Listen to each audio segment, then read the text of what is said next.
Conversation is energized. The revolution will be televised. The retribution will be to terrorize. And the celebration will leave you mesmerized. Got the stage set, do it big, mega size. You want me believe you? Tell some better lies. I'm in the TV room, I'm doing exercise. I let the money flow, so I live a better life. Hey, live a better life. When I step out.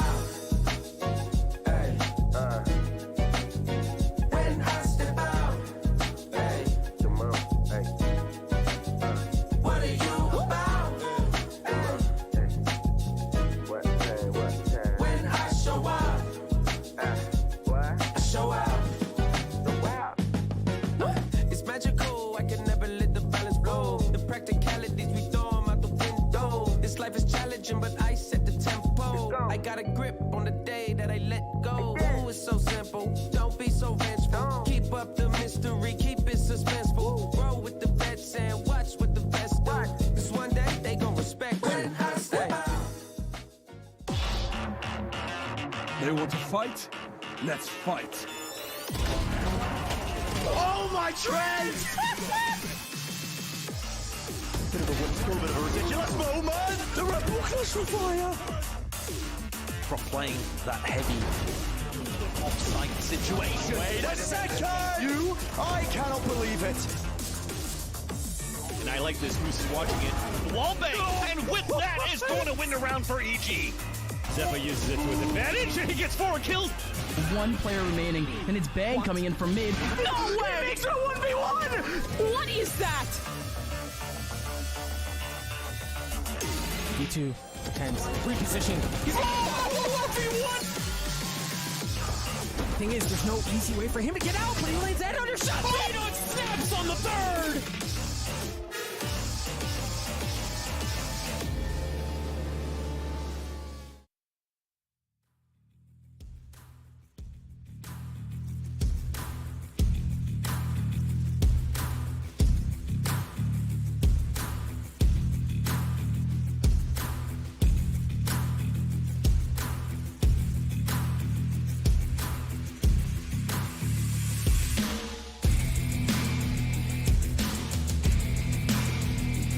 Welcome, ladies and gentlemen, to day 2 of the VCT NA LCQ. As things wrapped up yesterday, we saw 2 teams knocked down into the lower bracket, and we'll be talking about that here on the analyst desk in just a second. Want to introduce the analysts for the week. We've got A Evil Cat, grammatically incorrect, but still awesome on the desk. Close enough. And then the vertically adept Ender. Thank you. You know, I was considering changing my name to A Ender, you know, because people are always confusing me with, you know, An Ender, the Ender. I'm just A Ender. Specificity is everything in branding. It really I think it was a great is. idea. I don't know why you didn't go forward with it. Looking at yesterday's action, we saw our first match of the day, and it was Guard versus Sentinels in a series we were kind of asking a lot of questions coming into it. We didn't know what to expect from Sentinels. We also didn't really know what to expect from the Guard, because that was a team that was kind of disappointing during Stage 2 after their fall off after Masters. Yeah, for Sentinels, I think the biggest question with this game is, are they just going to be a clout team? Are they going to be a stream team? Are they just here to have some fun? Or are they actually a serious competitor? And I think that they showed that they are a team that put in the prep, put in the work behind the scenes, and can perform at this level. They really push Guard to the limit in this series. Yeah, this team looked legit. Both these teams put up a fantastic fight against one another. Shroud, of course, had that nice 3K to close out Breeze with a couple of different overtimes. Like, these teams looked very competitive throughout the series. I think I have to shout out Dapper, who had a bit of a role change. Obviously, they ended up putting 10s on the chamber a lot, so instead of locking in the Killjoy on a map like Ascent, he was actually playing the Fade a couple of times. The Sage as well on Icebox, but he was still that rock, the most consistent player on the Sentinels team, even though the Guard end up closing it out with some fantastic play from Jonah P. Yeah, Jonah was fantastic on this final map. They try out that double controller Sageless composition, and we've seen OpTic try that. We've seen some European teams, Mech the first to do it, kind of start to perfect, and I thought they played it really well. It definitely sent Sentinels for the loop, and on top of that, Trent was back to peak form. This guy was playing up to the level that we expect out of the Guard. It was just hilarious. They couldn't keep themselves in their own seats. The Guard was so hyped in that game. You could just feel the energy coming through from him. Then we have another insanely close series between FaZe and EG with the duelist switch-up, right? The Baby Bay Neon got downloaded by Evil Geniuses. They worked that into their comp in a beautiful way, just sort of, you know, bringing that out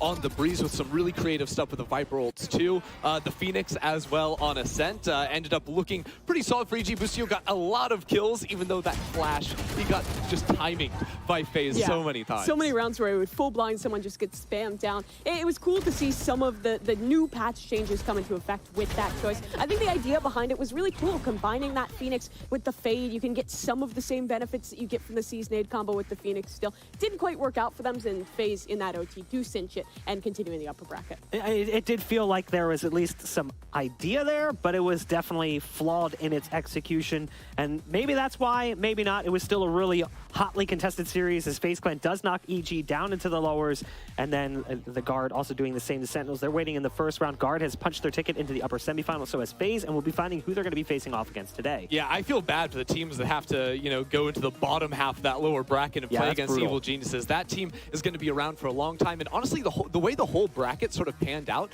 like the top end of the upper bracket had a lot of teams that maybe let us down a little bit in Stage 2, come in with a lot to prove. The bottom half of that top bracket is all the teams that exceeded our own expectations, so it sets up for some really cool battles, especially early on. We saw how close those teams were competitively yesterday, and we're going to have more of that today. It's going to just be a lot of redemption stories for a lot of teams in this tournament. Sentinels trying to return to the form that they once had. You have a team like 100 Thieves trying to reclaim a championship with their new roster. You have the Guard trying to show that stage 2, them falling flat, wasn't a fluke. A lot of teams looking for that retribution and, of course, looking for that spot at champs. Well, you talk about 100 Thieves. That's actually one of the teams we're going to be seeing coming up here in just a second. We had a chance to sit down with them and some of the members of Energy to talk about what this series could be like. Let's take a look. So he's in a great spot to get the last potentially 3 kills, and that's it, man. That was a dominating performance on Blind. We felt like that last match should have been ours. Some things didn't go our way, just unlucky things happened, but I definitely want my revenge. I think that C sort of saved them. Energy is a really good team, and I have a bunch of buddies on that team, so it's always fun playing them. I think their main strengths come from a lot of veteran talent they have on that team. If you watch their comms videos, they're always full comms. They have a lot of really young, talented players. You know, they're hard to beat purely on skill. You're gonna have to beat them tactically. You got to beat them through their inexperience. So you got to, put them in positions where they have to make tough decisions, and hope that they don't make the right one. And that's just gonna oil the plans a bit for 100 Thieves on how they wanted to execute the beginning of this round. I mean, we made a lot of changes to how we approach anti-ecos, because that is the biggest thing that killed us. We prepared a bunch of shots on those specific rounds, and I think that's going to really help us in the LCQ. We're much better when it's low prep and more reliant on us adapting on the fly and really being in the moment in the matches. So yeah, I think we're a much better playoff team than we are a week-to-week team. You should expect big things from us. I don't think we really have much of an excuse this time. Last time it was because of inexperience. Somehow, while he's stunned, still gets that frag onto Som. This guy is insane. No one knows what's going to happen. So, yeah, that's why it's so exciting. I wouldn't say it's necessarily pressure. It's kind of just let's do it. It's kind of if there was ever a time, let's just show it now. Let's prove it now. Let's just make it all the way. We failed short last time, so this time let's just try to go all the way. I think my favorite part about that video is the pharmacy in the background for James. You could tell he's just showing his age. He's got all of his vitamins and supplements, his minerals. Yeah, he's got to stay healthy. But more seriously, I love the drive from Energy, because it feels like, even going back to stage 1, consistently just trying to prove that they belong. Stage 1, they were the best team that was with one win. 1-4. Yeah, they were so much better than the record indicated. And again, that seems to be happening to them here as they come in underdogs, as always. Absolutely. I mean, it's a team that just barely even squeezed into playoffs in stage 2. They were seeded into the lower brackets, so didn't have the benefits of double elimination. Still win a couple of huge series against Ghost Gaming and Evil Geniuses, eventually falling to FaZe a little bit later on, who they looked very competitive against. So this is a team that continues to sort of surpass expectations and comes in again as a real threat here in LCQ. And I really like the point that Hayes made in his interview there, talking about the fact that this is a team that works really well at just adapting on the fly. They might not be up to the level of someone like 100 Thieves at coming in, getting really nerdy with a specific counter strat, but once they're in the server, that experience shows through, and they're excellent at adapting, making a new decision, which is part of the reason why they made such a miraculous run in the lower bracket. I mean, as we look at that team too, their run in the lower bracket, the agent pools, the meta, the way they approached the game maybe was a little bit different, but one of the things we loved about them, even going through back to stage 2, was EU's play. I loved watching him play on the Fade early on. I was like, okay, this is how I feel Fade could work for some teams. And we saw other teams also kind of spin their own flavor, but EU's was definitely one that was quite tasty. Yeah, for a long time we talked about NRG as the team that had these really great ideas, but just failed in the execution. They tried their cool half armor strat. They were trying to implement the Fade race. It wasn't really working for them too well in the groups, but once they got towards playoffs, it felt like they got a lock on their identity. It was the Fade raise, and it was all off of Som and his flexibility in agent pool. Absolutely. This guy can play literally everything, Anything, whether it's the Yoru on 2-3 different maps or the Sage on Ascent. He just continues to show that he can play all of those different agents. And what that means for NRG is, as a team that experimented over the course of the season, you never knew what NRG was going to load into the server against you. So any sort of counter-stratting preparation for this team kind of goes out the window. You have to look at more of their tendencies of the players and their calling in the mid-rounds more than anything, because the agent picks are always going to be up in the air. Yeah, and I think a lot of teams in NA are defined by a specific role of a specific star, but that hasn't really been the case for NRG. Som, I would say, is the star of this roster, but he's not set in the chamber, he's not set in the jet. He can play practically anything, and that gives that adaptability to NRG that you were talking about. It also allows other people who feel more comfortable in those roles, looking specifically at Tex as one of those players, to lock in that chamber role, because Tex is hard locking Chamber like no other. Literally didn't play anything else. Yeah, I mean, playoff Tex was a monster. He really found a big step up, and that was coming off of stage 1, where I think he was the player that received the most criticism out of NRG. He makes the role swap, plays exclusively Chamber, and does an excellent job at it. And it's so important to have that rock, right, when everything else is changing and you're figuring out different comps, different agents, slotting in. Tex finding opening kills on the Chamber. Sometimes no scoping. Yeah, it's a little bit silly, but the rest of it just looks so good for him. He is able to sort of bring that cohesion to NRG with the way he creeps forward in the early rounds to find kills. And it's not the most flashy play ever, right? Like, he sometimes goes under the radar because of the insane picks that his teammates are going for, but he is always finding value round to round, and that is so critical at this level of play. I would compare what Tex and Sam are now, it's kind of the crowning duo of NRG, to what OpTic has with Victor and with Ye. Ye was once that star duelist role, now he's pivoting, playing practically only the Chamber, which gives room for Victor to find a more crowning role. That's Sam in this situation, and it's backed up by that backbone of Tex being excellent on the Chamber. And they're going to need those players to get those early kills, getting Chamber in advanced positions, because they're going to be facing off a team with an incredible attacking side in 100 Thieves. This team looked so strong, not just during playoffs, but also during the group stages. They really surprised us with this fresh and revitalized roster. Yeah, the rebuild here, bringing in a couple of different players, the coaching staff, the immortal minds, of course, came in to really put 100 Thieves as one of the most prepped teams, it felt like, where NRG are constantly switching things up. You don't really know what to expect in the server. 100 Thieves came in and just were the best attacking team in VCT, constantly finding ways to execute effectively onto the sites, but more importantly than anything, they have the most cohesive post plant in NA VCT. They've got their lineups, they've got positions, crossfires, whatnot. This team will not overheat in those late round moments, and that's what netted them so many rounds on their attacking side. And I think it comes down again to what we were hearing in that video. It's preparation in the face of inexperience. This team maybe doesn't have the players that have a huge history back in other titles, but what they do have is a coaching staff and a leadership core with Stellar that puts the work in behind the scenes to set this squad up for success with such great game plans. And I think the attacking sides are the best example of that. They were kind of the first team to plant here on B, on Fracture, and just be cringe, play the post play. They're not afraid to lean into their utility, and they're, I think, one of the teams that relies the least on individual performances to find their success. Absolutely, right? They're not a team that's like hard bound to a chamber, right? They actually don't play the chamber on a lot of their different maps, you know, instead favoring just finding these really powerful utility combinations. This is a team that takes the theory of Valorant and tries to implement it at the most perfect level in a way of, you know, finding the Sage slow orbs before they were locking in the Fade to combine with the Raze and get really impactful utility, get really impactful util frags. This team will get so many kills with their paint shells. Yeah, and on top of the preparation that this squad puts in, they're also really good at adapting on the fly. They have these great set game plans, but you can also fall back, rely on Stellar's leadership to make those calls in the mid-round and continue to find games. You talk about the other team's duo, Asuna and Will kind of coming in as the duo for this side.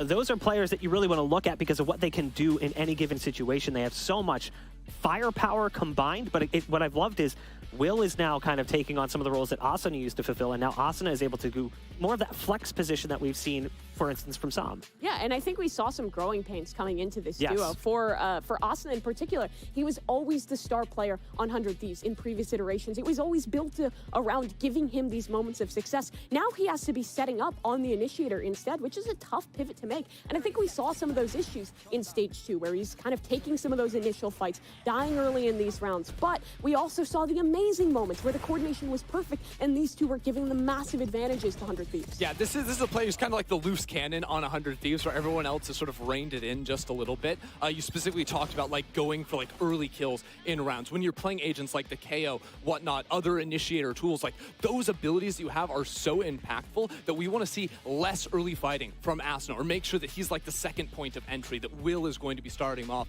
Because when this duo is working in tandem with one another, it is so incredibly hard to beat them. And you can be critical of some of his issues on the initiator, but despite that, despite if it's maybe a mix-up in the way he's using utility, the performances from him have continued to be just as stellar as when he was the primary duelist, as when he was the main guy for this team. But now there's Will as well, to be that primary point of aggression, to be that dive player, and it gives a lot of flexibility, which really is just the key for 100 Thieves. I mean, you see him coming in as a secondary duelist at times, depending on the map. Sometimes he's an initiator.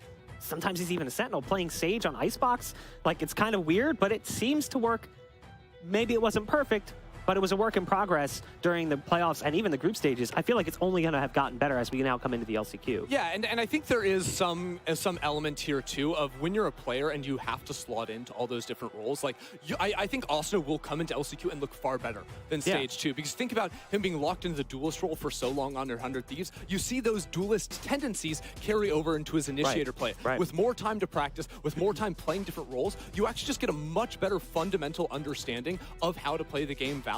And that is a dangerous thing to face off against on a player as individually talented as Asuna. We saw the growth even just within Stage 2. Now there's been a month off to make those changes. I have faith that 100 Thieves is going to be looking at the top level.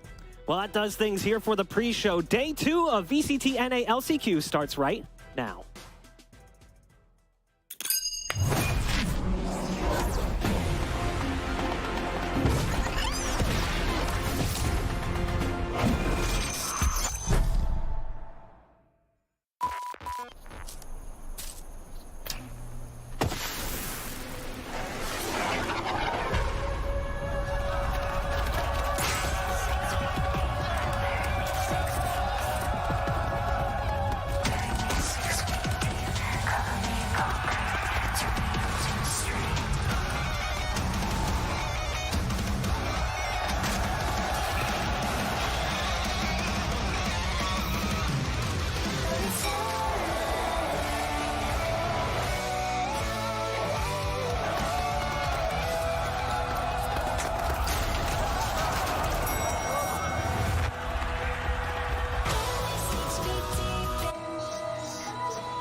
As a metalhead, that video just really resonates me. Coming in towards the end, there's the breakdown. It's hard not to get excited, but we're just about ready to jump into our first match of the day here for day 2 of the VCT NA LCQ. Again, it's going to be 100 Thieves versus Energy, and we got to see where this series is going to be heading as the map picks and bans are ready. And you sort of know, like, 100 Thieves with this extra time, I'm expecting them to have expanded their playbooks on these different maps. They're still banning Haven. Still guaranteed. banning Haven? I'm guaranteed it's going to come through. Maybe. We'll see. We'll see. Because honestly, like, when you look at these two teams, I think it's really important to note, like, NRG have a lot of tape to work with, right? 100 Thieves had a lot of tendencies that you would just go to over and over. Now, they worked for 100 Thieves. 100 Thieves were very, very good, but this is a team that is very preppable, and also a team that is very cognizant of that. So a lot of those tendencies, specifically going to B site the majority of the time on most maps, it's kind of a meme, but I'm expecting to see some more A playbooks set pieces for them. Yeah, I would expect some of the changes to come through. Last time, both these teams did have a pretty structured permaban. Energy almost always got rid of Fracture, and on the other side, 100 Thieves, like you said, pretty much always banning Haven as that perma. So I wouldn't be surprised if we got those same bans through again. I kind of wonder if Energy is going to kick things off, though, with a ban on Bind, just because it's been a map that's also not been successful for them. But they do decide to ban Fracture. I know it was either one or the other, because I think 100 Thieves is pretty good on Bind and Energy is kind of weak. So it was like, you're flipping a coin. Either you want to play them on Fracture or you want to play them on Bind. You don't want to play them on Fracture. That is for sure. And sort of looking at it, that is going to be a split ban as opposed to the Haven, like you mentioned. These teams did face off during Stage 2. It was a 2-0 for 100 Thieves. Energy were sticking to the Fracture, and we actually saw Icebox selected by them first. So Energy are actually not changing much. The question is, what will the comp be? Because Som has typically been going towards the Omen on that map. They can run the double smokes if they would like to. But again, plenty of time means plenty of new options available. And it also means that you leave Bind open to 100 Thieves. This was pretty much their best map last stage. We talked about how good their post plants are. This is the map where they succeed on that one. They get that attacking sided start. So often they're just going to pummel that A site, use their Sage to get the spike down, and hold on in that post plant. Energy will put their second ban through as Haven. That's a bit of an interesting one, because 100 Thieves showed an unwillingness to play it in Stage 2. But I think that may be, especially going into like a second phase of bans here for NRG, right? If there's not a lot of tape to review on 100 Thieves Haven, maybe just don't even want to deal deal with it, right? They may not have even focused a lot of their prep on the Haven, with knowing that this match versus 100 Thieves was coming through. So Ascent is a little bit more of a standard ground to play them on. I think it is quite an even ground for both these squads. I do really like that 100 Thieves decides to get rid of the Breeze. I think Breeze was a troublesome map for them in the past. It can be pretty flippy. We talked about that yesterday. And for NRG, it's a really, really comfortable one for them. Good one to get rid of, which means Ascent, like you said, very even ground for both these squads. That's assuming we can get there, though, because, again, Bind is a heavy hitter for 100 Thieves. So if NRG comes out off the gates and does not win Icebox, things could kind of spill into a disastrous 0-2. Yeah, I think that Icebox, well, it's been a good map for NRG. I really do want to see something new. I think, while the Psalm Omen was solid on this map, it's, again, the situation where you've shown that so many times. I think there was at least, like, 3 plays last stage where that Omen was locked in. I would love to see them show us something new in way of the compositions, because 100 Thieves, if anything, they're a great counter-strat team. And again, the last time these teams played, the first 2 maps, Icebox Bind both 100 Thieves away. And 100 Thieves was playing a unique comp on Icebox. I do kind of think it's pretty fun. They've got the Raze in there for Will. Curious to see if that does stick around as one of their options, because they also like the Killjoy for Stellar. Stellar's lurks on this map of Icebox have just been so punishing anytime they play this map. Expect their mid-round pivots to be decided on what Stellar can get done in mid. And on top of that, the defensive side Killjoy, it's still mid, and it's really powerful. You can practically ignore that area of the map, just put your Killjoy over towards that B site, pop down your turret, that space will be held. It's not like a chamber where it's as easy to just smoke off that trip, get straight past it. So I hope they stick with that pick, but I would like to maybe either see them move away from the Raze or add like a Fade or something into the conversation to give a little bit more combo potential with that Raze. I mean, we mentioned Stellar on this map. It's always kind of been his playground, going back to his original roster in LG when they faced off against Sentinels to kick off 2021 with a big best-of-5 win in the Nerd Street Gamers Winter Championships. We thought that was the year for that team, and it kind of just crumbled. It never really picked up from there. But he was always good on this map. But I think there's one thing we might potentially see, and you might cringe a little bit at this one, Chrissy. What do you think? I think that we might see a Yoru pick from Sam on Icebox. I mean, he is a bit of a Yoru enthusiast. I have to say, like, he's played it on Haven, He's played it on stage Haven. 1, I think he played Bind, on and Breeze at one- Ascent. No, yeah, you're right. Bind and yep. Look, what can I say? I know everything. I'm a Psalm enthusiast. A Psalm enthusiast, not necessarily a kind of strange agent enthusiast, as you weren't a big fan of the Phoenix pick yesterday. When has Yoru ever looked good on Icebox? When have we seen Yoru on Icebox? FTX played it, and it was like I the mean, in worst North thing I've ever America, it seen. like just doesn't really seem to happen. But if you guys want to join in on the conversation and tell me how smart I am about this Yoru pick, or you can tell me that I'm not that smart, which is usually how it works, you guys can join in on the conversation on Twitter. Use the hashtag right here on my screen, ValorantLCQ, and maybe we'll fly your tweet up there or somewhere on the screen. You guys will see what you say during the breaks. It's always fun to join in on the conversation. But just looking at this matchup in general, like now look, we have the map pool coming through as we wait for the agent select to lock in. I'm feeling like it leans pretty heavily for 100 Thieves. Yeah, I think that Icebox, I really like the way they play the Killjoy on this map. I think they've shown some good looks, so it's been solid for NRG. If they go back to the same setups, the same compositions they've been playing, I feel like 100 Thieves is going to be ready. They could expect this map in the pool. And map number 2 in Bind, they've just looked unbeatable there. Sure. Like, they have been fantastic. The post plants in particular have been great. I love the way they're playing that map, but I'm never going to fully underestimate NRG because we did that last stage, and they surprised us all. This team will pull off wins. They're fantastic in the right situation. And here's the thing. NRG knew that these were probably going to be the maps they were locking in, right? They have an idea. They played against, if it's the similar comp on Icebox, it's a heavy post-plant setup with Viper, Killjoy, Soviet, so many tools for 100 Thieves. So NRG need to have an idea of how to counter that, right? If 100 Thieves are typically going to be moving over towards the B site, you need flank pressure into B main to shut that down. I want to see multiple players on the flank from NRG to stop that, because 100 Thieves proved that A, they had really effective B site control. They could take that site and there was going to be no retake from NRG when they previously played. And B, the Stellar lurks, whether it was slowly walking into A main or walking under tube, whatnot, Stellar was finding value. NRG need at least 2 players to watch that flank, to shut down Stellar, stop the mid-round rotations. That means 100 Thieves will never plant on A. And then if you get that kill, you can immediately accelerate onto the flank if 100 Thieves are going for a plant. This is preppable stuff from NRG, and that's exactly what I want to see. Well, hopefully we do see some of that. We are going to go ahead and throw things to a very quick break as the players need a little bit more time to get into the agent select. But when we come back, we'll be jumping right into the agent select for map 1 between 100 Thieves and NRG. Stay tuned.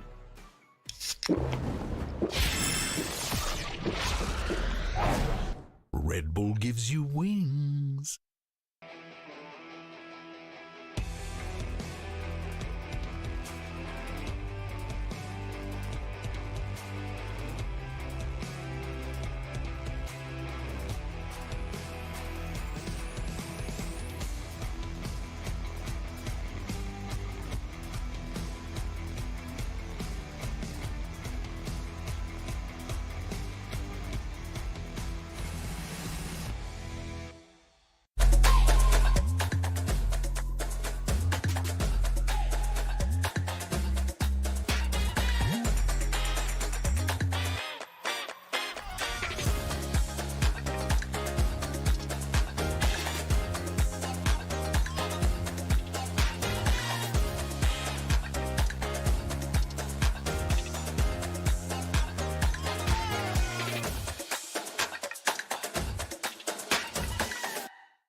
Welcome back to the analyst desk. We are just about ready to jump into our first match for day 2 of the VCT NA LCQ. Again, it's 100 Thieves versus Energy, and we're starting things off on Icebox. We talked about it before the break.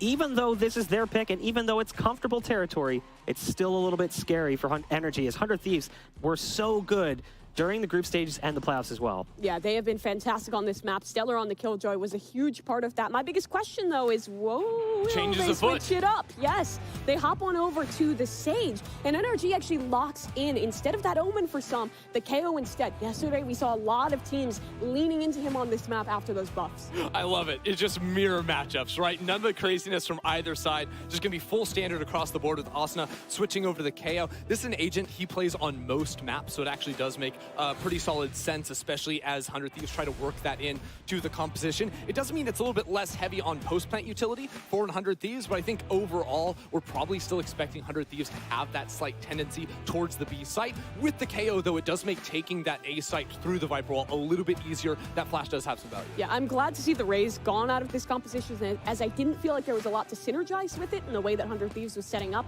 Chamber's a great role for Will. My biggest question is what's going to change with Stellar now that he's playing on that Sage? Killjoy, I think, was the crowning role of this map for 100 Thieves. I'd still expect the lurks, but on the attacking side, actually, no, you can't. You need to get your wall down. Yeah, you're on plant duty, right? That was Asuna's role on this composition before, and Will is on the Chamber too. So when you're playing sort of a jetless comp, Chamber is still sort of your first contact into sites. A lot of the time, 100 Thieves do have options to play a little bit more slowly, maybe peek with the opposite site they are trying to go for, but it actually may be Bang that falls more into the lurk role, throwing down his wall early in rounds and then trying to pivot later, if 100 Thieves even want to play that way. And that is how they've played with Bang on previous maps. When he's playing the controller role on Breeze, that's really commonly what he's doing with those lurks through mid. So I think the lurking tendency will stay the same, just a new player and the new comp.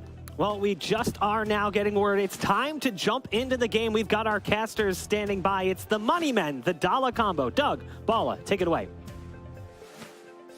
Thank you so much, Bach.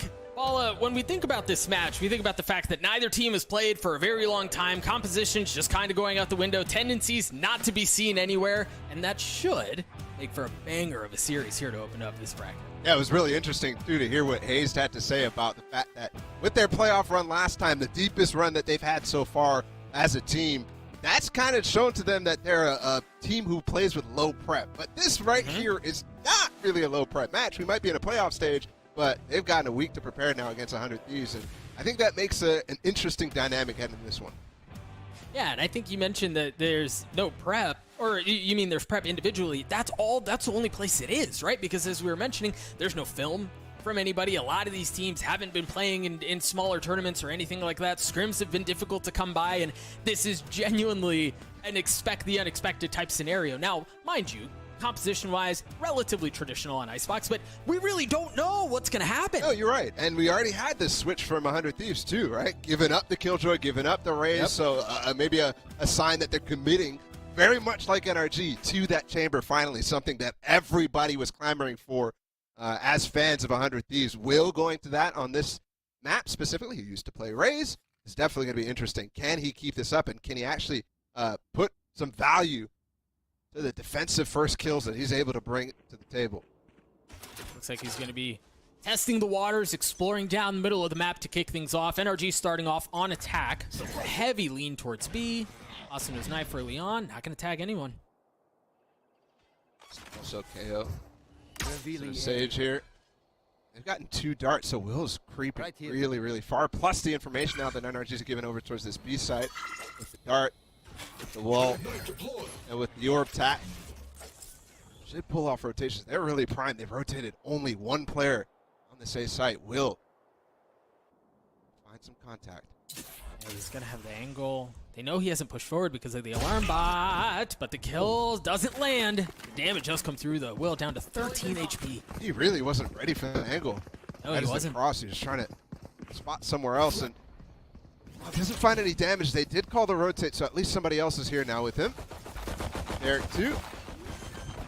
All sorts of walls. 3 walls up all over the place. As the spike starts to go down, Stellar pushes his way forward, drops some.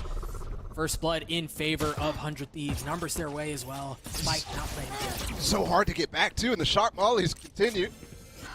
Can he get it? Yes, he does, and he's away. But how do they get in the sight here? 30 seconds left. Like that. Spike Or at least down not like A. that, as Will's able to get 2. Hayes and Ethan already fall. And NRG are in shambles. Yeah, this is the dangers of this archaic wall. Sure, it's pistol round, but that was great prep from 100 Thieves. Right off the bat, the shock molly, and really no chance to do much more in this round from that position alone. Asuna gets a couple of kills at the end of the round, get him closer to having that ultimate online. But otherwise, a very clean round on the side of 100 Thieves. Ball, you mentioned it. They were so prepared for what NRG just threw their way. Yeah. This is not normally a place where, at least in North America, we're able to get line up specifically on the backside of this, but that just completely denied that. And NRG can't go for that again, no matter what the situation is on the other side. Whether there's a light buy or something like that, that's definitely just gone out of the playbooks completely. No buy on the side of NRG. Still seems like they're leaning towards A. I think you're right, Ball. One of the things we're going to have to keep an eye on here is how much depth is there to the diversity of where they can plant on A. That first spot didn't work. What more can they find? Asunu trying to find a kill across the middle of the map. Hayes just has a classic. How are they not able to clean him up there? Finally, it comes down. Rest of the players. So instead. Now they start to work around his side. Stellar's gladly there to welcome him. Derek gets a couple of his own. Prime Gaming flawless as 100 Thieves get to 2. Very clean. That setup that they had, it was okay. Maybe the initial peak on the Hayes wasn't super clean, but everything from there too. I mean, Asuna was trying to set up with the flash for Will, and then the dynamic high-low that comes out at the end of this round to set up both Stellar and Derek. Derek swings here next. Very, very nicely done, especially paired up with that wall. Just the anti-eco, just the eco for NRG, so really hard for them to formulate anything to get into that. Now where's the fun starts? Heavy lean towards B. See Texas on this side too. Will's gone exploring. He's already found really good value on the chamber. Not going to get the kill to open up the round. That knife from Asuna might be a little high, actually. Not sure it tagged everybody it should have. I have to keep an eye on that, but bang up close. Will right behind him as well. Asuna can set up with a flash. There's not going to be anything found. NRG's just playing this cautiously. Toxins going up. Oh, bang spotted a hand. Toxins failing. Backs up, gives the space up to Will, still playing as you see Tex. He's got the alarm about to get away, or excuse me, the rendezvous to get away if need be, and he does. Hayes finds another on to bang. Where did they go? NRG have, I mean, the map at full disposal. Derek's able to apply some pressure across mid. They're still so heavily outnumbered. Ethan looking to get the spike down, should be able to do so. Spike planted. Now begins the attempt to retake this. Derek weak. Stellar with high ground. They're going to swing at the same time. Counter wall. Yeah, I thought they was going to drop it right there. Big players to spam it. Further. Oh, that wall's going to be difficult to get through. If only Derek was able to stay alive. Tech swings around back yellow to get the third, and NRG are on the board. I think as good as an attempt that you can put together there with 100 Thieves. Those lurks, well timed. Tech's up through kitchen, and as soon as that happens, Hayes is also finding some space without any utility, mind you, just to walk through mid and find a second.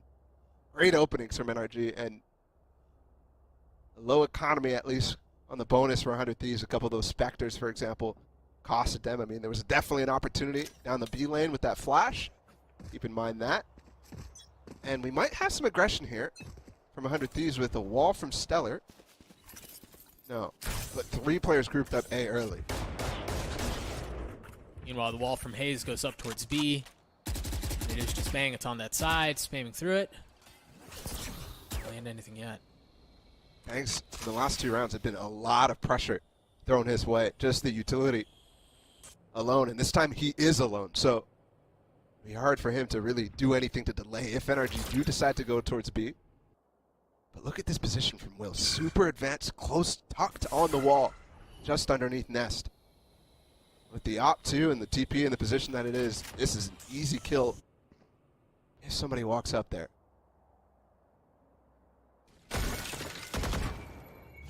Spike still hanging out towards B long, hasn't made its way out yet. You see the rotation start to come through for NRG. What a great slow, though, too, from Stellar. Just landing on top of Belt. That forces this to come back because Tex can't find anything. So up to Bang now. Oh, and he swings out. He gets a kill. Gets traded back instantly. Now the ult through from Sam. He tries to get the spike down. There's really no contest. Austin is the only one who's within sniffing distance. They just walled off the potential flank, so yeah. Going to be a full battle for Yellow in the front of the site here. How do they get in, though? They have to wait for the K ult to go away and potentially lineups here for Austin to clear out the back of Yellow. Exactly what he does. There's no one home. I've traded out. Tex drops it, swings out. Austin on the tab. Nothing doing quite yet. Possibility of it. Kills going back and forth. Austin is still playing back Yellow. Not able to land the second shot. As Hayes can. Will left alone with the operator. Hayes with 5 HP, but too many targets left for Will as he falls. NRG ties up at 2. And that's what I was talking about. Bang all alone. Sure, he gets the first kill, but they've gotten the site after that. And also, great ult immediately from Som, who, by the way, playing Initiator. Very rarely see him do that. This is so much delay. You saw how Austin was trying to set up for some sort of retake, and they're good in those positions. But not that round. Very well done from NRG. All boot camping together as well, both these teams opting to do so this event. See Tex has operator. The attack side, nothing but pistols on the side of 100 Thieves. They do have 3 stacked towards A, and that's exactly where NRG are going. Can Will find value with the Headhunter. First shot goes a bit wide. I've seen him in those positions so many times so far this game. Out of the 5 rounds, and he's just not able to find value just yet on this chamber. But still, caution here for NRG. This is where they were really costing themselves during the regular season. It's anti-ecos. They had some of the worst win rates in these rounds in the league, so definitely a dangerous one here. 100 Thieves has many opportunities to capitalize. The one thing they don't have going their way, at least for now, is ultimates. Austin is close to 1. That's really it. Will tucked backside. The Headhunter shot goes wide. Second one does too. As he ultimately falls, NRG now march their way forward, still with the spike in hand. As they try to establish control, info gathered. Austin is going to find one back. That's all it is so far. Can they convert this? 40 seconds. Not giving them much time, but with the slow, with the drone, they still have plenty of utility to try to clear this out. Backside! Can't die here, Tex. And he doesn't. Boy, was that close.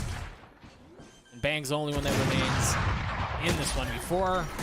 Opshot echoes right past him, and EU cleans him up at the end. NRG take the lead. Pretty crisp shot from EU at the end there. And this is Very good attacking start here for NRG. Obviously losing the pistol, but earning the anti-bonus. Since then, smooth sailing. 30 seconds. Feels like they're truly understanding how to press their advantages when they're getting them. And I think Tex, for example, getting them. In comparison to Will right now, it's clearly going in Tex's favor. As the OpTic again, though, Will does, so potentially going to take this to a different side, and he does. B side now. Just gives some support over towards Bang, who we saw was a problem earlier when NRG pivoted very fast. We'll see if NRG go back that way after bullying Bang around as much as they did. For now, it seems like it's a quiet hit towards A. Hit to switch up the default, right? So there's multiple players over towards the A side. And I think that's a response to the utility that 100 Thieves was throwing the prior rounds, right? Will getting set up deep, the slows that Stellar was sending off towards Valdo. Oh, an A split coming through mid. Are they ready for it? They have 3 on site. Got Derek who's still playing further up. Austin Flash just swings out. He has that ultimate. Stellar trying to stay alive, trying to do some damage. So Great aggressive. second flash as Austin was able to find Hayes too. And the initial wall that Stellar wanted to put down, so Samba's completely stuck. Nice. I would have if Will got that kill. There you go. Spike down mid. Took 2 shots, but the kill eventually does go through. A 5v2 here in favor of 100 30 Thieves. seconds left. Spike in the middle of the map. No one around. I mean, look at that. They're like turrets. It's a flying like V. sentinels just watching over it. Yeah. That was a deep cut, by the way. Well done. Thank you. I do like Derek's passivity on the A side as well, on the back of site there. There's an opportunity maybe for 10 Tex seconds to left. find a kill, and maybe then there's pressure on the flank. Maybe then that setup that they have on top of Boiler won't work out. But either way, Derek just doesn't give him the shoulder. And this was a result of, you know, NRG's idea not really working out. That's the type of thing that can catch you off guard, right? But Asuna, super aggressive to fight back into it. They don't shy away from the fact that this is an interesting strat. It's not the one that super catches them off guard like it should, right? That's the intention. So great stuff from 100 Thieves, and maybe showing off, hey, we're not that inexperienced team anymore, Hayes. Tied up a 3-piece. Tex was able to save that operator from the previous round. He's got money for days, as does EU. The rest of NRG not nearly as fortunate. But Will still has that op too. Toxins going up. Asuna with the no commands. Poison orb And Hayes as toxin well. screen down. Some power ultimates online. We hope that NRG here doesn't use his as the tip of the spear, because Will's in a great position to actually take the garage shot on him. And while that might not be round over immediately, certainly that's one of the win conditions right here. Try to get the Viper spit down. Bang hovering close by. He's not going to be able to 1 break minute the left in the drone round. though, Doug. So Yeah, Bang's too far away. he's right on the angle still. And Sam has his knife. There's a drone. Wall goes up. He clears it out, but there's no follow-up challenge. And, well, even if there was, Will's ready for it. Gladly waiting. Eventually, the knife pushes him off. Now the no command through. Will still trying to hold on to the ankle. He's going to get a shot at it. Sam falls for now. Can they get him back? There's that Viper pit that you mentioned. With that should come the res, unless they can spam through and try to drop him. No, Sam up. Will up close and personal. Drops Ethan. How much work can he find? It's Tex who trades it back. Now the ult from Asuna. Everything's being invested here as EU tries to get the spike down. The nade gets him at the end. Not before the spike gets planted. 4v2 here. Favor 100 Thieves. Sam and Hayes up. Trying to play in that pit. Sam 31 HP. He has to push his way forward as the rest of the Thieves try to surround them, try to swarm them, and give them no exits. And that's exactly what they've done so far. It's all onto Hayes, and he falls. Bang gets 2 at the end. Stellar with the defuse. 100 Thieves with the lead. A really good retake there. And that is a patch round right there to study. If you're wondering how the KO changes work out, they're not able to actually spam him down because they don't realize that that's Psalm after he dies. Once he's getting res, that he's not actually getting res. And then the KO nade from Asuna as well, going through that wall and doing a lot of damage to the final planter. Still some errors though, I think, in this round. Ethan, for example, going for this past the wall while the res is happening. He's trying to have space, but he has the spike himself too. And Bang, staying alive for as long as he does, just comes through like a wrecking ball. Cleans up the pit. You want to play? Let's play. Now Bang dropping his own Viper's pit towards B. Ace puts up his own wall that way. Thing is, Energy again with decisions on where they want to go. They've been very intentional. They've been very cautious about how they approach these rounds, because you can't just like jump the gun and pick a site and jump inside it. They have to be cautious about how they approach it. Yeah, definitely intentional. Very, very much. Like, you just see that situation that unfolded right outside the garage. They're checking where the pit is. And now they call over to go towards A. Let's get a lurk going from Hayes. And Ender was mentioning how good Stellar is on these lurks. Hayes is also, we already seen some value from the lurks on Icebox from this Viper. Can he find anything else? Has to dodge the dart, and he does. Asuna finding two with the knife. I think Gather Jet, you mentioned Hayes, still waiting. Across mid-map. The thing is, the spike hasn't made its way past 410. They haven't really gained a ton of space yet. And now they start to push their way forward, and with only 30 seconds left, you don't have much as far as option goes. Stellar still waiting up top. Two not able to get the third, but Asuna down low can. Again, numbers in favor of 100 Thieves. While Tex had a crispy first shot, the second doesn't land. 5-3, 100 Thieves. And again, some big brain prep from 100 Thieves. Just tucking himself inside of Nest. Obviously, Asuna is magical in that position, but this time it's Stellar. He's just waiting for that wall to go down to the top of Nest. And he's in front of it. Normally, that'd be like, oh, that's crazy, right? He's putting himself in the line of fire. He's putting himself with all the players of NRG, but in this case, just wipes the floor with them, gets the spike down, and already that's a good condition. Straight up for 100 Thieves. As the utility has been so good in those retake positions. NRG calling a timeout here. Last couple of rounds not going their way. And you're right, Balla. It seems like 100 Thieves, they show up prepared. They have a couple of cheeky little things going on. And this is kind of what we were referring to at the beginning of the series, right? Like, you go into the hyperbolic time chamber for 3 weeks, a month, however it is, and you come up with cheesy little stuff like that. But it stuff works, man. That's what gets teams off guard. And I do think that's what made 100 Thieves, that's what sold the contract to a lot of the fans that came around with this roster was, man, they're so creative. They're really getting these young guys to work with the strats that, you know, the coaches, Sean Garris and Mike's HD, are cooking up. On this map specifically, there's been a lot of ideas, and they continue here. So I do think that fell off a little bit throughout the season and into playoffs for 100 Thieves, and why I lost a little bit of faith with them. But so far, this opening game, looking very nice. NRG, on the other hand, Hayes was talking about how it's important for them to try to get teams into uncomfortable positions where this type of prep work isn't being used because it's not their strength.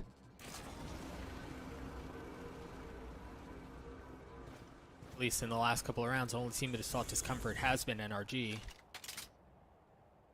But perhaps they can find winning ways yet again as they work their way to B. So Will's trying to avoid the knife angle right here. That's why he's playing so far back, but he's still in TP range.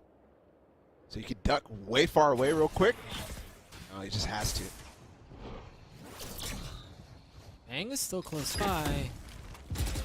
Drops the molly to the play to buy some time, to buy some space, but ultimately he falls. 100 Fury now comes through. Sam trying to flash and create some more space for NRG, but what can they find? Odd wall. Sam on the tap. Will, how that looked like that blew her hand off. Nothing landing yet. I mean, Bang on the res. Will now has the angle. Look how difficult this is for Ethan to try to get into this, and that's a great thing because he gets out of there now. They don't have to commit to this. 30 seconds left. They have to find a way to be able to, and it's going to be past the wall. And the thing is now NRG, they still have some numbers, but a great pick out from Stellar onto Tex. Not quite the equalizer yet. 20 seconds. Ethan with res. Ace falls too. One enemy remaining. 3 seconds, they're gonna have to do this soon. 10 seconds now as the kills go back and forth. The wall went down and everything lit up as NRG snatches the round back. Yeah, I thought for sure that was a mistake from Ethan to not continue with the plan.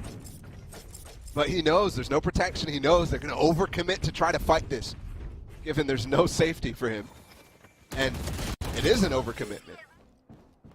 Will obviously got picked earlier on against Tex. This was a tough round to bring back, but NRG in the mid-round, fantastic decisions there. That round with the wall, after they got the initial kill, and then things went back in 100 Thieves' way, I thought it was over for sure. It was such a wonky wall. There's no way through that. Complete denial. He tries to use a dart.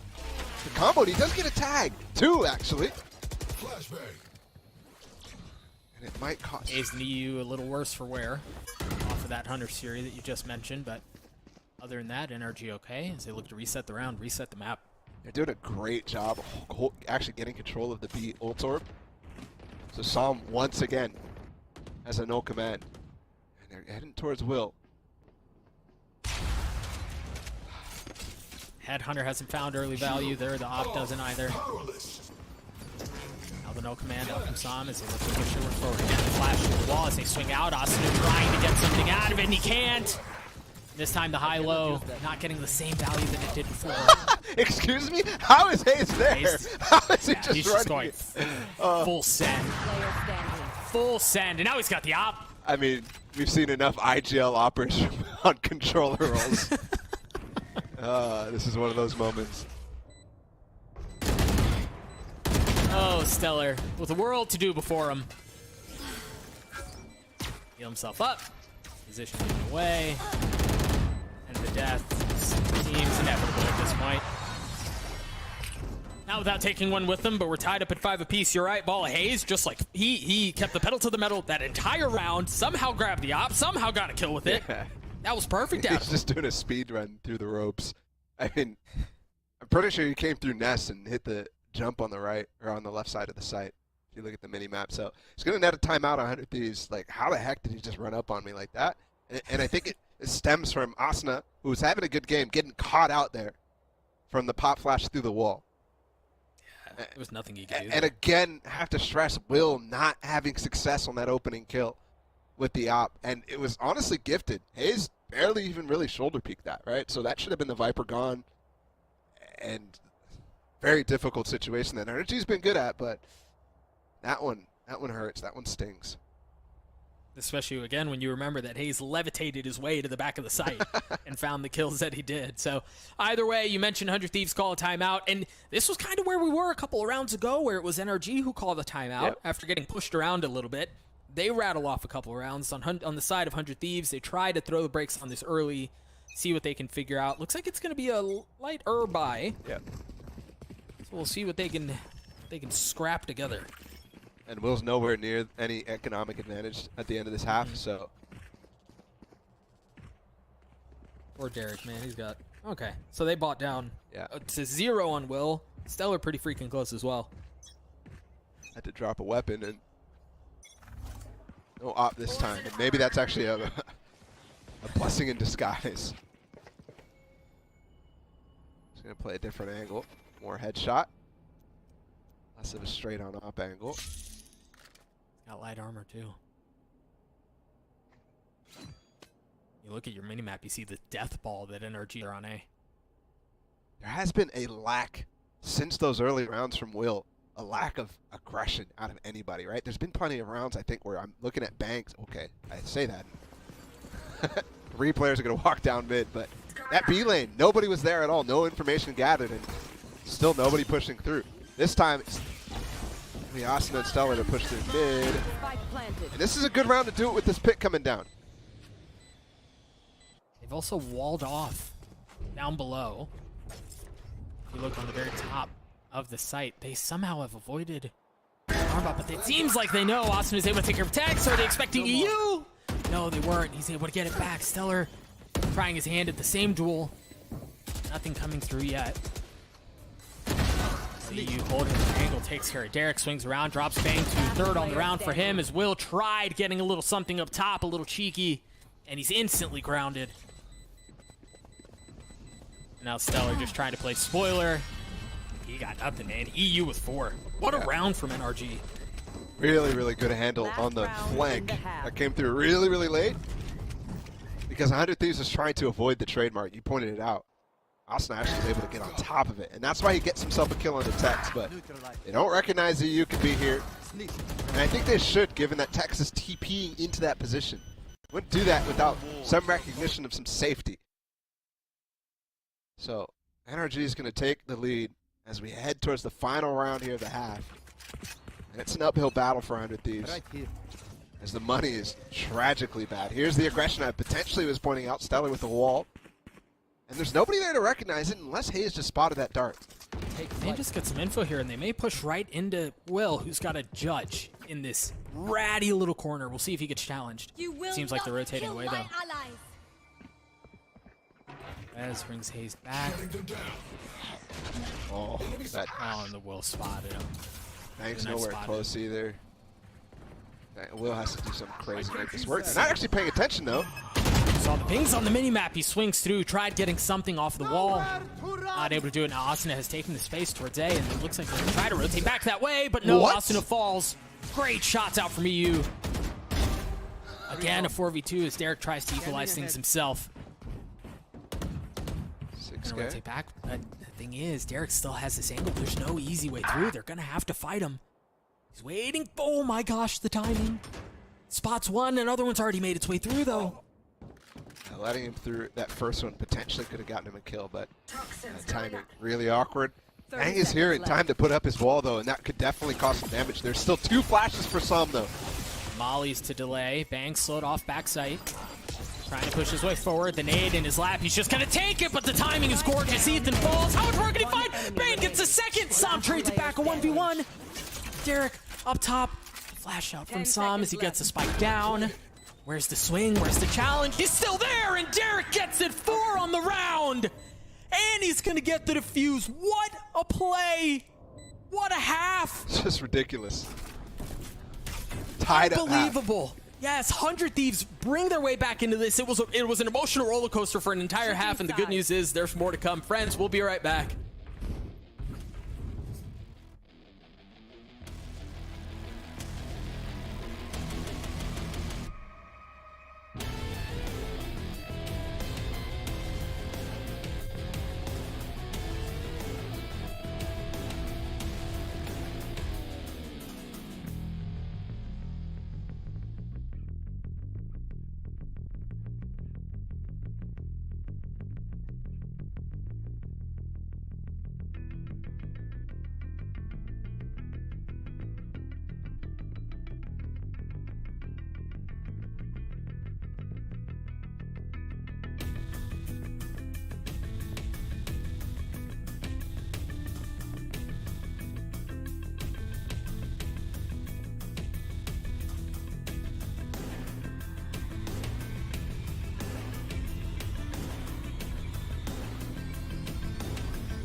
We're only halfway through this opening map, but it's a good one. Tied 6-6 apiece. 100 Thieves now are going to be able to test the waters on the attacking side. I'm Doug. With me is Balla. Balla, it's been a gift already, and there's more good to come. Yeah, we get the attack side from 100 Thieves here.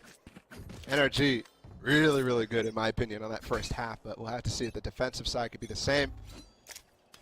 The creativeness that we saw a little bit from 100 Thieves on the first half, is there anything to go by? I think we're in for a treat for sure. Now, one of the things very quickly that we mentioned was Will's struggles on finding opening kills. Yeah. In the previous half, Tex flirting with danger. Oh, and he's going to swing. He hears everything as they're going to walk their way right by him. He swings around to the other side, and nope, Tex can't do it either. It's really good coverage from Derek, who's got the spike all the way back. And they're droning to clear out this. This was methodical, but they've actually spent a lot of time right here. And this wall's not going to be useful anymore, as Energy's already up close to it, but they're not really convinced that the site hit was coming. So all that time they wasted clearing out, pinching the front of it, wasted here. A little apprehension, but now they work their way forward. The knife's going to get a little bit of info. To save Sam. You see the approach. It's coming in from all fronts and all at the same time. Sam's the first one to fall. You follow shortly thereafter as Asuna brings the pain down from up top. A Prime Gaming flawless round comes through for 100 Thieves. And that's both pistol rounds. That one, certainly something funky. Just the deep walk up from 3 and then the wall out. Covering all of spawn pretty much. Not typical. And this is right here. Tex could have blown the round open a little bit, especially if he gets away. But Derek shuts him down. Timing was immaculate. Ooh. Yeah. I mean, again, they spent so much time clearing that front of the site, and Energy just didn't really pounce on it. And they decided to go really fast, and that cost them because it's so hard to clear all those angles when things are happening this fast. 100 Thieves again, they're keeping up the pace though, clearing this B lane super fast. It's Will to follow. Energy are trying to rotate over. 100 Thieves storming the gates, and for now it seems like the rotations are late. It was all off the Viper utility. This wall's coming down. So far up, the flash, he tries to get up top, and Sams reserves his life, drops down. Ethan and Hayes not able to do the same.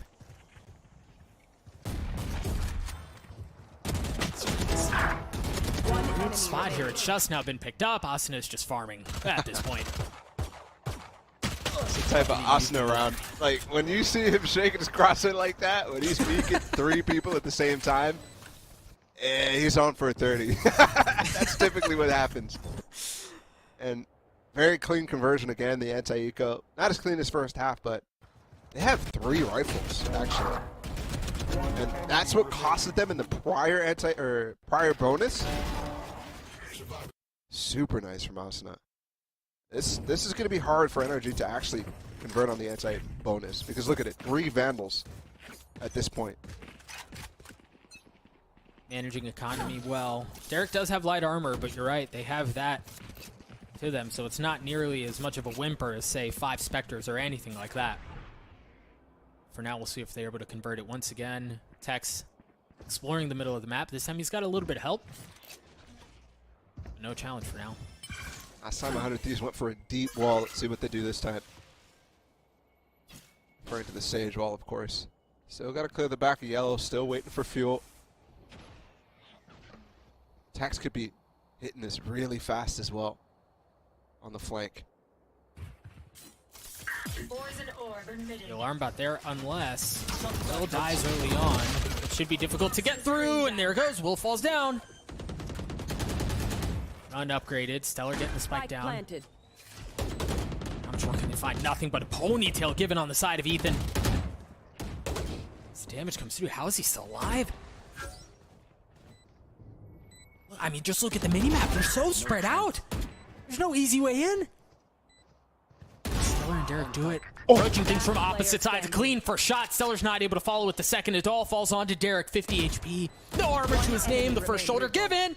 Lands the first shot. 7 bullets. That's all it is. Time not on EU's side. And now the utility from Derek. He gets it to half. Pulls up. Position given away.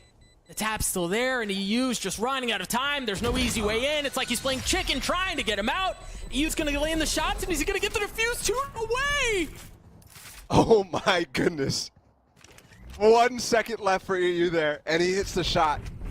And I can't believe the amount of gambling Derek was actually doing it, which costed EU a lot of time on that second fake tap. Clean shots, but Stellar dying there on the backside of that, not being able to follow up on the crossfire that they set up. And Derek was in a tough spot to fight that plant.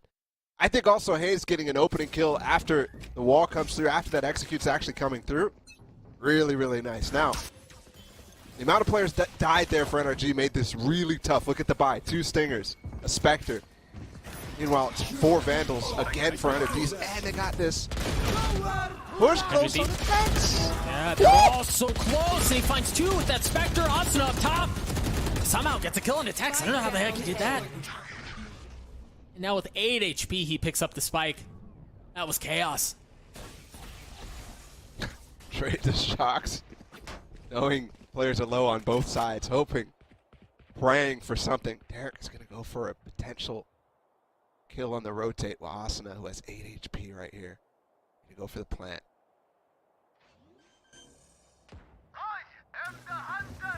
Oh no, the sacrificial lamb has been had. One enemy Hunter's remaining. Fury gets the kill, and the spike didn't get planted. B.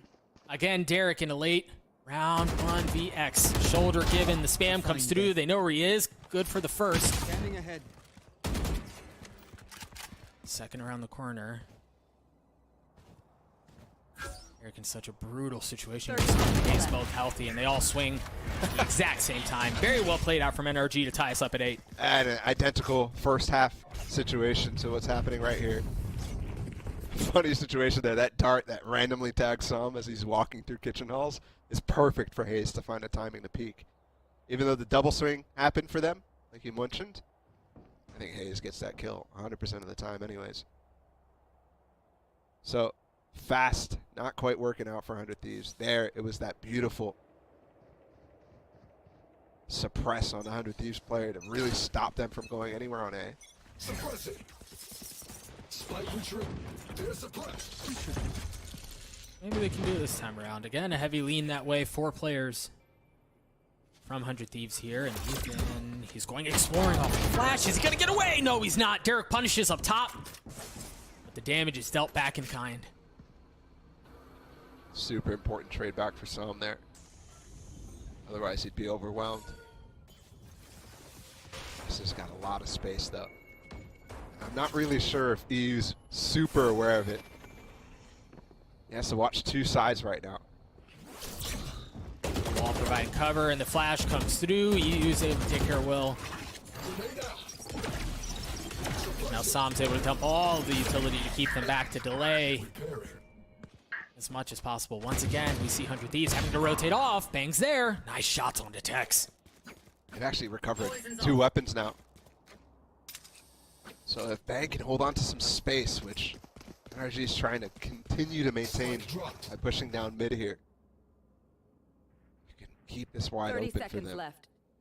If they go for the tap, I don't think they recognize he could be all the way here, but... And that trip is down, by the way. Tex is dead. Bang should have the timing as kills go back and forth. The 2v2 here. It seems like he's so convinced there's someone on the other side. Asuna has to put his body on the line to try to get info. 26 One HP enemy left, and remaining. once again he goes exploring, and there's Bang. The timing, gorgeous. The positioning, well played. Is now Hayes. He's gonna have to do it all on his own. He takes care of the weak one.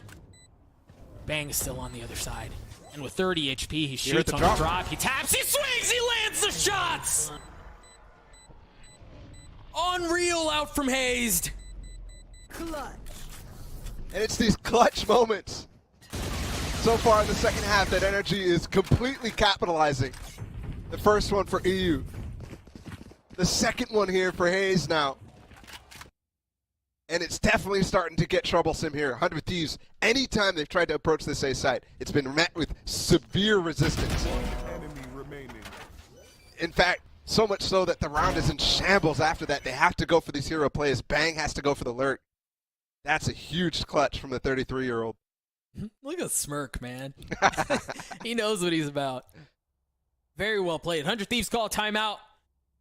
Much like we saw in the first half, this is about the pivotal spot where separation started to create. And you know, as we were mentioning, 100 Thieves now calling his timeout to try to get ahead of that, right? To try to stop that before it becomes a problem. Yeah, and I'm not quite sure where it's going to come from, too, because so far all the looks have been relatively fast-paced here from 100 Thieves. The defaults and mid-rounds that they've called have obviously come way past the point that the round has really any sort of tactical depth to it. So we'll see what they end up doing. Is it going to be a full slowdown default? I'm not sure that's even the right answer, given NRG is playing this very, very passive. So, and a complete switch up as well on the attack side efficacies, which seems to me that NRG might run away with this match. For 100 Thieves, it was really difficult for them to win any post plants, any retake situations. NRG was great at this. So far, NRG has really done super well against all of the 100 Thieves post plants. Which goes back to the question you were asking earlier, Bala. Where does it come from? How do 100 Thieves try to regain control of this map? Because you're right, it's on the precipice of slipping through their fingers. And it seems like slow and steady is the approach they want to take. Quiet round. Relying here on Will to be the tip of the spear, but Bang to follow up very fast too. They might fake as if this could be a mid push. I don't think he saw the second. Oh, but the fire gives him away. He's betrayed by the spam, and now the dart gives the positioning to, the drone. The Viper's Pit used out from Bang as he's going aggressive. He's pushing his way into it, and do they expect it? So Ooh, he's caught with this gun out! super cool idea, but just not working right here. Bang not able to find more value, just gets traded immediately.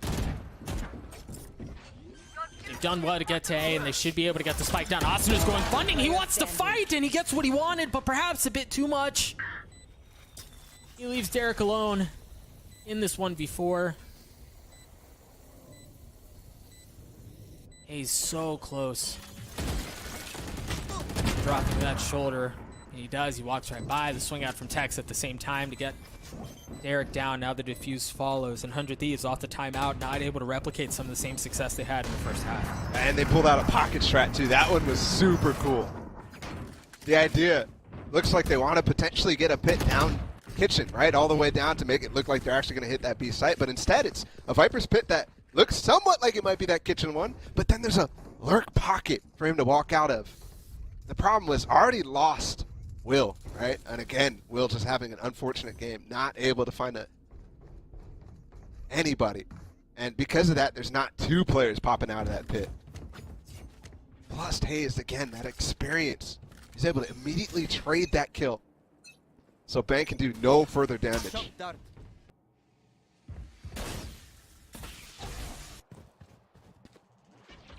shock dart not clearing out the alarm bot close. Just narrowly missing on the side of 100 Thieves. You see it on your HUD. Not much as far as buy goes, at least for Stellar and Will. You got a bit of a mixed bag the rest of the way. These knives are finding value for some. Like a lot of value. That's another canceled drone there. Thankfully, 100 Thieves has already pushed with it, so find too much, and the reactive hit from Hayes pretty much shuts down this site, though we've seen teams push through, and 100 Thieves is a team who obviously, hold on, this fight here for Tex. Super important. Saw this angle before. This time Stella was ready for it. Deals a world of hurt onto Tex. 34 HP, no armor left. They're going to try to creep around, and I like the idea here. He wants to continue getting the fuel up so he could go off the backside of this. But Bang is he's just eye candy here. And you see NRG are starting to rotate off a bit early, and that's exactly where the spike is. It's at A. It's definitely a late round flank here for Bang. But can he find any value? While the rest of the teams fight on A. They've got their own duel happening towards B. There's no command come through. Tech trying to stay up top. Ethan's able to find a kill as well. You feel the gun just not on the side of 100 Thieves here. Derek's able to take care of Sam, but how much more can he find? A second? 10 seconds left, though. Way too many targets to look at. Now Bang, who was on the other side of the map at the beginning of the round, is left trying to figure out what the heck happened. Yep. And it's unfortunate, too, because I think cool idea again from Bang. But NRG is just on top of all the pushes from 100 Thieves. And Bang is always kind of the bookend of everything, right? He's always late. I mean, aside from that kitchen ult, these decisions are coming super, super late for him to go on the flank. It was apparent on the first half as well, right? The amount of times that he could have pushed and he just doesn't. The amount of time there that he spent not pushing when he could have, definitely could have gotten value and caused some confusion in the round. I think that's the important thing, right? NRG is reading what's happening from 100 Thieves. Let's play. You hear Tour de Force used by Will. And Ethan's already found the opener. Well, you mentioned a couple of rounds ago during the timeout that it felt like NRG were at a position to run away with this. Last couple of rounds have gone that way. That opener's not helping. It's just the comparison about how NRG is playing, or how 100 Thieves is getting any value on this attack side compared to how NRG was in their first half. Oh. Yeah, it's just gone from bad to worse. No idea that Sam had slipped the net. Poster is broken. Spots from Will, but so difficult to find more. Here Ethan's on top, and I think Will knows. Spotted him. Nowhere to run. If he didn't, it would have been really freaking close. The dart to try to get some info backside. The Hunter Suri to try to take care of Ethan. He somehow gets his way out of it. EU trying to do a bit of the same. Not going to find much of anything. Let's get the challenge. 8 HP. The swing is there. He's able to take care of one.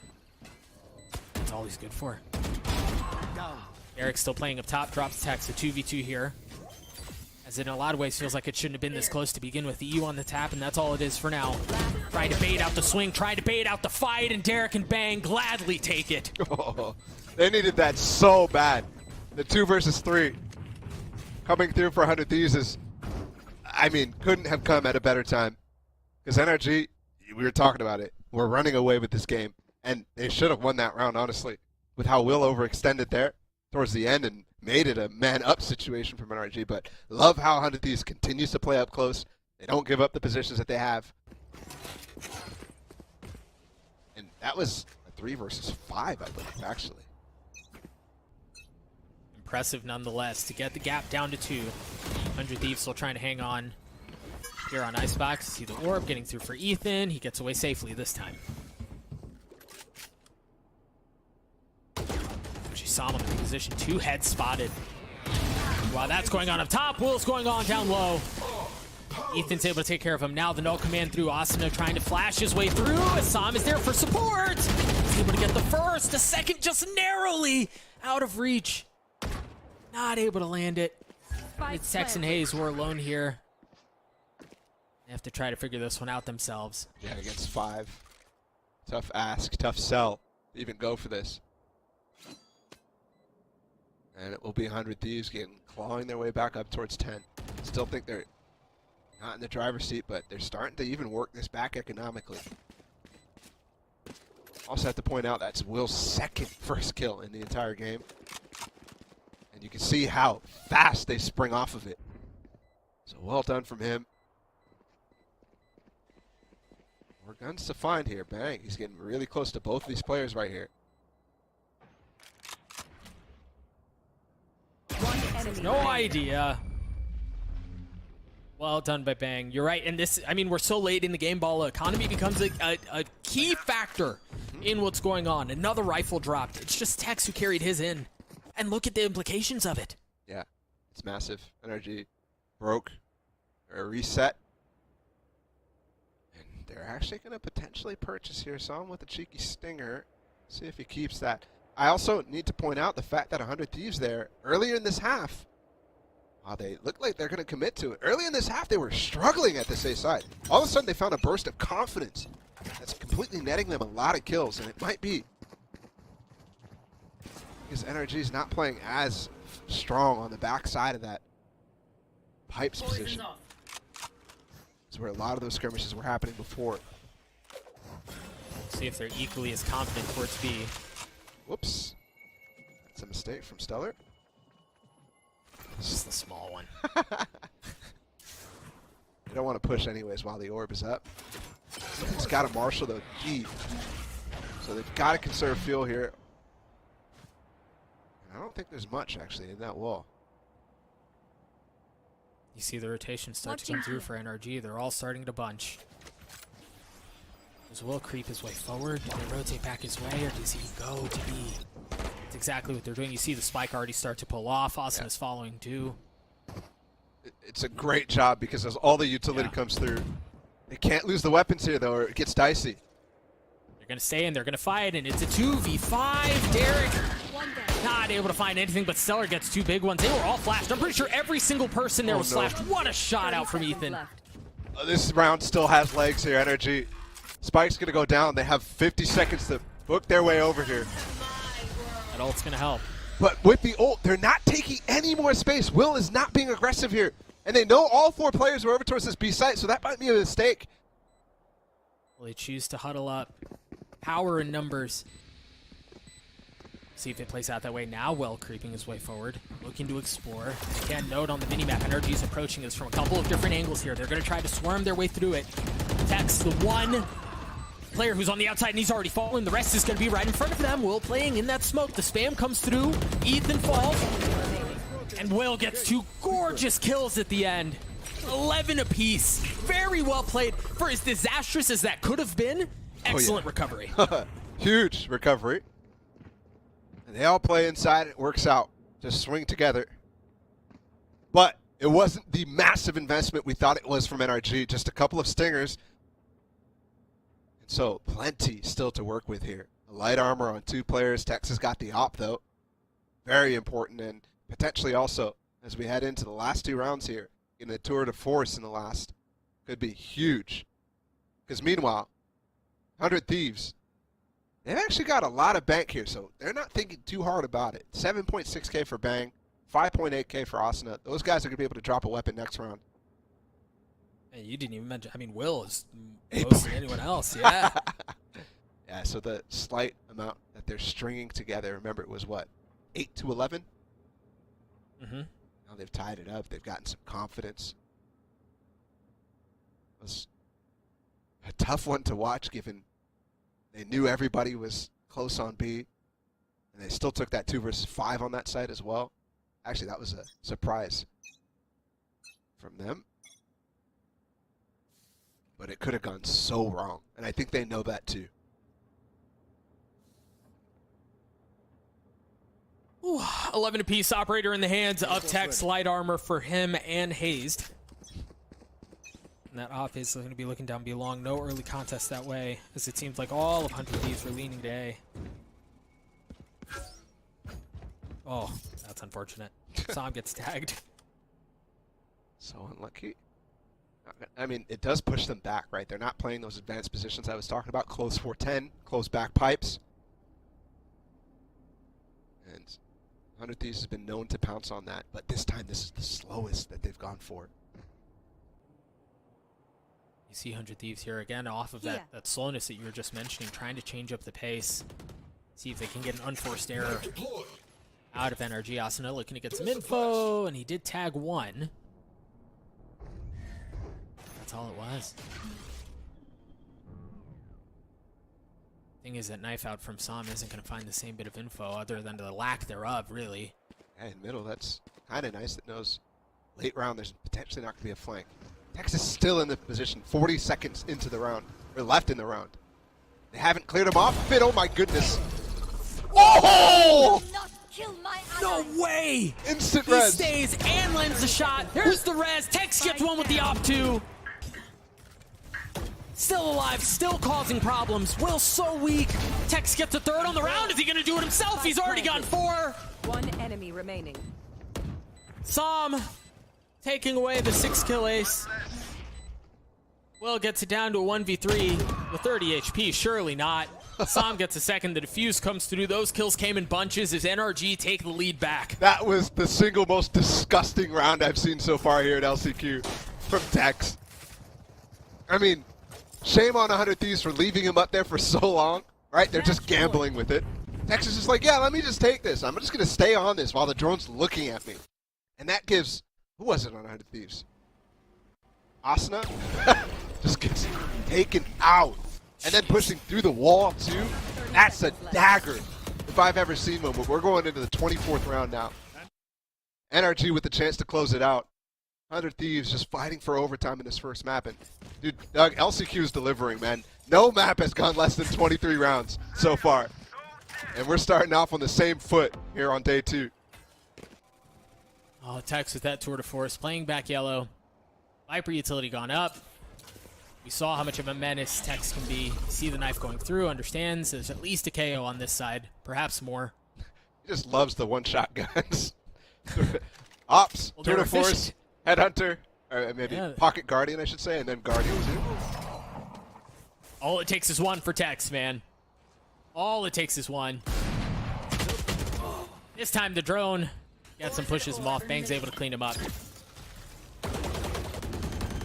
Wall goes up. The spike should go down.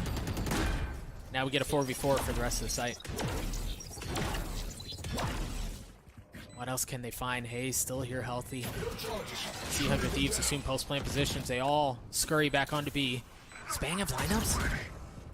Let's rotate. He's taking the long way around, man. That's a scenic way to get there.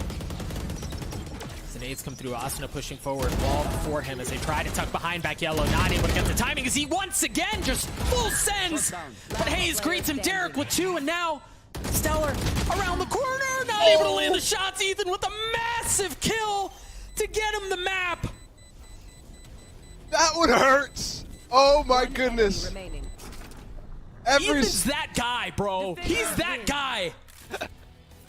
Every single one of these clutches going into the favor of NRG, and that really makes a difference. It didn't feel like a single one, at least in that second half, went to 100 Thieves. EU clutch, Hayes clutch, and then Ethan, former 100 Thieves player, puts it in the books. Gorgeous stuff. And man, they both had chances landing those shots at the beginning.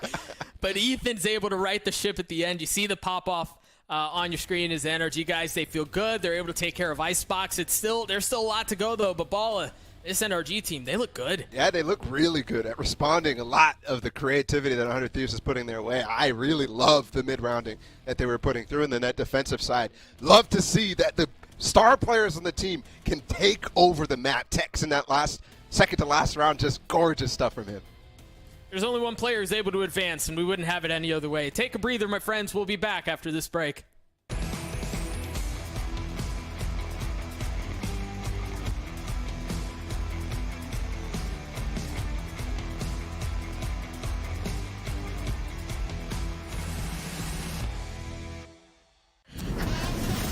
Red Bull Campus Clutch is back. Assemble your team and lead it to the World Final. Learn more on RedBullCampusClutch.com.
Coming in from mid.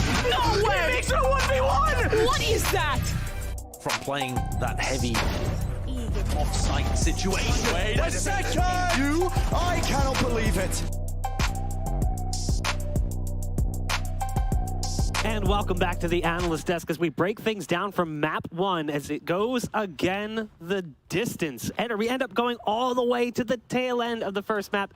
It feels like that is just the LCQ curse, but it's also a blessing. It ends up being a great map and Energy finds the win. Look, it means we get a ton of Valorant to digest, which I am always going to be a huge fan of here. And honestly, we saw 2 very new looks for these teams. It's funny because they're playing like the most standard, the most meta comps you could ask for on this Icebox, but it seemed like NRG had a much better idea of what 100 Thieves wanted to do on attack. They were constantly holding their ground, waiting for alerts to come on through, and 100 Thieves weren't able to find that same success they have previously. Yeah, and And that was in quite a pivot from half number one, because in that first half, I thought 100 Thieves came in with some really good ideas and some great preparation for what their opponent would show. I wanted to take a look at one of the rounds here from that first half, and this one was a highlight in particular on Stellar, and I think when a really great call that he made heading in towards this. You'll notice as things start off here, it's going to be just that Viper player solo over towards the B site. Pretty much a default setup, nothing really changing. 2A, 2 mid, your Viper alone. B, Viper's pit is available, so we'll see in just a moment that that one gets popped on down. Initially, NRG's idea is that they want to head over towards that pit, maybe contest, try and take care of that Viper. They make sure that no one's pushing forward out of it, but the main meat of the round is as we get a little bit deeper in. They decide against that and want to double back towards this A site. They make sure no one's walking up through mid, but you'll notice this setup on A is a little bit different from what 100 Thieves was generally playing. They actually have their Sage player in Stellar playing up top, and Asuna is in close towards Maze. Normally they're playing deeper towards backside for the retake or just contesting with someone lower and someone towards 410 as well. But this time there's that player on the second story. And that's because they expect NRG to plant top site, which is generally one of their kind of main plant positions when they're playing on this attacking side. Asuna spots out too. His reaction is to fall away here. And you notice that Stellar pops up basically the wall that you normally see out of the attacking side to block off the corridor here. That'll basically force the attackers to either break the wall, funnel left side, or come over the top to plant on the second story, and that's exactly what they want. As the round gets a little bit deeper here, Stellar will repost in that upward position. You see him just sitting on that second story there, and NRG will, in just a moment, look to press on forward. Their execute is underway. They pop through some KO utility, and as we got zoomed a little too far ahead, Stellar holds the second story. Out onto 410, the Sage comes and peeks directly into him. Spike falls, and at this point, round is practically over. There's only 20 seconds on that clock. There's support here, another player from 100 Thieves already in position in Asuna that we talked about earlier, and 2 more on the rotation over. Stellar looking forward, understanding the possibility of where NRG would look to plant that spike, won them that round. And that was a consistent facet for this team. They're really good at looking at their opponent's tendencies, planning ahead for that, but also just making these great calls on the fly. One of the things, though, that we praised 100 Thieves for coming into this was their prowess on the attacking side. Whoa, double bach. Was their prowess on the attacking side. We love what we saw from them going back to stage 2 and the playoffs on the attack.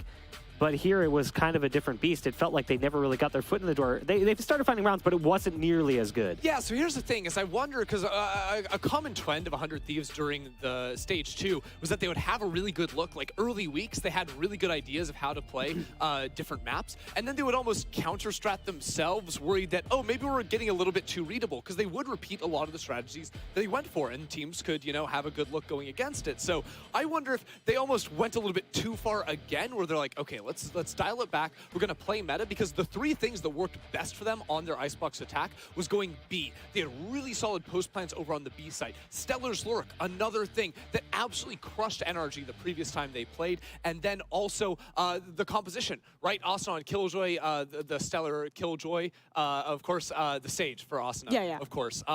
And we didn't really see any of that. You know, they changed their comp. They were planting A, and while, yes, a lot of people made that work, they struggled for the majority of their attacking rounds. Yeah, and these A-side hits, I think, were the biggest show of that. When you change your composition, you bring the KO into the mix, it does lend itself a little bit better to hitting towards the side of the map. You can flash through your opponent's Viper's wall, but that was never really happening. And I think it's because they were playing such a standard style. NRG, well, they maybe didn't directly prep for this, because it was a new look out of 100 Thieves. It's something they're used to playing, and they were prepared to counter it out. I much more enjoyed that initial composition that you were talking about, that we were hyping up with the Killjoy, with the Stellar Lurks. We didn't see any of those great moments, and it ended in a really rough attack side from 100 Thieves. Yeah, you know, Asuna still had a lot of really good moments trying to break them out onto the site. That definitely helped 100 Thieves secure some rounds. But I also think NRG just did their homework as well. Even though there was a change up in who was doing the lurking for 100 Thieves, now it was Bang. NRG weren't giving up their positions on sites very early on, like they are a little bit more used to doing, like we've seen out of them in stage 2. Instead, you'd see full-on A commitments while you still have 2 players from NRG posted up on B site waiting. Where is Bang going to come? Yes, there were a couple of times that a knife was out and they didn't wait on their site as long as they maybe could have, but NRG had a very good read of what 100 Thieves were trying to do on the map overall. I mean, we talk about Asuna as well playing on the KO, and we saw the same coming in from Sam. These are two players we were kind of talking about in the pre-match. And we did see some flashes from Asuna at times, but it felt like almost like he was playing like a duelist. Like you even saw that flash that he's pushing through to spawn, underhand flash. Yeah, he gets the first kill, but there's two more people playing deep, so he gets punished for that early peek. Yeah, it really was a similar style to what we've seen with the Initiator for Asuna in the past. I think it works better here when you're playing the KO on Icebox. I think being really aggressive with the KO flash. The reason you bring the agent, like your flash role your on Vipers, Icebox. is what you have to do. So I think that's fine. But I think I wanted to talk a little bit more generally here about just KO on this map. Because I would say before the changes, he wasn't being brought that often. Some teams did implement the KO into their compositions. But I think now with that Molly being able to go through Sage walls, go through walls, he's actually such a great agent at denying plants. And on the other side of the head-to-head, Sam was doing an excellent job at that on the defensive side, which I feel is part of the reason that 100 Thieves was struggling so much to get that spike down and getting those post plants that they're so successful with. Yeah, you know, there were a couple of moments, whether it was him finding a really good knife timing or there's this one time NRG were trying to commit onto the B site, and he could have easily flashed an Opera, but he had the ult activated, and he's like, okay, that's fine. I can actually just take the kill, end up getting res, save my flashes for later on, because enemy Op has to fall off after taking that first shot. So there was some really smart decision-making out of Sam, I felt like, on a lot of those attacking moments. And overall, these are two players that had to flex onto new agents. Asuna, no stranger to the KO, plays that on a bunch of different maps, but for Icebox 2, it's new for him. For Sam, it's new to him. He's been playing a lot of different crazy agents over here as well, but clearly they've had the time to make it pay off. Yeah, it really has paid off for them. And on the other side, I think that KO and the flashes they brought with it wasn't super successful in shutting Tex down. He was a big guy we were talking about heading in towards this map and towards the series as a whole, and with him pivoting onto the chamber, he did such an excellent job. Those last two rounds were just like Tex moments to be able to close out the map. It's funny because early on in the game, I felt like Tex wasn't having that huge impact on the attacking side, wasn't like the star breaking out, and that often ends up being where Chambers really struggle to find a lot of impact on the attack. But like you were saying, those last couple rounds, like he just absolutely dragged NRG across the finish line once 100 Thieves started getting some steam back. And it's a good thing that he did, too, because we're going to be jumping into map number 2 in a minute. As you can take a look at some of the clips. I mean, that one round in specific, he opts the drone and then pulls that pistol out and just domes his opposition. How is it legal that Chamber gets to pull his pistol out that quickly? That's what I want to know, because I feel for 100 Thieves there. That is wrong. But as we get ready to look at our next map, we're going to be jumping into the agent select here in just a moment for Bind. This is really comfortable territory for 100 Thieves and not so much energy. So we talked about the win con for energy coming into the series. They needed to find the dub on Icebox, but now we go to Bind. Is it possible there's a 2-0 world for energy? I would be very surprised to see it. Honestly, this is going to be one of the more experimental maps for NRG, right? They've played the Rays before. They played the Neon previously versus 100 Thieves. They played a Yoru too, all in Sam's hands. So this is going to be a map way more so, I feel like, than Icebox was, where I'm expecting much more experimentation from NRG. I'm expecting them to have cooked something up in the lab here, because while, yes, towards the end of Stage 2, they started playing more common stuff, that would surprise me a little bit. Yeah, interesting in this one. 100 Thieves make a pivot of their own. They go into the Fade Rays on this map. NRG has pretty much always been playing it. They were one of the early teams to implement that composition here. I've always been a big fan of it. EU as an individual is great, and the coordination between him and Sam is starring. But the changes for them are in way of that controller. They go over to the Brimstone. I believe it was the Aster previous. Yeah, and also, like, it's double controller still for 100 Thieves. It's a Sage for NRG too, so no Viper on NRG's side. That's going to be the big difference between these two compositions here. Obviously, with the Viper, you have a lot of staying power with your utility. It lasts the entire round. Sage is a little bit more condensed, but you can absolutely lock down certain areas of the site with the Sage wall. So it allows you to farm orbs early in the round if you're on defense, and also gives you a lot of ways to stall out site hits if you're able to save that wall late into a round. And for 100 Thieves, they were very much defined by their Sage play in the past and getting that spike down. They're going to make a change now without bringing that agent. Well, we're just about ready to jump into map number 2. The casters are ready. They may be a Dala, but don't call them budget casters. Doug, Bala, it's all yours. I love Dala Parton. Dala Parton. I love Mimi. Dala Parton, too. Dala Parton. She's a legend. We'll talk. We'll talk. Is she even old? Is she even old enough to know Dala Parton? No, certainly not. We'll figure it out later. Map 1 was a banger. I was really hoping to get overtime to keep up this trend of just really long marathon matches that we've had this weekend. Perhaps we'll find it on Bind, Bala.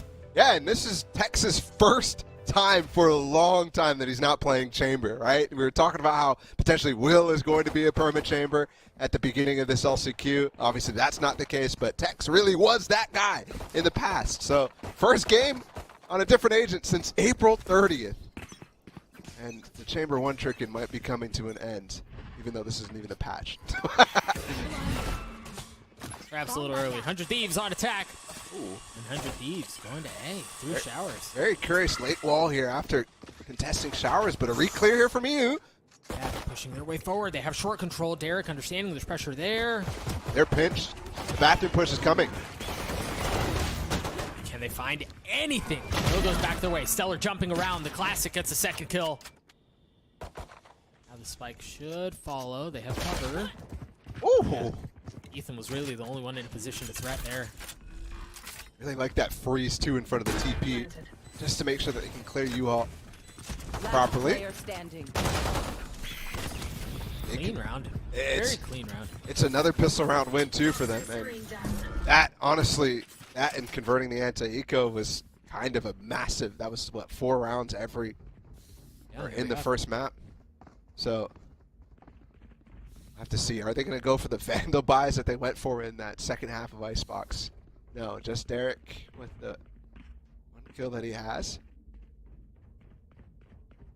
I do like the approach there. Fast to control bathroom, and then the wall to slice up the A side from the right side. But as the re-clear came through from NRG, 100 Thieves wanted to challenge that, so. This time it's NRG who once again want to challenge short. One enemy remaining. Rounds don't get much easier than that, my friends. Prime Gaming Flawless comes through. 100 Thieves get to 2. And it does come with an interesting ult here from Stellar with the 5 or 6 kills actually he's up to. He's got the pit online. There's a lot of things that 100 Thieves specifically, I mean, we saw in the last round, or last game, super creative with it. And Bind is one of those places that it can be. So him farming the ecos here, hugely important. And so far, so good for Derek on this fade. I do like what he's done so far. The last round, the re-clear into lamps. This round, the re-prowler as the push starts to get cleaned up. And they're going to go for a default here, though. Bathroom control. Psalms through. Is he just dead? Yeah, he was close. He was very close. EU getting info of what's on the other side. The C's there. Moomba through. They have an idea of where Will is. They're already through on the A side, though. Austin is too. Austin falls, but you're right. The pressure's starting to apply. EU hot on their heels, and Bang cleans him up. Perhaps a second too late. But either way, the kill there. You mentioned that pit. Already used. Round 3, by the way. Gonna fight Ethan here. Yeah, spikes hasn't been planted. Bang dropping some smokes to really cover off the gap from backside that the Viper's pit left open. Molly's through from Hazed. They're so patient. Really uncertain, though, what 100 Thieves wants to do, right?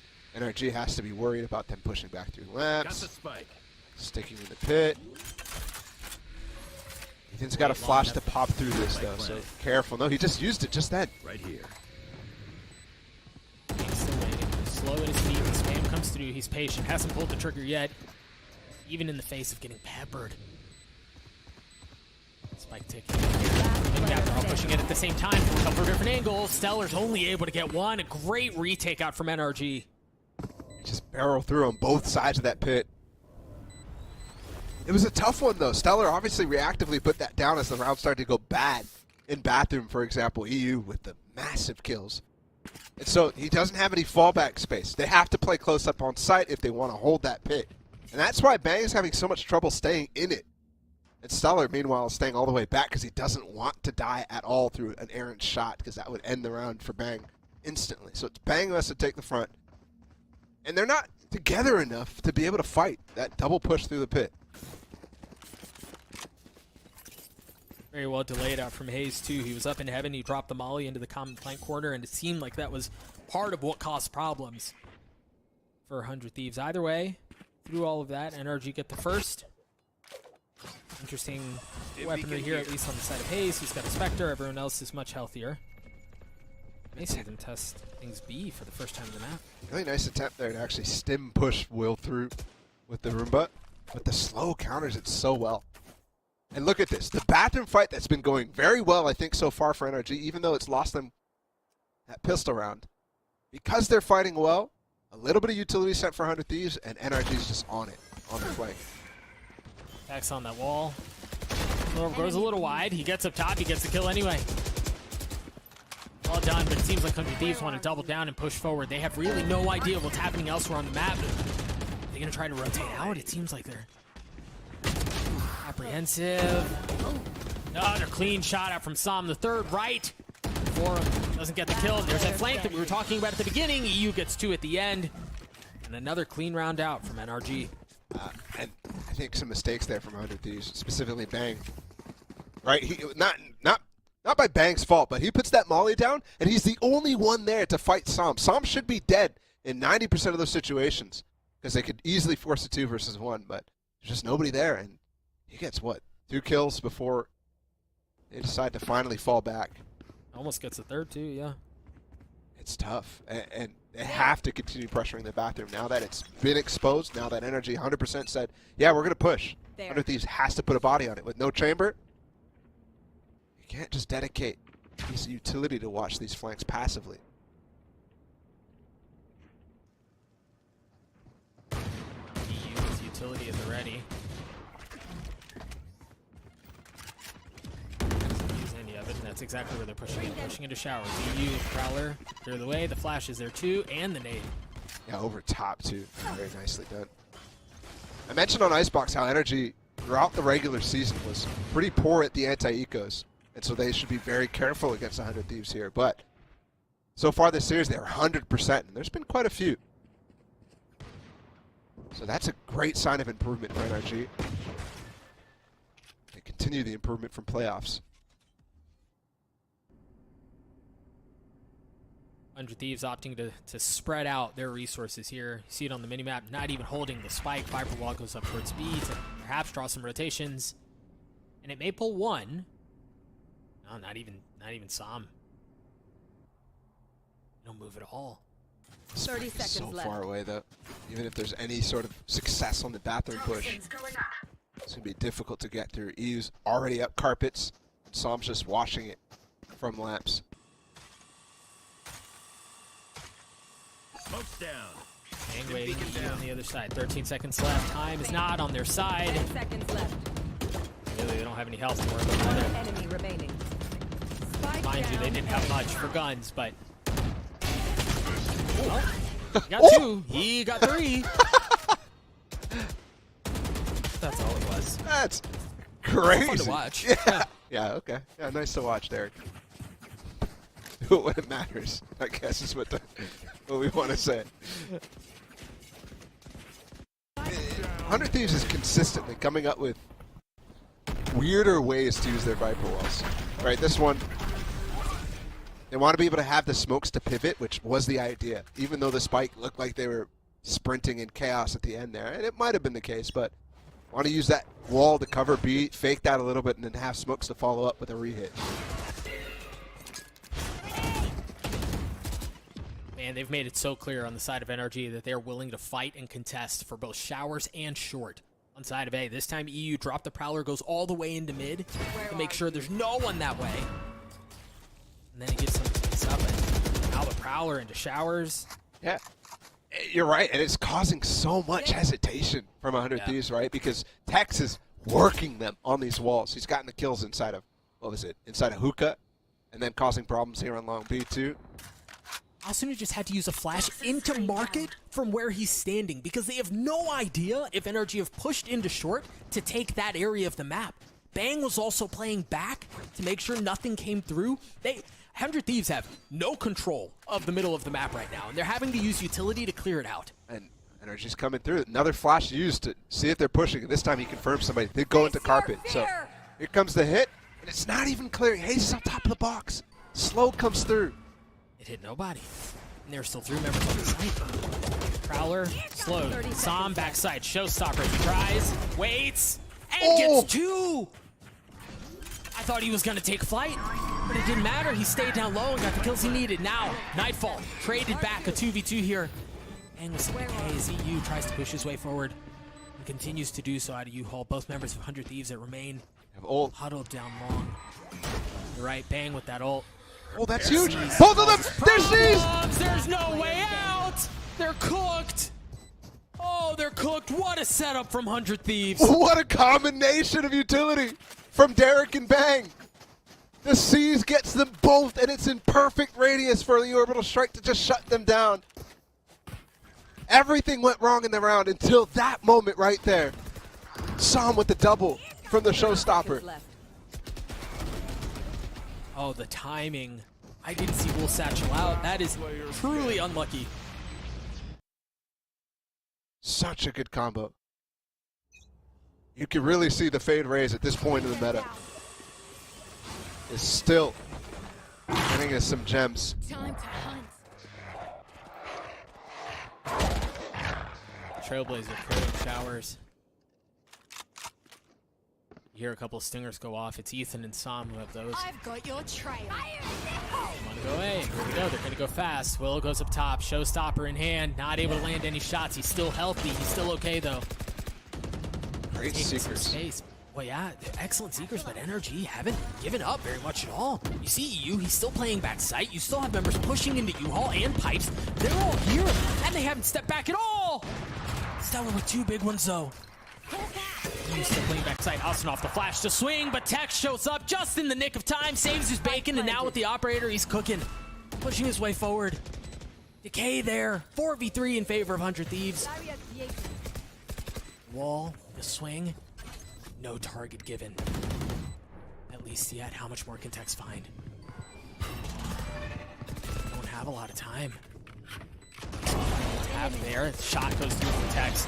As he has been an absolute demon! And he's gonna have to continue. Derek with the clean shot as he gets a second, the third on the round for him. That round was nuts.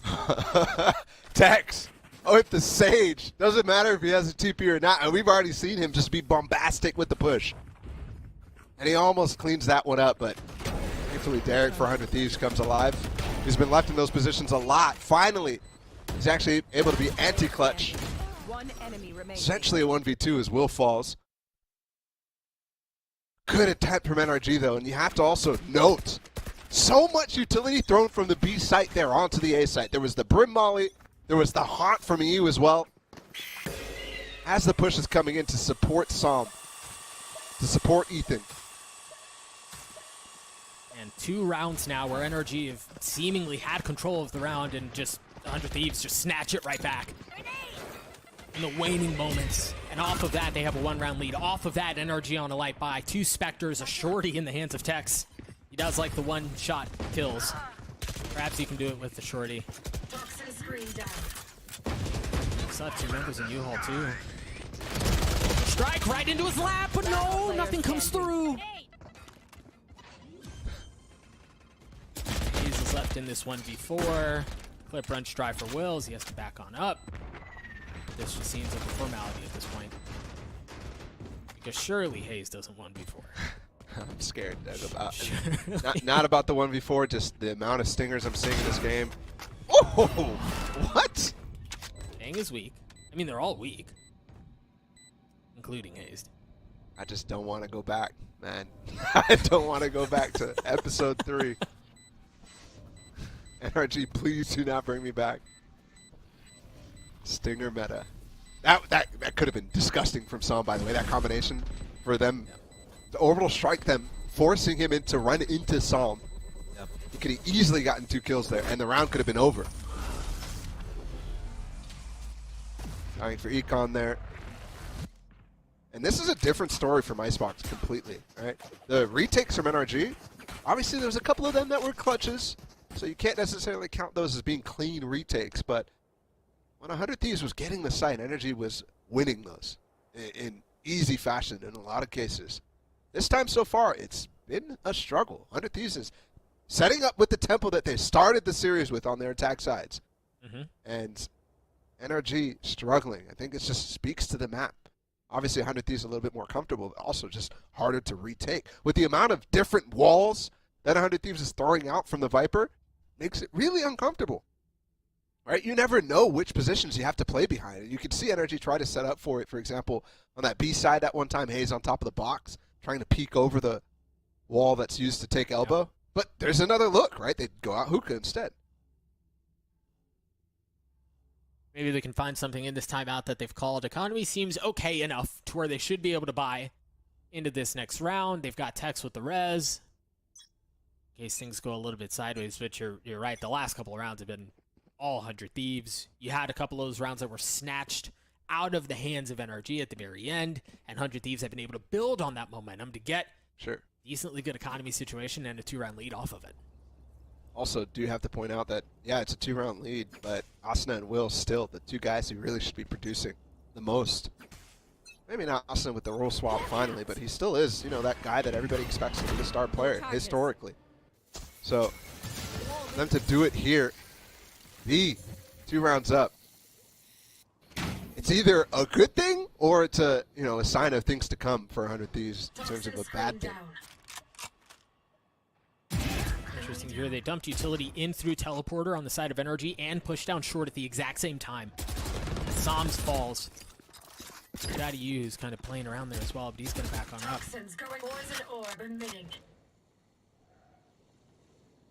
Trailblazer through bathroom. And while they poked down short, man gets the kill all the way onto Ethan, way far back, and EU is just stuck. Will knowing, yeah, the EU's there, and they're what was that? How did he get the second too? Down A. And this is a problem now, because I wanted to point out this Hayes flank. He just pushes out into sand, and all of a sudden he's here, ready to fight against Derek, ready to flank the planner. Once again, NRG in a position to take the round.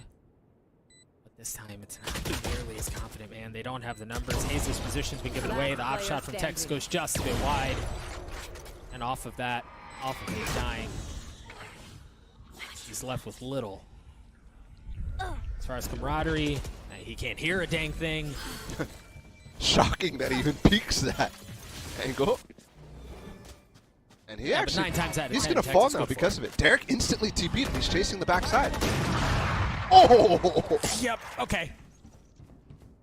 Hayes played yesterday, bro. And he manages to keep that op into the next round. That's wild. That is. Tex has just been on a different level. Sure. All series. Do have to give props there to Will to spot out the Hayes flank from a position where he's the target, right? He's the guy that Hayes could really punish. But good awareness. He says, okay, I can't really do anything from triple, right? So let me at least watch the flank because you guys will cover the rest of my spots. So 3v2, well played. And 100 Thieves now are really putting some distance between the two score lines. There just hasn't been much of NRG in the last couple of rounds. I don't know if it's going to be any different. It's just, well, never mind. It's Tex with an operator in his hands. You can't count the guy out.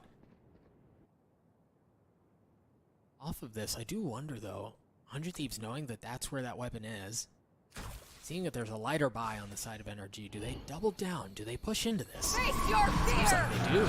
Nightfall. And the Prowler in his face. Tex has to back up. And yeah, they're recommitting. Welcome to my world. Next shot goes wide. Bang, gets him up. Operator no longer in play unless it's picked up by someone else. There's going to be the flank here from you.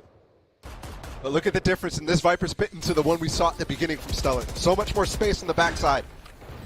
This feels very uncomfortable here. Derek with a big kill onto Sam. You've still got EU on the flank and he's got a judge. They're actually may have heard that too. They're going to swing a bang. Weak. Dead. Oh, that's unfortunate. That's unfortunate. The thing is, if he had gotten something, he's got a Nightfall. He's got a chance to do something with it, but EU ultimately needs his demise. The 2v2 left all around. One enemy remaining. And that 2v2 quickly becomes a 2v1 as Hayes with 1 HP to his name. False. Once again, a nice round out from 100 Thieves. And they're really, really clawing them together. This is a complete return to average, at least on these attacking sides here from 100 Thieves, right? Throughout stage 2, they had a 75% post-plant conversion, which is close to the best in the league, if not the best.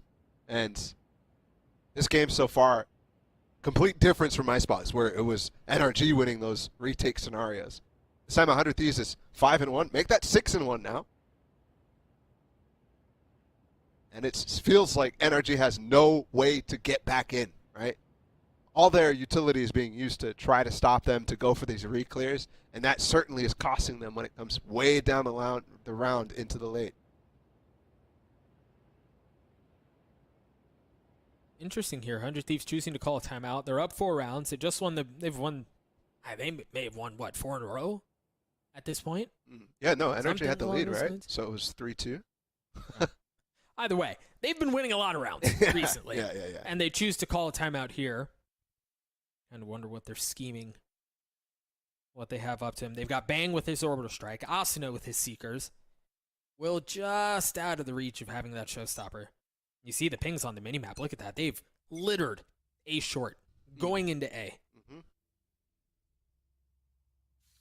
Specifically, you know, things that have happened so far, right? It's being careful about this re-clear. So, Stella going to put down the wall. That splits the site. Instantly clearing the top of that. Love that too, by the way. That he's not afraid because it's Psalm. Psalm does op in the past, but it's really Tex. Even when he's playing the stage so far. Oh, the ults! Tex is in trouble. The nade coming through. He blocks it with the wall. I don't think I've ever seen anything like that, and he still gets one. That's just dumb. Tex is so good, but he's left his team in a really uncomfortable spot. Energy hard rotated off the commitment of the orbital strike, off the commitment of the molly, the nade. I mean, there was a lot thrown in to try to take out Tex. And that could have costed them, but again, 100 Thieves a little too slow. Oh no. I have the spike. Wisdom winning that duel out over Youth. Now off of that, they're going to rotate back. You see Hayes takes the telly, and off of this, do they go back? No, it seems like they're running it today with only 30 seconds left. You see the Nightfall come through. Ethan's here on this B site. No flash to deal with, though, and they're actually rotating back. Only one TP, though, so he was re-cleared. No, he heard it. Yeah. I wonder if that was a mistake because the rest of them stayed on A, and now the spike is nowhere within reach. Hayes finding the right place at the right time. And while Stellar's able to get a lot of kills and make it look cool, the round's just not going to go his way. That time, it was the opposite, right? NRG didn't have to spend anything because 100 Thieves is really pushing the pace up into Ortuka. They spend so much, and then they leave Austin in a tough spot by himself to potentially go for a late TP after poking a little bit towards B. Again, though, NRG just re-clears. At a certain point, when does 100 Thieves, I mean, obviously they're up 7-4, but these pushes are consistently finding value when you know it's coming, you know? Note very quickly here, a lot of ultimates on the side of NRG. Hayes is close to having his too. It's the last round of the half, so you know it's going to be a good one. Last time Will had his ult as well, and he only has a Spectre, which indicates to me that they're going to want to pop with his Showstopper. But a lot to counter, you're right. See this fight for showers continue as utility is dumped from both sides into that area of the map. And it can and there's more. There's the Prowler, they've used the Seekers, they've used flashes, they've used everything.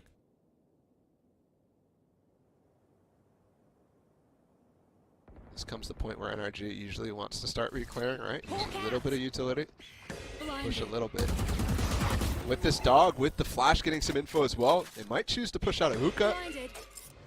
Down short. They've used everything. I've lost count of how much utility has been used in the showers, and there's still more coming. Here comes Will. Oh no, no value found, and he's slowed.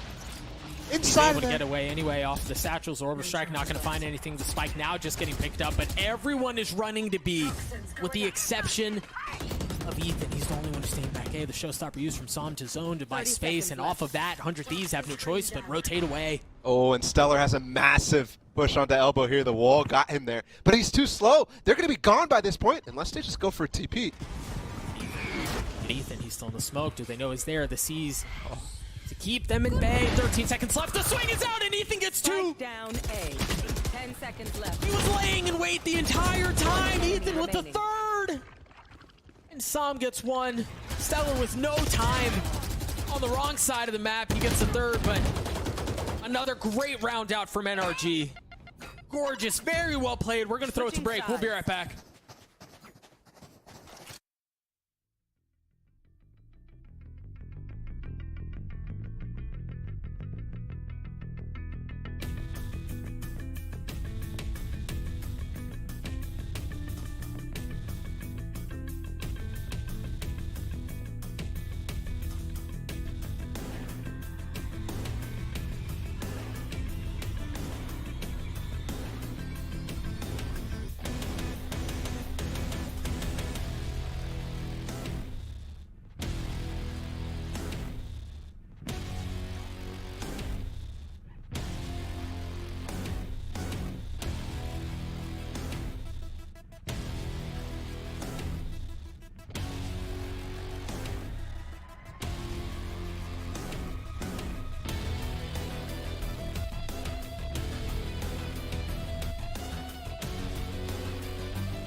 Hundred Thieves on their map pick cling on to a slender, narrow 2-round lead.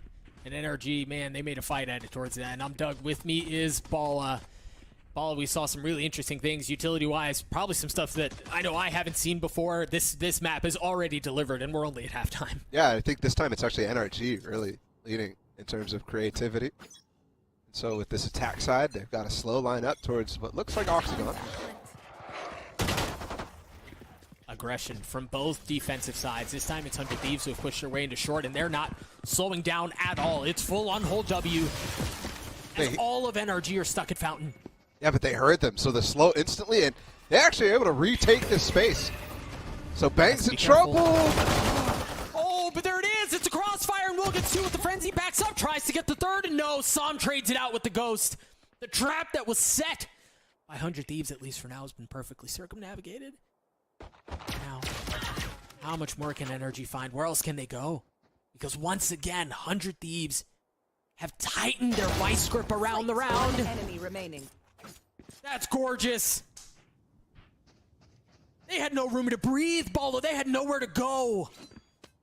Just the repush. Literally taking a page out of the NRG strat book.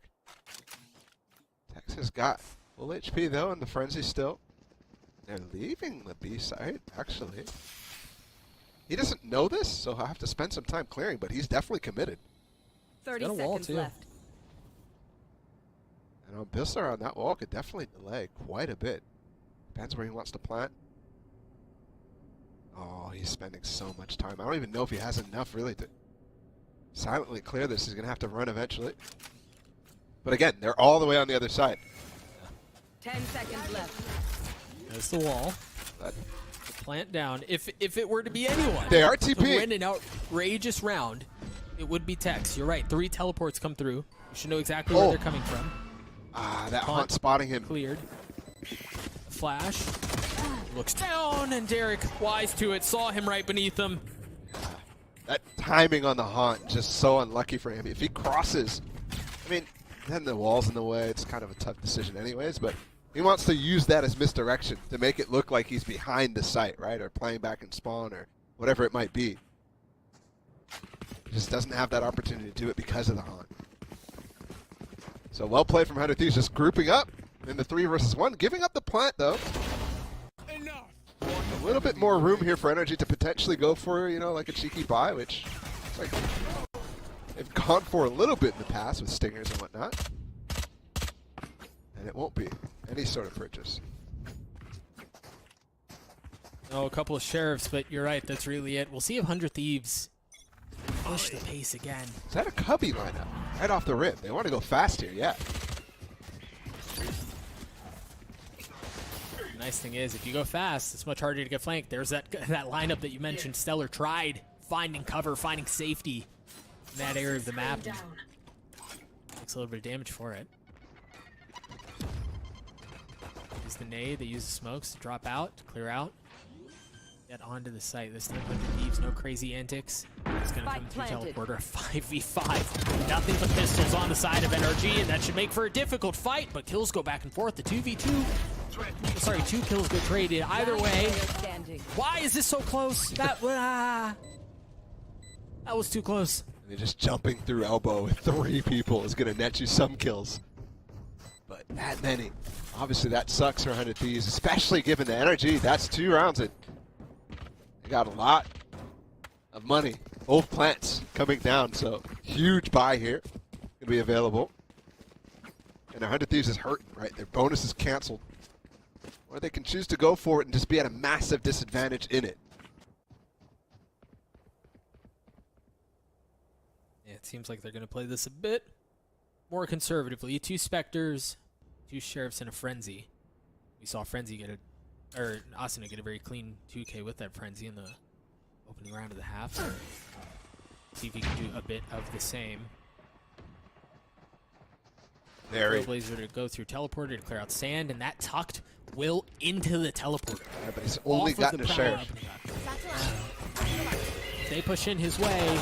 Should be pretty clean. Sam not able to take his flight all the way into Yuha, and Asuna again with the Frenzy gets the kill that he needs. And now Will, who was in teleporter, starting to rotate around the map, but can he get the timing that he needs? He's still so far away from the play. It may not matter though if Bang's just gonna win it himself. EU with the Vandal. Ethan has one too. You've got mollies, you've got seizes, you've got all sorts of utility being dumped into your lap. Ethan gets a second, he's gonna have to swing around, and Will plays spoiler at the very last second. And that would have been such an advantaged fight as well for Ethan. Can't take this. Will had no weapon before that, just the Sheriff. That was super close, but also is the first in a round where the economy was shambles for 100 Thieves in that bonus, right? Only 2 people had weapons coming into this round. That's the first bonus that they convert in the series, and they've had every single opportunity because they've won 4 out of 4 pistols so far on both these maps. That's just crazy. 5-round lead for 100 Thieves. Armor, guns, utility, even an ult for Bang. Will's close to his as well. Every single round starting out with some sort of Sage. Rim lineup. Or kill in this case. Yeah. This text takes Will. Just through the smoke too. Yeah. And that's because the haunt coming through. Able to easily deal with him.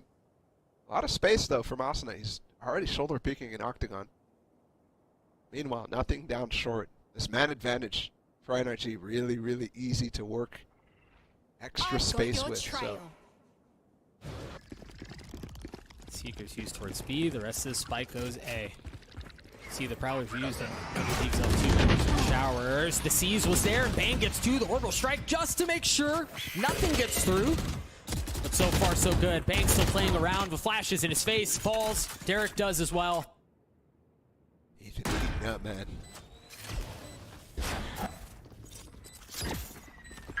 Get back into this, a 3v2 here. Ethan takes a good chunk of damage as Stellar's still playing up in heaven, trying to spam through, trying to find what he can. I just don't know if the spam's gonna land. They're gonna have to go in, they're gonna have to try to take this fight, and Ethan glad to take it. I don't know how Stellar wins this 1v3, man. I really don't. Ethan's low, but yeah, no. I love that position that Ethan ducks into after he gets mollied, right? He's just not exposing himself to heaven at all. Yeah. And it's even a great off angle against the player coming out of spawn. It's really good movement from him. Great studying. So that huge, very important round, that fact that they were able to get that plant money on the first 2, even in the third, that's them the possibility of even buying into this round. And that's how you keep it close, because for the first time it feels like there is a gap in this game, in this series. 4-round gap at that. As you see 100 Thieves for their buy. It's very not good. We'll see if they can convert anything with it. We've seen them do it once already this half. Maybe they can do it again. It's not like NRG's is great either, right? Light armor on 2 members. Flash into hookah, and they should be able to take some of that space away pretty freely. Might not expect the amount of buy that's come in, right? Obviously there was some saved weapons, but the stingers, all that sort of thing too. Interesting that Stellar's the guy who keeps, or he just keeps the Phantom instead of giving it elsewhere. He still had armor, so.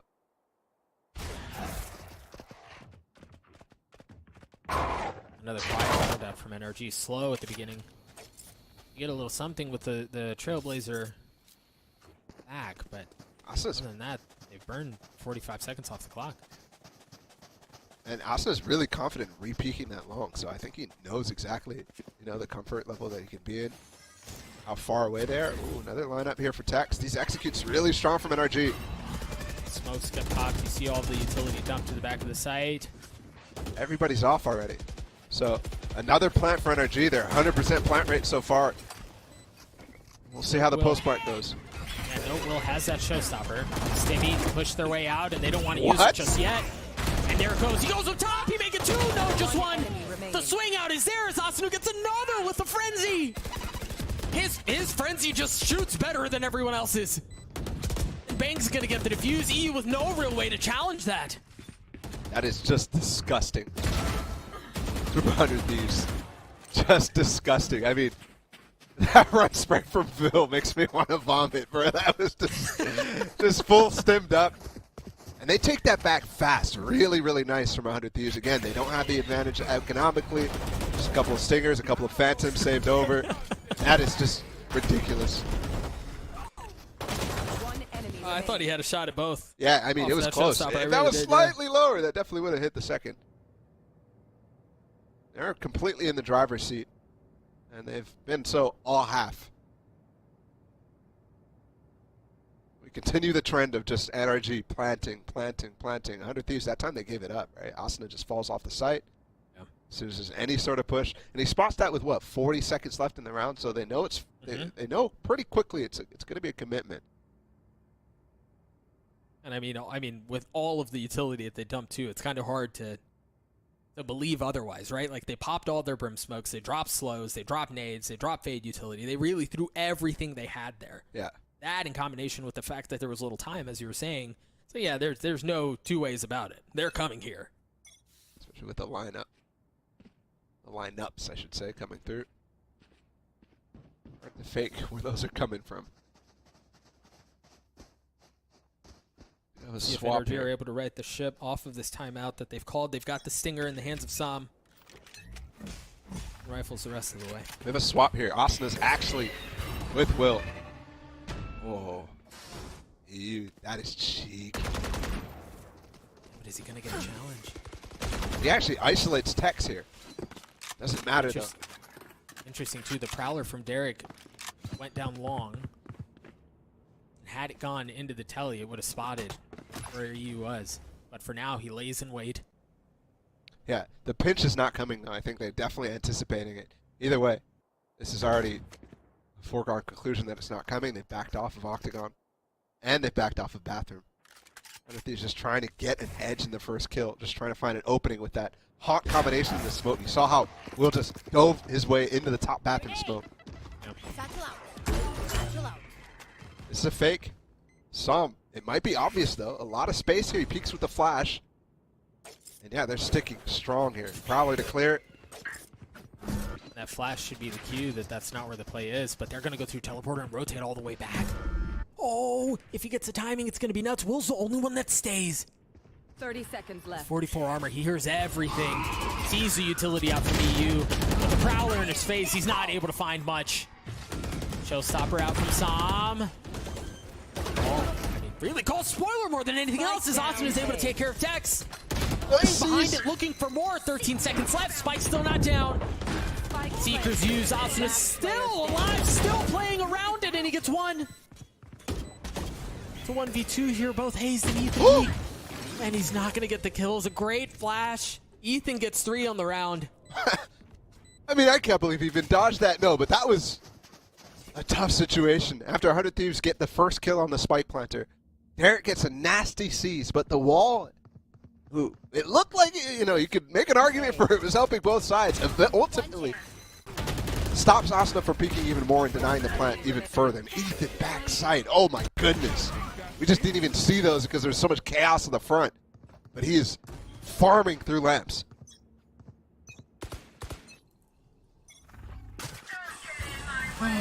Viper Spit used at the very beginning of the round from 100 Thieves to deny any entry into hookah through sand. They're going to instantly pounce on this A site, though. As soon as they recognize what's going on, they want the smoke up short. Prowler's going to spot a little bit of something in the showers, and Nightfall's going to follow with it. They have 2 members stuck in showers. Prowler, great to delay, great to deny. And for now, they're able to hold on to that area of the map, but the thing is they're being swarmed once again. They're being surrounded. EU falls. That's perfect. That's exactly what they needed. His Bang gets 3. He sees in the ult again. And that cleans it up. He did not give up an inch, man. Ridiculously good hold in bathrooms from 100 Thieves. All up to Tex, and there's a high-low on the bench. Bang with the 4K. And I'd love to see that again because I think that Phantom kill, the second one that he got, random through the wall, if I'm not mistaken. And that puts him on match point, too. No, all 3 you can see. Beautiful stuff. The amount of stickiness that they have between the teammates there, Bang and Asuna, really, really, really strong. It might have been a problem that they're continuously letting these plants go down. That might have been the first one that they didn't get a plant. But now they're on match point. And eventually one of these famed 100 Thieves retakes. There's enough leeway that they should be able to close this out easily.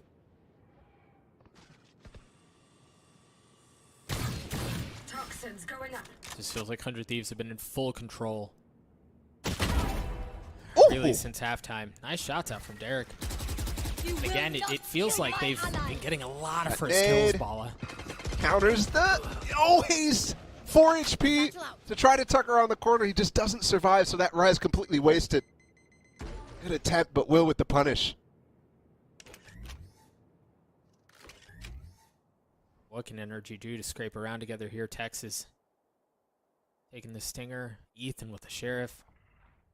And that's all they've really got.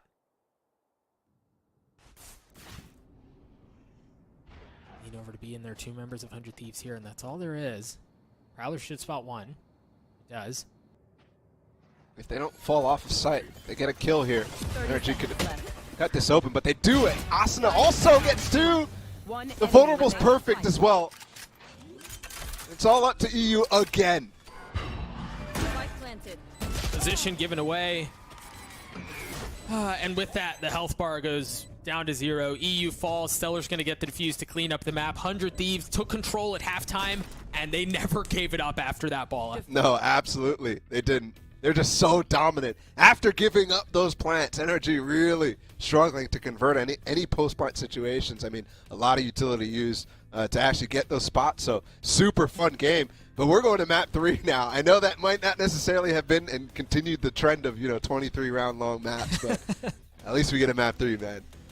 Well, and if 100 Thieves continue to play this way, it may be a problem, man. It felt like they were winning every single first kill, or almost every single first duel in the second half. They were converting almost all of their 5v4s. Like, this is the 100 Thieves that, when people talk about them looking good, that what you just saw, that's why. right? Like when they're clicking like that, they're terrifying. It ends up being, you know, that fundamental thing, that the chemistry starting to build with the team. And that's where the focus has been with the team. Obviously, there's been creative things thrown into it, but it's definitely been a treat to watch. One map to decide who's going to win this best of 3. It's Ascent on the other side of this break. Don't go anywhere.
One player remaining, and it's Bang coming in from mid. No way! Makes it a 1v1! What is that?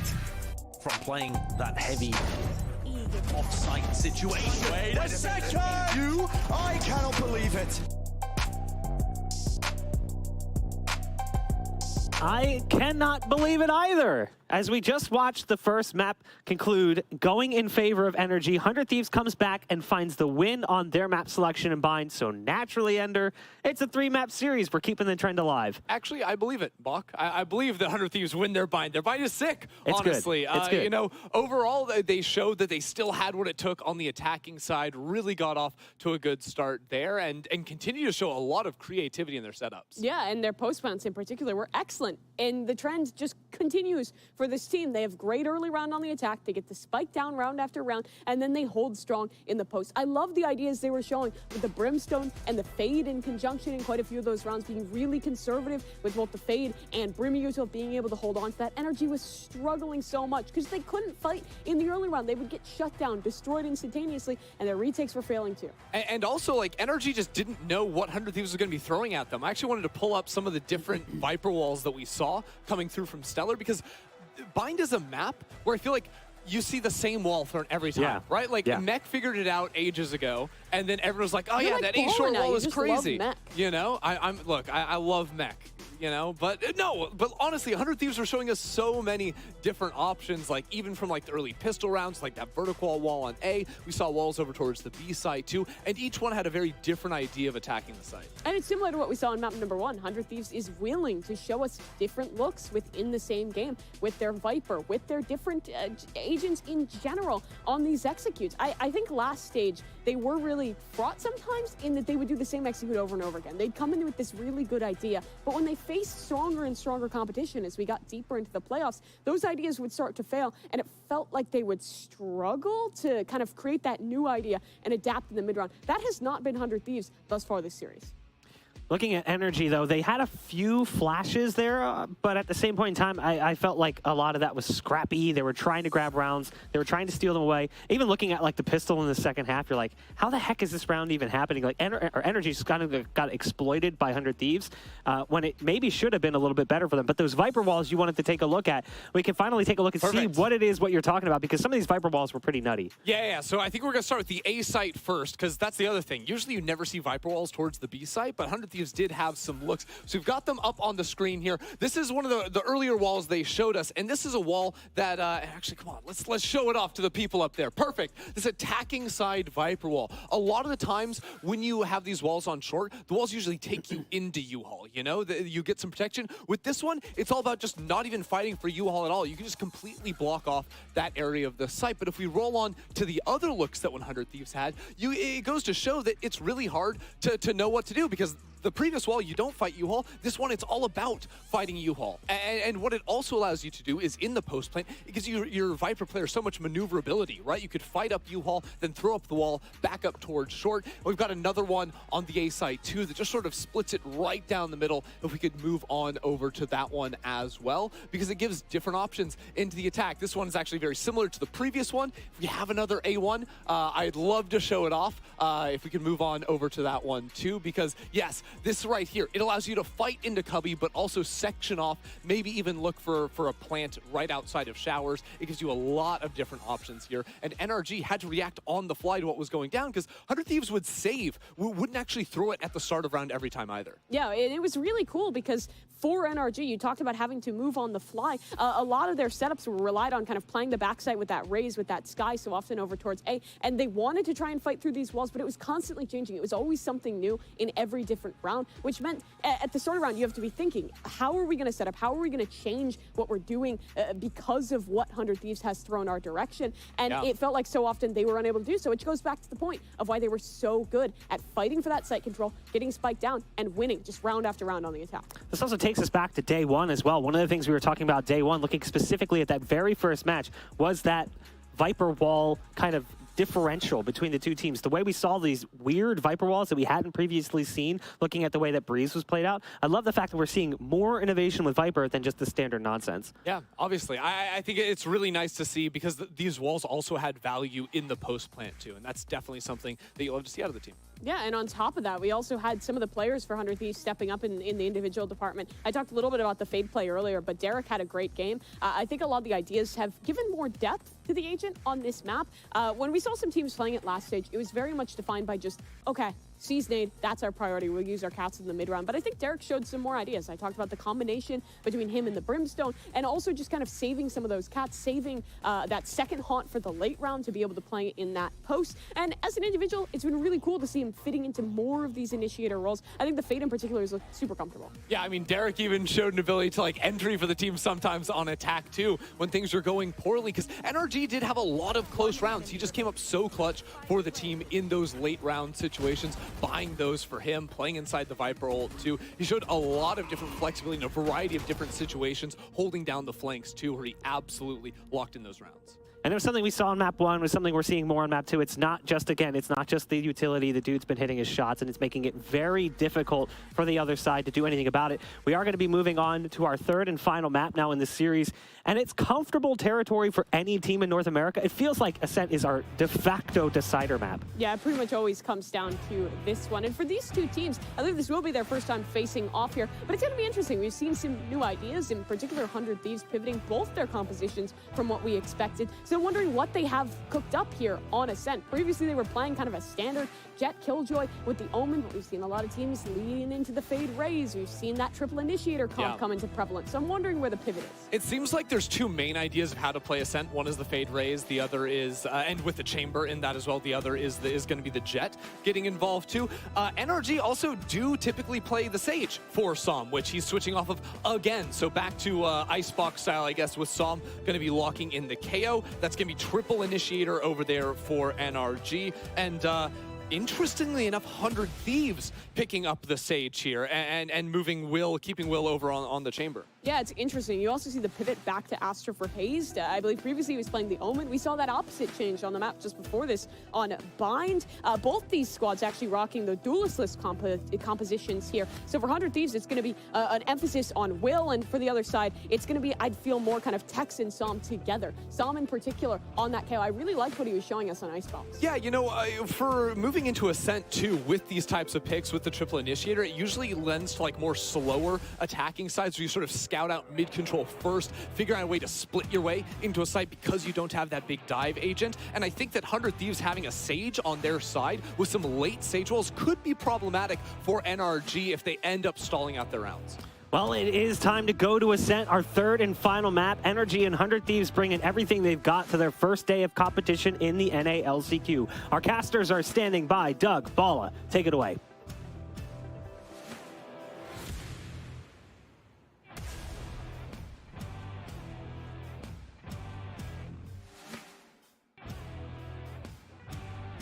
Yeah. And the only time they actually played Ascent in the season with this roster, right? And it was not pretty. So it was one of those maps that really felt like they were trying to shy away from. This is a great way and place for the series to end for NRG. 100 Thieves has to look much better. And I think the comp changes that they've gone for are a step in the right direction. Derek looked phenomenal on that Faye in the prior map. But at the same time, EU is leveling up his game just as much, if not more. Suppressed.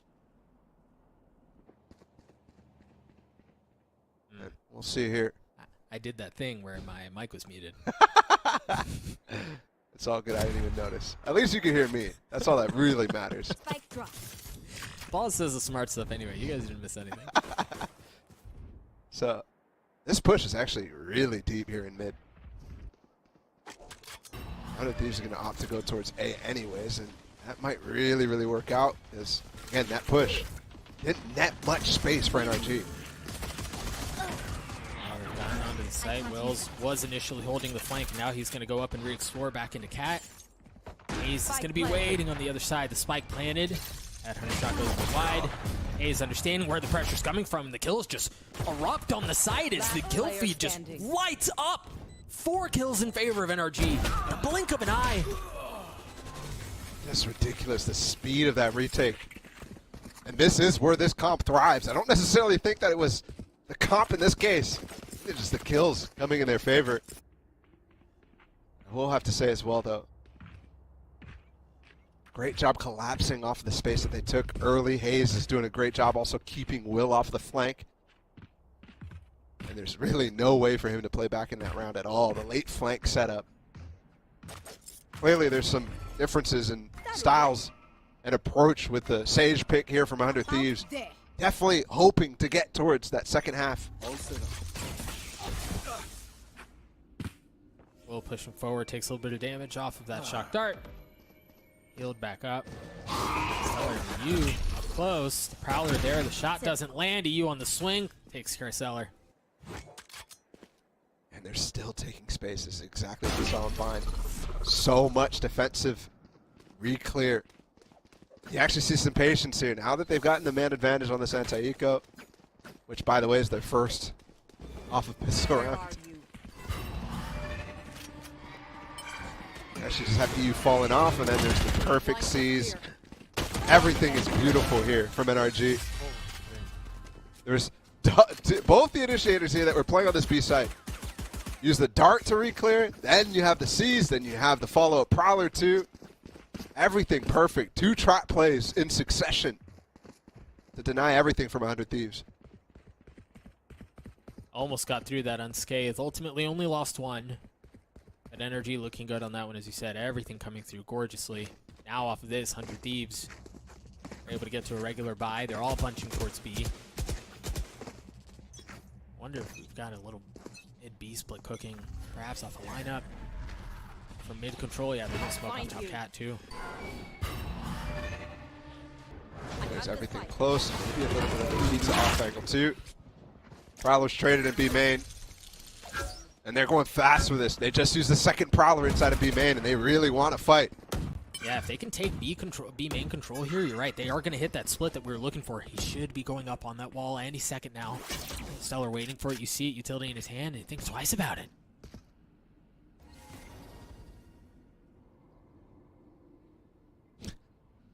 He's going for the classic 100Ds wall, but Ethan is the guy who pioneered this for them. And he's on the other side. Here it comes. Wait a bit. See paranoia in the hands of Banks. Stellar goes up top. No target given yet. It's now Banks swinging forward. Derek's actually the first one to get the kill. Spam 2. He has an idea that he used probably there, and it's Asuna who gets him at the end. He's already gotten 2 on the round. Stellar pushing Sam off with the slow orb. This round looks all but done.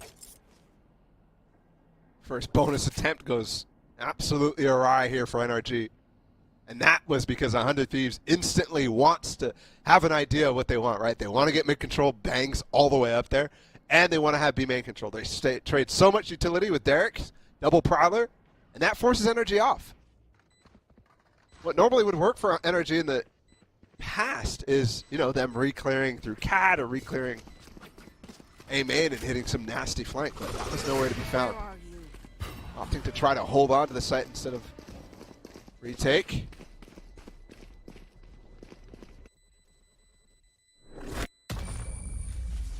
Very well done. 100 Thieves on the board. They get through that clean. They're going to carry all of their weapons into the next round, and it was good on Hayes to keep his. Vandal should be... yeah, they're going to be able to buy up a little bit with it. Let's see, this mixed bag out from Energy. Ethan's going to have the Odin light armor in the hands of EU. That's dangerous. With this comp, there's so many setups that you can go for with this Odin to get early kills. Yeah. Now, it looks like Yeah, we may tech, get okay. yeah. I was wondering what was going on here. Tech pause comes through. We'll get you back into the game as soon as possible. It's an interesting decision here that you can make if you're NRG. Given, I wonder, do they bring the op in for Tex here? How do they choose to go about this? They've got enough money to bring it in, and we've seen Tex. He's almost automatic with it when he's got it in his hand. Well, there it is. Yeah. I was going to say it's probably Tex that's having the issue, so maybe when he gets back in or whatever it might be, he clearly has the intention, but maybe realizing. Either way, I think it's a good choice. Though, pair it up as a combination with, you know, an Odin trap play or something like that. Maybe it's a little sketchy. But I think it'll be fine. He could set up on the other side of the map. There also is the thing to deal with, which is Derek. He's the real anti-op outside of Will taking head-to-head battles, which has not been going his way. Double Odin now, actually. So for sure, we're going to get some sort of trap play as this tech pause ends. Bringing double Odin, light armor on 2 players, operator in the hands of Tex. What the heck are they up to? Seems like there was a small comms issue that was going on, but it seems like it's been rectified. And as well, no, I lied to you. You didn't lie about the comms issue. That's truly, actually. You're right. That was truth. That was gospel. This, less so. It seems like we're still trying to iron out what's going on. But again, the question really is, NRG with this buy that they have, what are they up to? Right? Like, what shorter shenanigans are they going to try to pull out?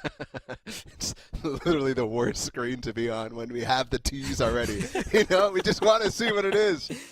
There's a lot of possibilities, obviously, in B with the wall that it is, but there's also, you know, the tiles crunching aspect of it.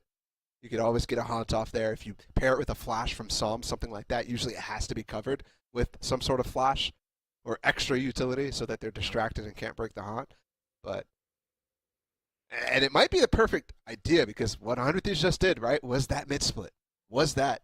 Let's fast B in tiles. Let's throw a haunt into middle. And they set up for quite a while in tiles, so potentially that's the call.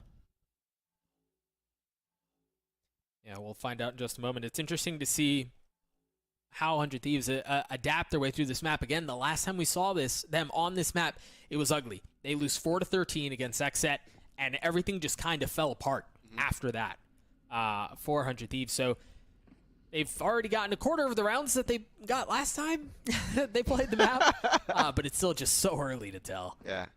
Meanwhile, for NRG, this is a little bit more experience for them, right? They don't have any catastrophes or anything like that. They actually took a map off of EG when they beat them in playoffs, which famously they're the ones who created this type of comp that NRG is playing, Right? At least in NA, they're the ones who brought it over. So clearly some prowess for them on this map, and they played it 3 times in stage 2. That's why I was a little concerned when I saw this as the last map, but obviously 100 Thieves also has their same idea of a new way to play this map, and it involves Stellar, and it involves having a really, really good defense, although obviously the executes can be really strong with any sort of fade KO combination too. I will say though, Ball, it is interesting as we have a moment to talk about it. The propensity of teams, we saw it yesterday. We've seen it some even this series, and it's still only the first one. Teams are very clearly, it feels like, moving away from duelists, right? It seems like they're moving away from pace. They're trying to move away from that dive, get into the back line, create as much havoc as you possibly can. Do you feel like that's the I don't want to say the right approach, but would you say it's a more favorable approach on a map like this? On Ascent, it definitely could be. Sure. There's definitely a lot of ideas that you could use to, take fast A site control, like Jet, for example. But other than that, there's not really a duelist on this map that I prefer. Right? There's the Raze stuff is very gimmicky, very one-sided because you're just trying to get trap plays off. But either way, we're back into it, and neither has a duelist. The Rise of Chamber. That's what it was, right? The same type of thing. Let's talk about the tiles crunch, but 100 Thieves is fast to respond. Ethan still has his own on the other side. He's just spamming into main. There's only one player that's made it through. They TP'd, bang, TP'd on the site right here, so a little bit of that dive without the duelist. And he gets past the Odin spam. So now that there's actually shown off their idea, 100 Thieves has clear ideas on how to counter it themselves, and Will is coming through with this flank on Cat again. There's nobody at tree, at least for now. But truly, they reposition. The Odin looking at exactly where he's going to be going. You just saw Bang reposition again, this time towards Switch. The Paranoia is going to push him off. Do they go fighting? Yeah, look at them. They're pushing through. They're taking the space back. How much more can they find? The first kill for the Odin goes through for Ethan. EU's not going to get a shot at it, even firing his. And Hoppin and Odin, all that remain. They're on site. There's no way out. Those weapons are gone. That was brilliant from 100 Thieves in a lot of different ways, right? They stay off of sight. Where are the strengths of the comp, the triple initiator that Energy has? In these double recon bolts from Sova and from Fade. And so all the time that they have to wait for those cooldowns, 100 Thieves just pushes right back into tree with the flash from Bang. And the double peek from him, Derek, and Will coming off of Cat as well. That's not where that utility is being used. So there's no value whatsoever, and 100 Thieves breaks the economy. It's an anti-eco for it. You're right, they're broke. They've got nothing. See the ult orb getting picked up. Tex falls. Again, he's been a proper monster when it comes to first duels. Doesn't feel like he loses very many. That one does not go his way.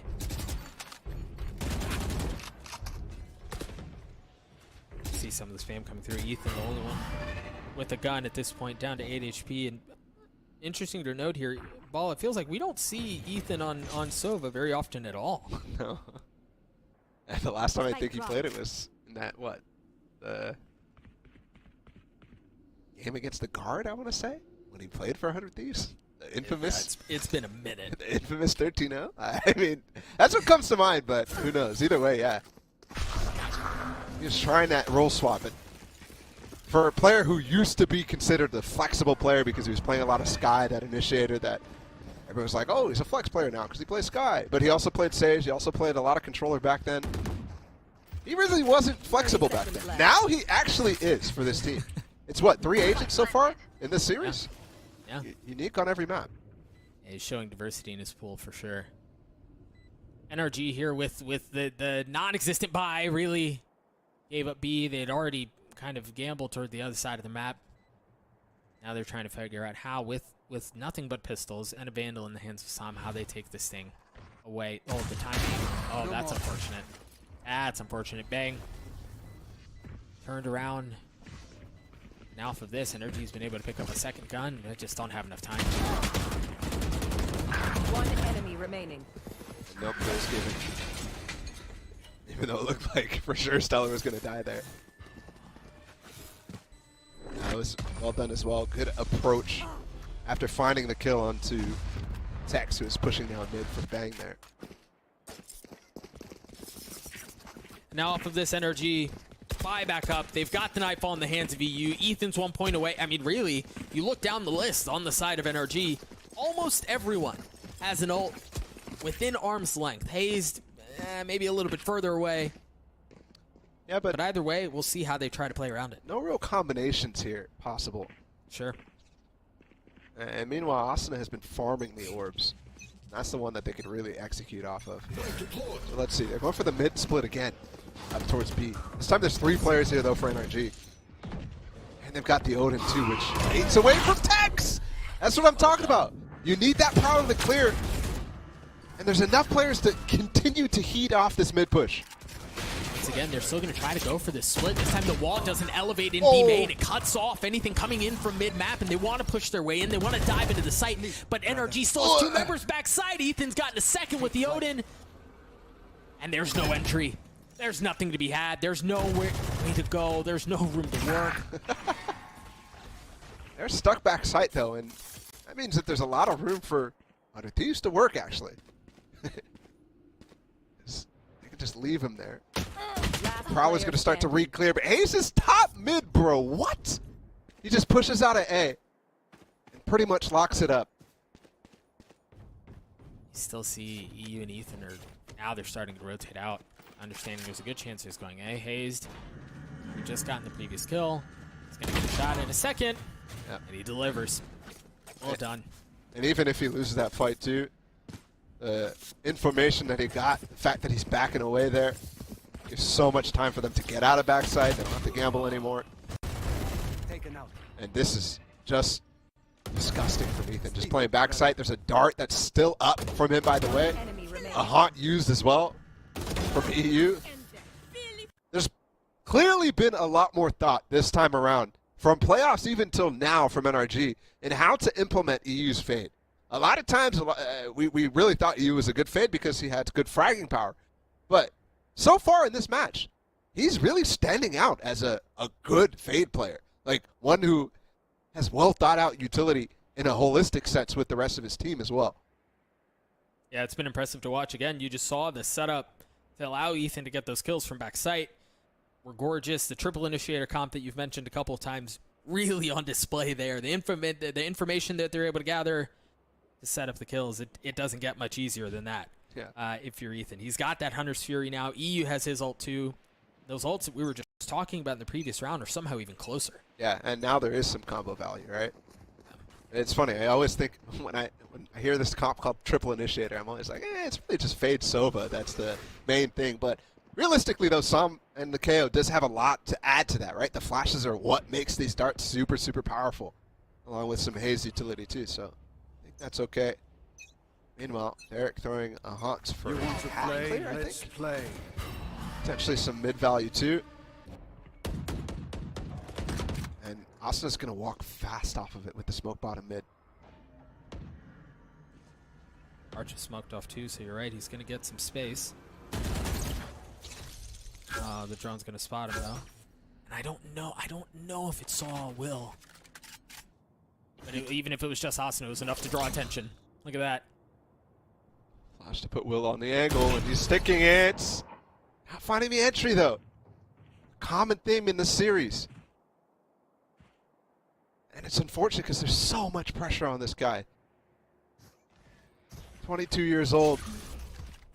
The spear point of this team, and he's now swapping onto an agent that they were clearly uncomfortable with during Stage 2 regular season. Just saw 100 Thieves push up mid-map, clear out that alarm bot, and see how NRG respond, and it doesn't seem like they move very much at all. That Prowler that just came through that smoke really didn't find much because of the way that the smoke is angled. So they have to clear so much. Thankfully, Asuna comes through tree. You just dropped another Prowler, but did not spot Bang, who's currently working up the middle of the map. Meanwhile, the site is now, the spike has not made its way out of the site. Sam gets 2 big kills. The Nightfall through. But again, Bang can play spoiler if he gets the timing right here. He's already got one on Tex. There's just not enough time for the spike to make its way out. Bang with the second. Stellar has to get it down here. And Som can blow the play up himself. EU does as well. And just like that, time expires. So close still. Time does go away. Bang with the 4K. But not the round. NRG has strung so many together now. And that should, no, still not breaking the economy.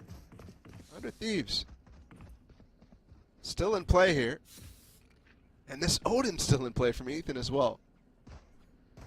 I feel like he's had it all game. Yeah. As soon as that tech timeout happened, it was like every single round from then. Op back in the hands of Tex. He says the tour de force fall back to in case this round goes a little sideways. So something that 100 Thieves can do here is make this look like a lot of that mid-presence that leads towards those B splits. And that could cause NRG to play a different setup. Right now, they're actually not playing for, you know, backside like they did in the prior time that they had success against a B split. Instead, they re-clear, and there's no smoke there, so Tex is on the angle.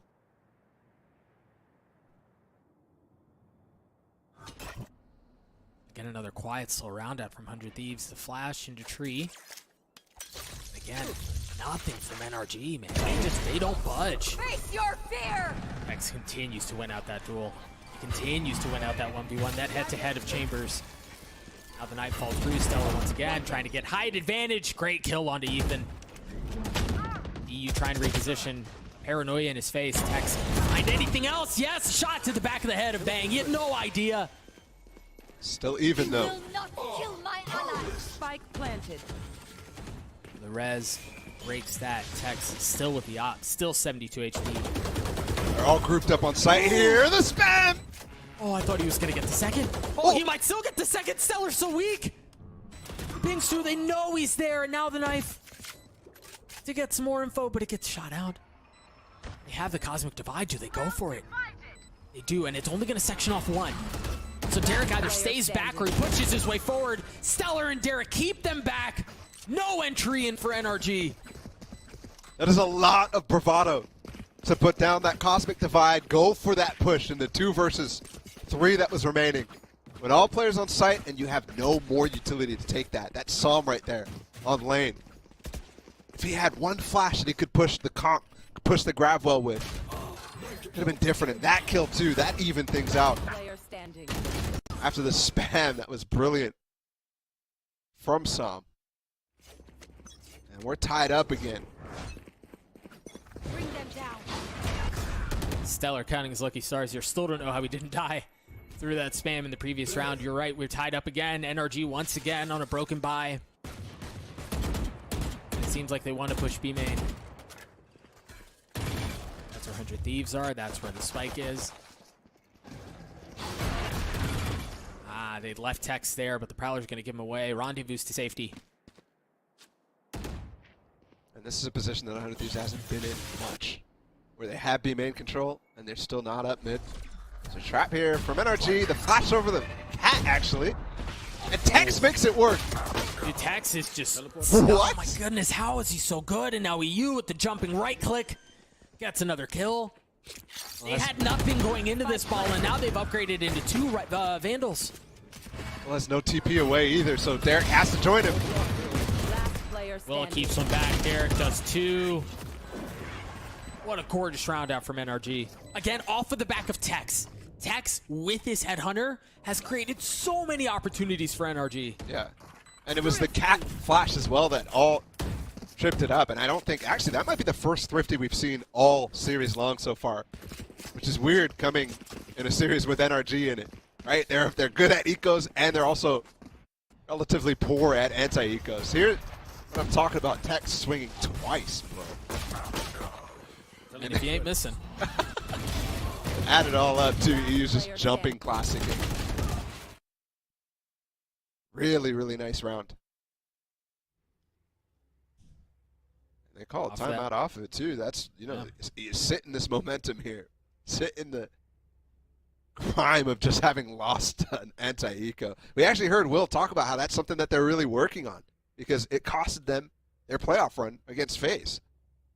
And I don't necessarily think that it was like, you know, statistically somewhere they have to work on for sure. But obviously the emotional damage of that series, it was a roller coaster. Gonna creep back up when they lose rounds like that. And you're right, you're just sitting and reliving Tex with those 2 headhunter shots, and then you jumping across your screen with a right click. It's a bloody nightmare. Tex buying the op this round. Should be able to buy for Sam too. At least drop for him. So yeah, it's going to be full guns the whole way. Something interesting to note too is that only one player on 100 Thieves has an above 50% win rate in their first engagement when they take one. Meanwhile, Sam and Tex is farming. It's been so difficult to deal with. And again, he has that operator, but it's playing towards A, and it seems like it's going to be another hit towards B unless it's a fake. They put the wall up across mid-map. They still have control there. Stellar with that awesome kill onto Hazed. Uses the wall to get up top, to get leverage, and to cut off rotations across the middle of the map. And now off of this, they're going to go B. But again, the op in the hands of Tex. He's here. He hasn't moved. And he's going to get a shot at it. Puts a bullet right in between Bang's eyes. And falls courtesy of that. But Thieves can have the sight. They have control and they get it planted.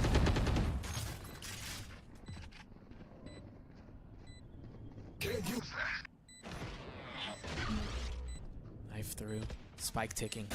Will holding this angle, waiting to see if anyone's going to challenge it. There you see it. You see the soda darts. You see the everything, the haunts, all of the utility dumped out at once, and the kills follow. What can Stellar do in a 1v3? Nothing. Ethan cleans him up. Great round out from NRG. Where do you even hide, man? Like, there's just no spot that's safe when you get that double recon out. Everybody on site lit up. And then they get lit up by Ethan's Odin and the rest of the players swinging because they're all trying to tuck and hide. So difficult to deal with. And finally, I think you're actually seeing some success on the retakes from NRG. Early on, they were struggling. That's why 100 Thieves has the 4 rounds that they have. But past that now, starting to find some success. Bringing it back towards where it should be with this composition. I will say, again, I wonder if 100 Thieves has this leaning a little bit defensive-sided for their comp. And I'm wondering where that line is drawn for them. Is it 5 rounds? Is it 4 rounds? Because historically as well, the NRG comp is poor attacking. We just saw that in the last series yesterday with Sentinels.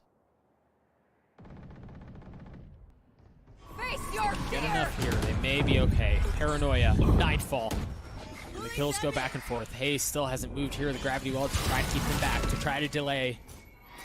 So far, so good. Derek showing a bit of utility of his own, and they just swing out and land the shots.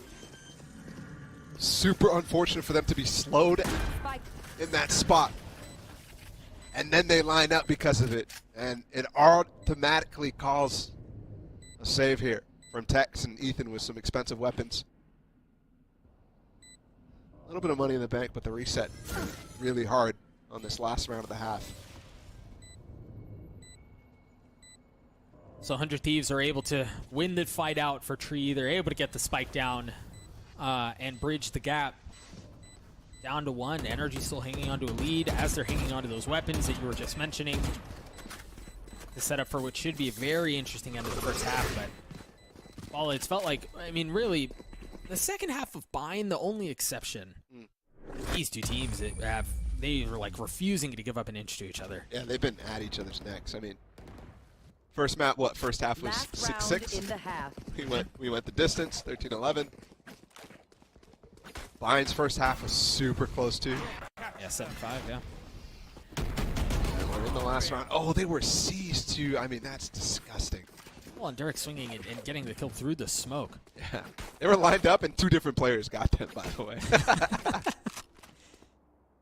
Last round of the half, again, the weapons that have been kept. Once again, EU and Ethan bringing an Odin in. The operator in the hands of Tex. 2 ultimates for NRG2 as they try to push this to a 7-5. You see the dart. There it is, the exact same. Dart, haunt, flash, spam. So you might think it's not actually getting value. but consistently you've actually had to see 100 Thieves who would like to try to stick in the tiles. As soon as that strat came out, they're no longer sitting in that spot. Yeah, they can. So Yeah. that buys them a little bit of time. And by default, they're going to be trying to stay away from it. NRG does spend the utility this time, but let's see. Watching this VOD back, the impact it'll have on your decision making. Tech's got the angle on B-main as well. You're still giving up a lot of space. You're not seeing that same type of re-clear from this composition that we saw from NRG on Bind. So obviously they lost that map, but it still felt like that was a strong suit from them. Same wall. Perhaps to be split. Yeah, there doesn't seem like there's any doubt about where they're going. Tex is here with the operator, holding off any advance out from Derek. He's got the rendezvous to get away, but Derek lands the shots. He gets the kill. And now off of that, he's going to be able to push his way forward. They haven't swung out with 20 seconds left. There's really no time to go around. They're going to have to stick to this. EU still playing around. Ethan with his as well. Saw him on the swing and no bang. Drops him. So get the plant down, and they do. Ace and Ethan. Ethan has 6 seconds on his dart, but they're all hidden at this point. They know the Odin's in play. This one-way, too, coming up. Yeah, a little high, though. Found them. Oh, Ethan spots one. The spam. Nothing doing yet. Can they find their way in? Can they get past the 4 members of the Thieves? No, it doesn't seem like they can. Hayes was going to have to do it all on his own at the end, and he wasn't able to do it. Map 1 delivered. It was a 6-6 half. Map 3 looking to be a bit of the same. We'll be right back.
We enter the second half of Ascent at a knotted up, perfect 6-6 score. NRG are going to be trying to figure things out on the attacking half while 100 Thieves keep them at bay, or at least attempt to. We'll see what they have cooked up. It's going to be a heavy lean towards A early on, a 5 bunch.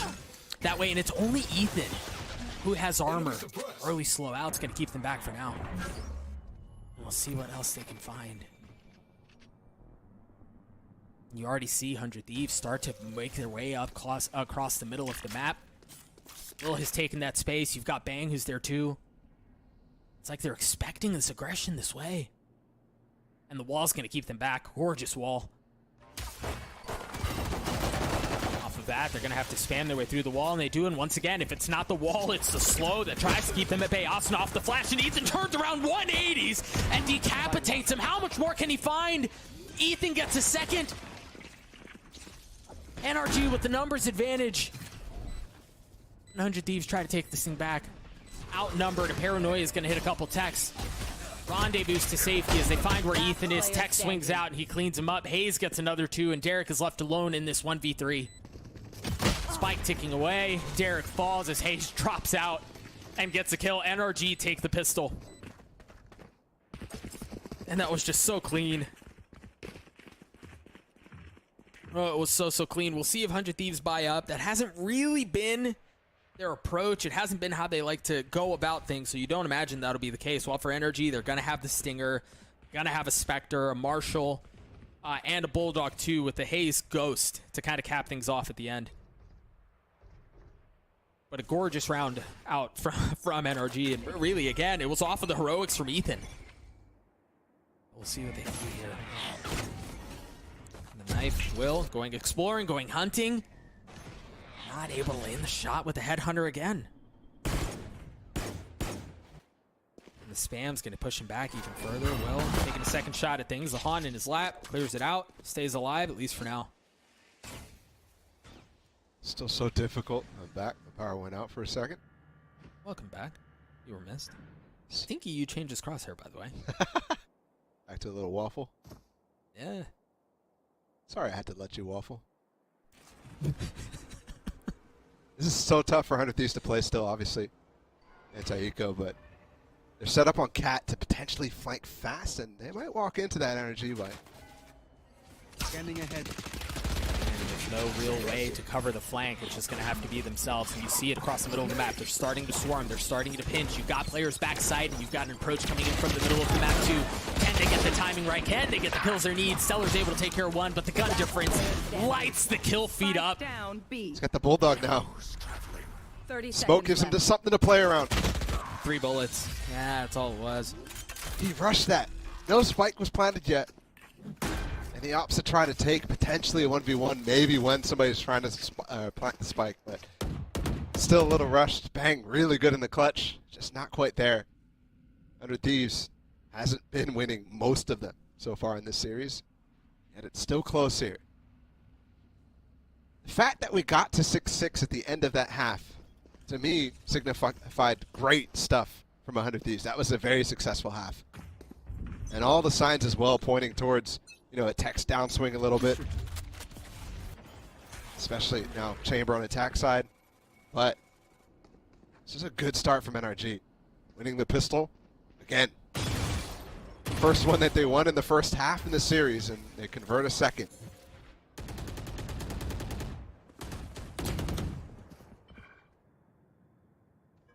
Here, the orb up. This is where teams start to stumble a little bit when facing the Sage on Ascent. Specifically the walls that delay the space that you want. So much more. And see, they haven't cleared the trip. Tex wants to go for it. Spike's still top mid, by the way, so they won't commit off of this push.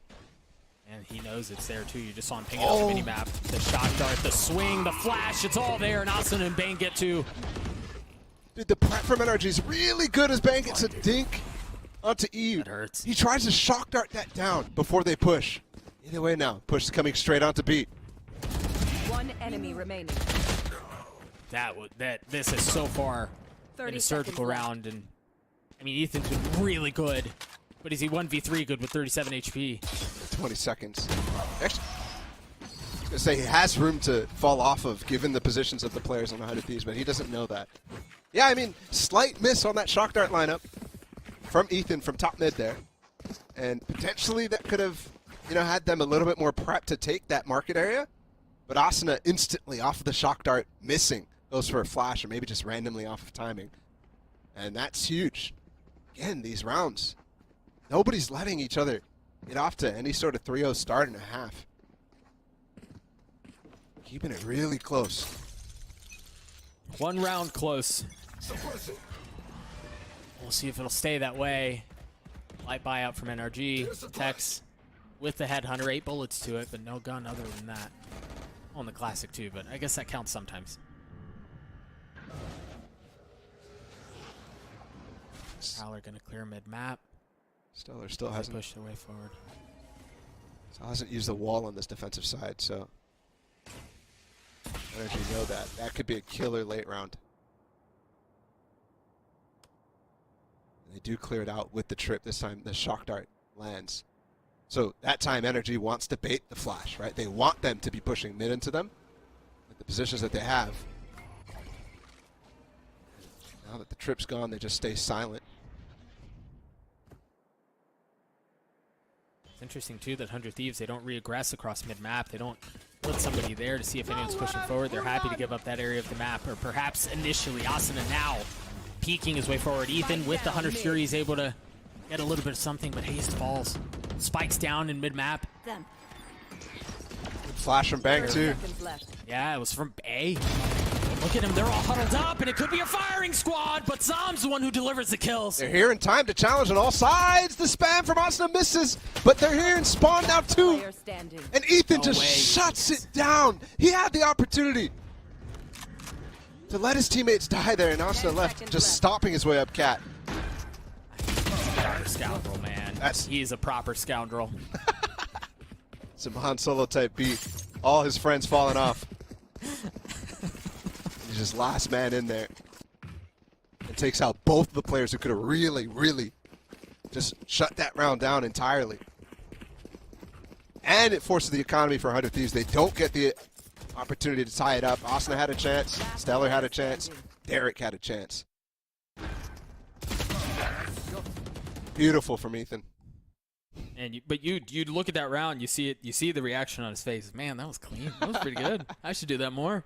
100 Thieves call a timeout. But Balla, you look at a round like that, and you think about Asuna swing across mid-map into spawn, and you realize in rounds like that what some of the beauty of this game, because a fraction of a second earlier, Asuna probably gets one, right? But it was just narrowly as they were turning that corner as he wasn't able to land the shots. Yeah, I mean, I think he should have gotten one anyways. I'm being critical of aim. I hate doing that, but it's just like it's Asuna for all we care. I mean, we're talking about Asuna, right? I do think though as well that was a really well played round from NRG entirely. The way that they broke the trip, they gave themselves a lot of time before then re-aggressing. They even droned up Cat and putting a lot of information out there for 100 Thieves to try to make some sort of read, and it made it so that the hit when it came. It's definitely viable on that B site, but just one player falling, right? On the initial entry, and that's the spike, and that's they have to start mid-rounding from there. Revealing area. 100 Thieves with nothing to show from a gun perspective. You hear that Tour de Force come online. Maybe that can be enough to equalize things a bit here. Potentially. But Will's in no position to do much top mid when they're all pushing E main. The wall here, they're going to have to pop fast off of it, and it could give Will the time to get over. Meanwhile, they also have to wait for their knives, which is 5 seconds away. They won't even. Oh, Stellar's in a ratty spot too, man. Maybe they don't check that corner, but no, they do. Eric's able to take one down with him, but ultimately falls. No weapon upgrade on the side of 100 Thieves. Again, it's still just a tour de force for Will. A peek from Eric to try to get in while Stellar's fighting. A little worrying for me. That's the type of hero play thing. They've just walled themselves in. Hold on, 100 Thieves could really actually make them hurt economically. I'm seriously questioning this. Right now, Bank's trying to group up. Why is he? Oh, he's worried about what's on the other side of B main right now. Yeah, they have no idea. The smoke off from stairs. Lane is still open. Cosmic Divide is cleared out. Will waiting. Shot doesn't land. Yeah, it does that time, but it's all it's going to be good for. A little bit of damage done, but truthfully, not much. Not nearly as much as we thought it would be. Yeah. After that decision to wall themselves off. Obviously, they secure the round with that wall, but Will as well on that spawn angle. Hitting that first shot would have completely changed how that went. I think a few people would have gone down to the spike, at least with the slow field. He does have an op this round, so he can redeem himself a little bit. Really nothing aggressive here from 100 Thieves on this half at all. And obviously you're playing with the Sage, so maybe you don't necessarily want to go for that, but not even any sort of mid-walks, nothing like that. His energy's being clinical. This default is every single time, right? Those darts, top mid, every single time. 100 Thieves continue to struggle with it. You also heard the op fired off at the very beginning of the round, so Energy understand at least some of what's on the other side. You're keeping the info off with that flash. So Derek has to spend a Prowler. Meanwhile, he's not rotating. There's Will. A kill. And 2. Oh, for a second I thought he'd gotten the third, but he's going to get a shot at it here. Tex is on a couple. No, the third shot just goes wide. Ethan and Tex, the only 2 that are left. Zasana unfortunately gets spammed through. Spam possibility here. They're going to swing out, and they swung out alone. Stellar somehow survives that. You've got the Prowler, you've got the Shock Darts, and now the Slorb. They're all going to have to dump down at the exact same time. And remember, it's an op in the hands of Will. It's going to be difficult to buy value out of that there, but they've just walled Ethan off. They're not going to let him out. Some BM in the moments there down in dark. I think that was actually spammable from Ethan. On the backside of that wall, because the spike was next to it. Either way, it's still such a tough position to play from. Well done from 100 Thieves, and credit to Will there. Getting the shot off, playing on his trademark as well, so the slow is guaranteed to go off or net himself a kill. Last player standing. In the final moments here where he gets walled off. Yeah, I think this is spammable from the right. Either way, hard to cross into it. Stellar's watching it. He has to take care of him first. You want to play? Let's play. Op still in the hands of Will. Here we this go. time he's going fishing. He's going aggressive. Those darts. The thing is, that dart's not going to spot him, but the shot goes wide. Every time we see Will get into such a good position, such a good play, he's just coming up short.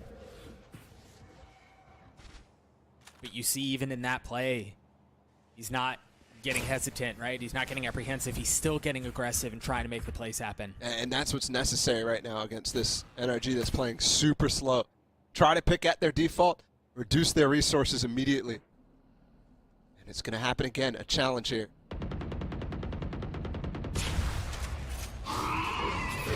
Nothing but an elbow. Fires off another with a Prowler in his face. 2 TPs for him already. And the pivot is in. Having Stormwood map, you've got Bang here. Nightfall through, Will again repositioned. Not gonna find anything at least yet. Maybe Asuna can as he pushes his way forward. Bang, still playing down by logs. Got a good setup as Asuna. Yes, he does. Bang does too. Oh, the gun barrel gives him away, and Will toggles over to get the second. There we go.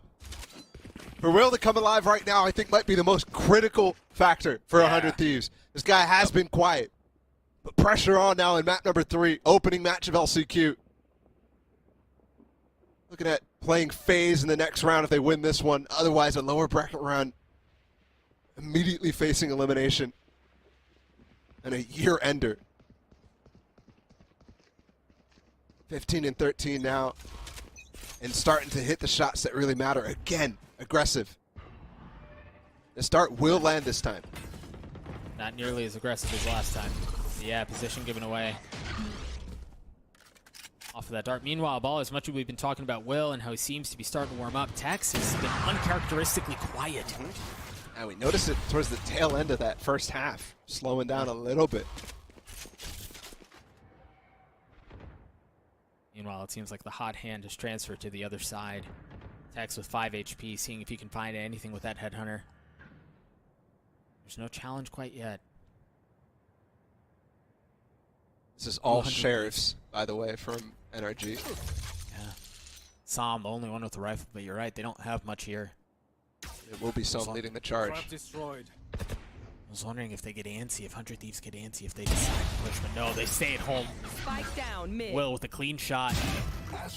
Onto Ethan, and Asuna gets one too. Another entry for the guy too. Confidence really building. Yep. That'll take you down from Cloud9. That'll ground you. Well, for this wraparound again. It's just Asuna here. Oh, excuse me, Bang is here too. Standing right on top of each other. It is super good to delay. That gives a lot of space for them to come through mid into Cat. And if they're not fast here, NRG, this round is over with this push from Cat. It may be over anyway. They try to drop down onto Asuna, and Asuna from hell brings them into the next round. We're tied up at 10 apiece. All tied up again, man. So many instances where these teams are just neck and neck. And on a map that 100 Thieves, I think a lot of people had doubts on. They're looking very good with this new composition, with this new identity. NRG the same way, man. It really feels like they finally leaned into the prep, leaned in towards the regular meta ideas. Normally NRG, when they're going for something, you know, cool, kind of new, it's always off meta, right? It's always not everything. Nobody else is trying it, essentially, right? It's always the Yoru, Neon on Bind. There's the Omen on Icebox for a while, Omen on Breeze for a while. This time, they're committing to really, really good stuff that we saw at Masters Copenhagen. Just solid. Remember, the last time we saw 100 Thieves on this map, they got a total of 4 rounds. 4.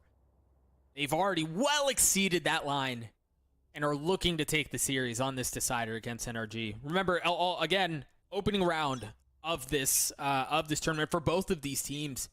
All of the weeks and I mean, really months, because it has been that long of prep leading up until this moment. And they've both brought all sorts of new stuff. And this is following NRG's best placement ever in Valorant. At the 4th place during playoffs. Just narrowly falling short of making it to Copenhagen. This time they've got to get even further. 1st place. Will going for it again. Callie's going to give him away once again. Fires one shot off right before teleporting. But that's okay. All the utility that they're using to clear him out now is going to benefit 100 Thieves in the long run. He's just using a TP, and we already seen he can get multiple of those around. 20 seconds to cooldown in this patch. Gravity well towards stairs. NRG pushing their way forward. A Stellar trying to delay, trying to deny any sort of advancement. It is Zom who swings around and drops Derek. Oh, Stellar! Stellar with 2! Oh, I thought he was going to find more. Zom switching weapons, 3 HP. Reloads, and they huddle backside. It's an insta-pop on the no command, too. Keeps them back for now. But Asuna just finds the kill through the wall from Market. He's trying to spam him down. Yeah, he just got his knife back too, and now the Hunter Shuri to try to push them back from backside. There's that knife that we were just mentioning. Will on the swing, and Tex just drops him. Bang still has his flash. It's Bang and Asuna. 70 HP on Bang. Another smoke, a nade. The shot's not landing quite yet. He's gonna have to swing all the way around, and Bang lands the first. Ethan trades it back, and Sam cleans it up. NRG get to 11. 100 Thieves so close to keeping that within their grasp, even though the situation was a little wonky. NRG going super fast there. Super wonky. Getting the site, and then Stellar holds on a little bit. You obviously lost the initial player all the way backside too. And then I can't believe Asuna got that spam. But they maintain composure right here. Right? Ethan and Sam in those moments where Bang is going for a crazy play. Able to keep track of him, and right now, 1 round away from making this match point. Well, again, he's just not stopping. Somebody's giving him the go key. He's going to get him a... Woo! But Tex gets one of his own. Asuna's all trying to hold top mid there. 4 will to make that play. So a body for a body, and they go for the res. The smoke just keeps them safe. And the body for the body feels so much more valuable now because NRG does not have the same luxury of the res out from Stellar. Oh! So number goes their way, and Will lands a second. If they're going to swing, and Will with 3. Oh my gosh, I thought he was going to get the 4th, but no. Ethan trades it back. Tex still with the op. Spike in hand, they swing out because they have no real choice. And Tex falls too. Bang with the 1-2 combo after Will falls down as well.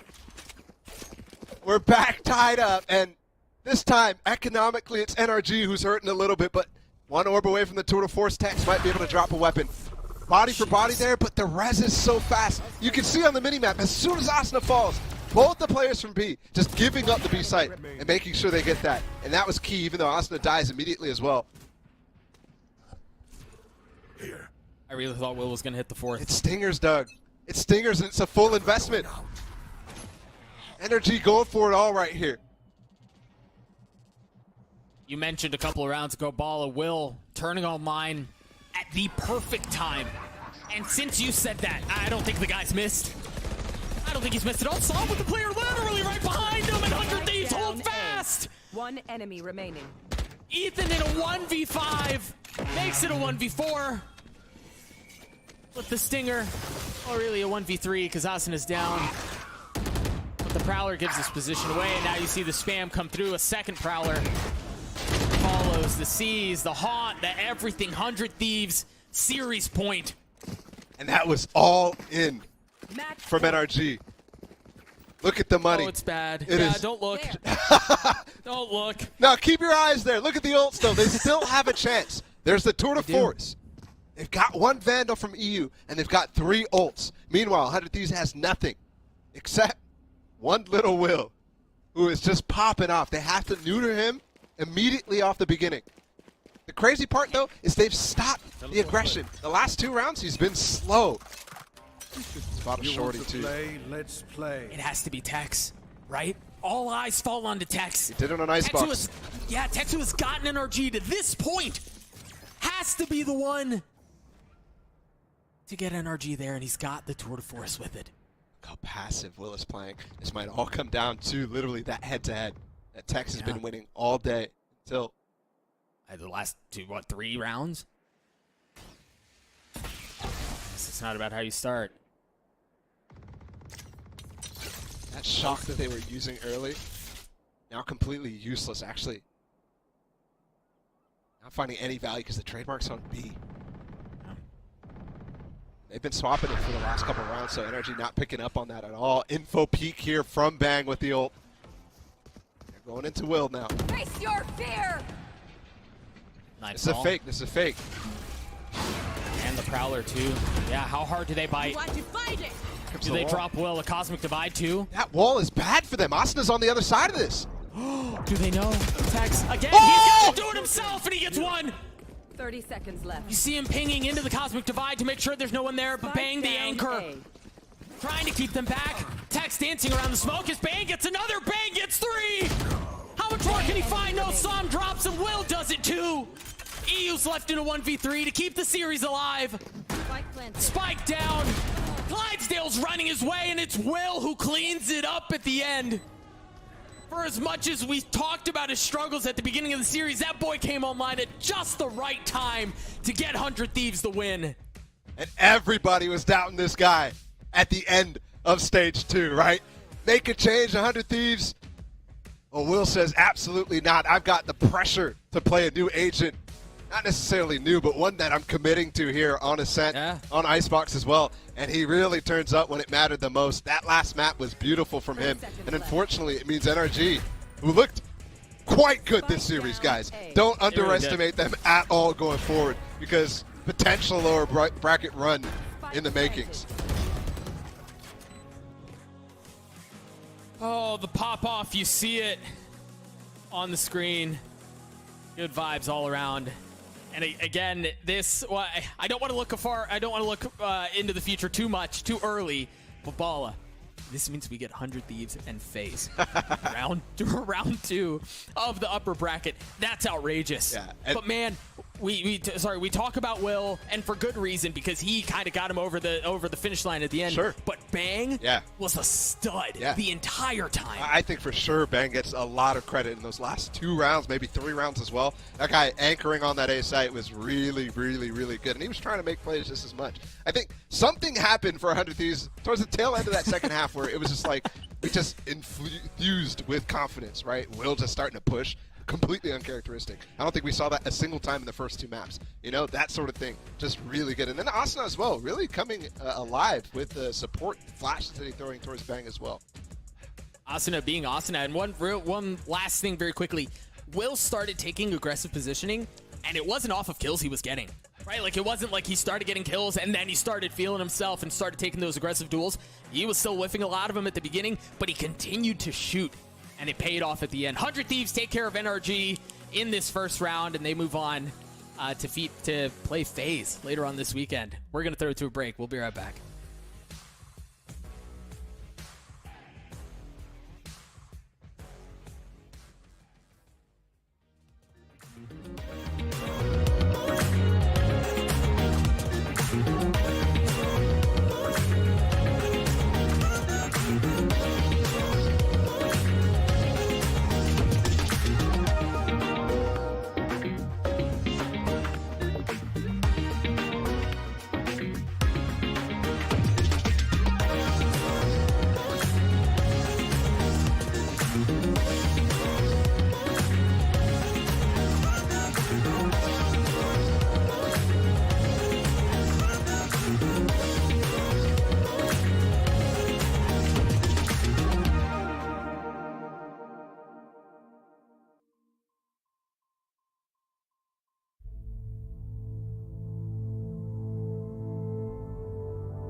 And welcome back to the analyst desk, as it is the series going the way of 100 Thieves, but at the smallest of margins. It's a repeat of Map 1. Map 1's Icebox narrowly ends in a 13-11 in favor of NRG. This time, the coin flips and lands on the other side, Mimi. It's 100 Thieves who takes the series 2-1. Yeah, very good game there in the end out of 100 Thieves. And I think this was another, pretty much a similar example to what we saw in Icebox, where 100 Thieves comes in with a new idea, completely changed the way that they're playing the map. In this one, it was very much defined by pivoting onto the Sage and bringing out that chamber as well for Will. But it worked for them. They adapted in the late round and managed to win out. Yeah, they do, and a lot of it at the very end, at the most critical moment, comes down to Will, right? It seemed like they were going to lose that map as soon as NRG went up to 12, but after NRG so consistently on their attacking side, we're throwing like that same Soba dart that went bottom mid, cleared away bench. Will found a way to creep up past that, whether that was just straight up walking into mid and peeking tiles or walking out down catwalk. He found these multiple moments where he came up with kills, TP'd off, was able to convert into more later in the round. That was the difference maker at the bitter end for 100 Thieves. Yeah, and it was really important for them to find that, because I think in kind of previous iterations of this matchup and previous iterations of just 100 Thieves in general, last stage, they were kind of fraught with these inconsistencies with Will. The casters were talking about it right at the very end. But coming into Chamber, he's now playing it on 2 maps. Previously, 100 Thieves was a team that barely played that agent whatsoever. Now it feels like that's their center, and it works really well for them. I think Asna as well was having a really nice game as an individual and helping out on that initiator. I think he's getting a better and better grasp of how to play that initiator role. Oh, yeah. It looked a lot more comfortable in this series. I mean, throughout the entire series, Asna was on fire because, yes, he's playing initiator, but he's also playing entry on this first map of Icebox, right? Then you go over to the Sky, familiar territory for him on Bind, picks up the KO again towards the end of the day. Asna was on fire all day long. And that's where the difference of Will stepping up at the very end was so important, because Will was having an off day. The first 2 maps, he was not finding the value he wanted, but that all gets rewritten. History doesn't matter the first 2 maps, because Will took these last few rounds on his own to get 100 Thieves the W. And I think it's even more important because of the way that 100 Thieves plays the dive role. They only had like a dedicated Raze or Jet or Neon along those lines in one of the maps here. It was Will. Previously, that was pretty much his full-time job. Now he's playing the Chamber, which means, hey, on Ascent, we're going to pivot. We're going to pick the Omen, let Bang be that first point in, teleporting into his own smokes, creating that space. And the same was true in map number 1, where it was Asna taking that mantle. 100 Thieves, each one of these players are incredibly flexible in not only what roles they play, but how they play them. And you'll see some of that as well as we take a look at the Prime Gaming post-match highlights, and we can see just how differently 100 Thieves kind of approached the map. You mentioned it on Icebox. We kind of saw the dive agent being Asuna at times. he's just kind of running it. I honestly feel like when I It watch doesn't him count play, as dive if you just press W and you don't go fast. So here's the thing. When I watch Asuna play KO, I feel like his agent actually moves like 5% faster than other KOs. Because like you just watch him play, everything feels like it's accelerated. Like he's got his POV cranked to like 110 to create that artificial feeling of acceleration. He just plays so fast in comparison to other KOs. Yeah, it definitely takes on the entry role on that map of Icebox. Still, I think we saw 100 Thieves pivot like so far away from what made their Icebox good in the past. I'd love to see them try and regain some of that, whether or not Stellar can be on lurk duty or not. 100 Thieves still put up a great fight on that Icebox, even though NRG and specifically Tex looked monstrous. Yeah, and then map number 2, it was the opposite. 100 Thieves stuck with what worked for them, and damn did it work. The attacking side on Bind was fantastic. Their post plants were still up to snuff. And we got to map number 3, things got quite a bit closer. NRG did a really great job at playing on that defensive side. In particular, I think 100 Thieves still managed to find 6 rounds. Well, they managed to tie things at the half there. It was the second half. It was very much defined by how 100 Thieves is playing this defense, and like we were talking about earlier, about how good, how comfortable Will is looking on that chamber. Yeah, and I think so much of that too, like obviously Will has to get the shots to make it work, but it was 100 Thieves sort of downloading how NRG was playing, because a lot of the early rounds, the openings for NRG started to look pretty consistent in terms of their default utility, and they found the cracks, they found the openings, and said, Will, go. You can do this even after a tough day. He shows up and makes it count. Well, Will could go in the map, and you can go and leave the analyst desk. It's time to bring in our guest here on the show for the Verizon post-match interview.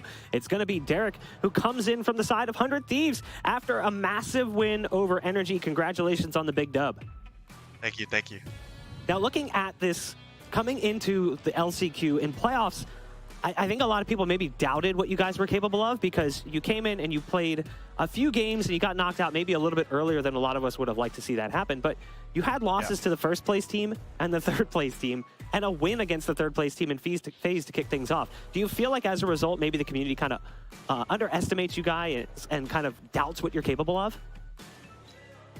Yeah, I feel like a lot of people didn't have high expectations for this new roster, but glad to say last playoffs we exceeded our expectations. I think we could have ended easily, like at least top 4, but things didn't go our way, so. Looking back at the series, it was a hard-fought battle, going back all the way to map 1. Things end in a really disappointing fashion. A 1v1 gives Energy the map 13-11. What was the energy like in the comms after that first map? Obviously, we're down about it. I shouldn't have peeked personally. It was a 2v1 situation. I just peeked yellow, and that cost us the game. And we were just looking forward to the next 2 maps because we knew we had it in the bag after that. I mean, looking at map number 2, Bind ends up coming through the pick ban phase. Were you expecting that you'd actually get an opportunity to play Bind because of the fact that they typically ban Fracture?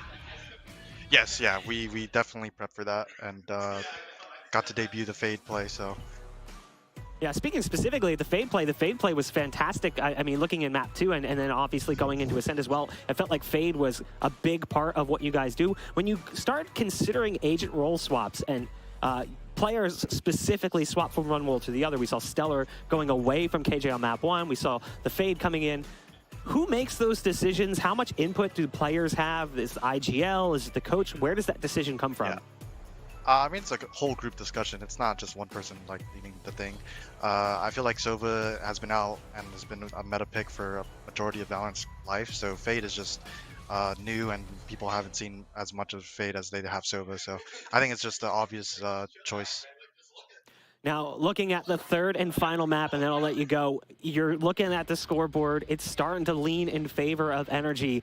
Was any negative energy creeping in? Like, oh no, not a repeat of map 1. We can't lose this one. We're so close. Honestly, the entire time we were just telling ourselves we had the game.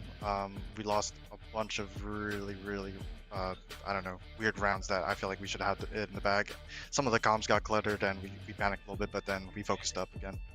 All right, well, congratulations again on the victory. You've got a rematch against FaZe, which is a little bit scary, but I know you need the prep time, so congratulations and good luck in your next match. Thank you so much. We are going to go ahead and throw things to a break, but when we come back, we'll be jumping into another match here for day 2 of the NA VCT LCQ. It's going to be Cloud9 versus the newly branded Shopify Rebellion, formerly known as Luminosity. Stay tuned. We have to tell everyone that we just switched to Verizon's new Welcome Unlimited plan for just $30. I've already told everyone. Wait, did you say Verizon for just $30? It's their best unlimited price ever. $30? That's awesome. Yeah, and it's from the most reliable 5G network in America. For $30 a line, I'm switching now. Yeah, it's easy. And you get $960 when you switch the whole family. Oh, wow. I gotta let my buddies know. We're already here. The network you want, the price you love, only from Verizon.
Well, a disappointing end to the day for NRG fans, but there's one more match here on the docket as we've got Cloud9 versus Shopify Rebellion coming up in just a minute. This is the NA VCT LCQ. Welcome back to the analyst desk. Coming into this one, I think a lot of people are going, who is Shopify Rebellion? And also, can Cloud9 regain the form? Because we've been a little bit disappointed from what we saw in Stage 2. Unless you watch Game Changers, and then you're like, Shopify Rebellion versus C9? It's gonna be awesome. It's a finals matchup. Well, we did have a chance to actually talk to the players as well. As much as it's great to hear from us, it's even better to hear from them about what this match might entail. Let's take a look. Dashing his way forward. Curry's able to keep him back. So our opening match is against Shopify Rebellion, who beat us in the regular season of last VCT. That's all it's going to be is LG win this one out. I think Cloud9's a great team. I think that it's going to be a hard game. Last time we played them, we won, but I think that they were going through a rough patch. I think they're going to be much better this time. I know. I think we could have definitely won that match. I think it was more of us, just us beating ourselves. I think we weren't comfortable as a team, as a 5 specifically. And Moose gets 4 on the round, the Red Bull clutch. Cloud9, like, Vanity is a little rat. He's a great caller. They really just adapt to you, and they just put you down. So whatever you do at the start of the game isn't going to be how you finish the game. You're going to have to change how you play throughout the game. I'd say that the biggest things that we took away from Challengers 2 was we need to learn how to play with confidence again, because I think we lost a little bit of it, but I think that we're getting our confidence back and we're playing really well in practice, so I'm excited for the future. Us as a team, we've kind of been working on the same things we were working on, being more adaptable and reactable, having more game plans, and we've been changing stuff too. I think people hold us to a higher standard because of how well we performed last year and in the beginning of this year. I think our biggest strength is adapting on the fly. I feel confident.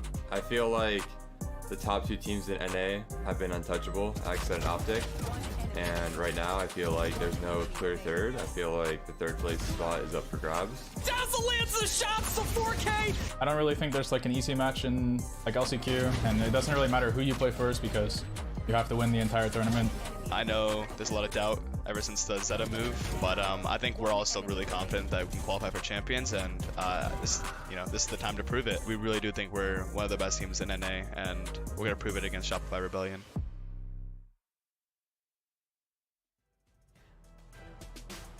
I kind of look forward to the day when a team goes, I don't think we're one of the best. Everyone feels like they're the best. There's always confidence brimming over. But I do love what Curry's saying. He's like, ever since the Zeta move, it feels like people have been maybe doubting us and this is our time to shine. But more importantly, again, people are probably like, who is Shopify Rebellion? I don't remember this team. This is the LG roster, and you saw some of that in the tape, and you saw the players, if you paid attention to NA Valorant over the last year or so. They got signed towards the end of the last stage. They got dropped from their org, and they've been signed coming into the LCQ.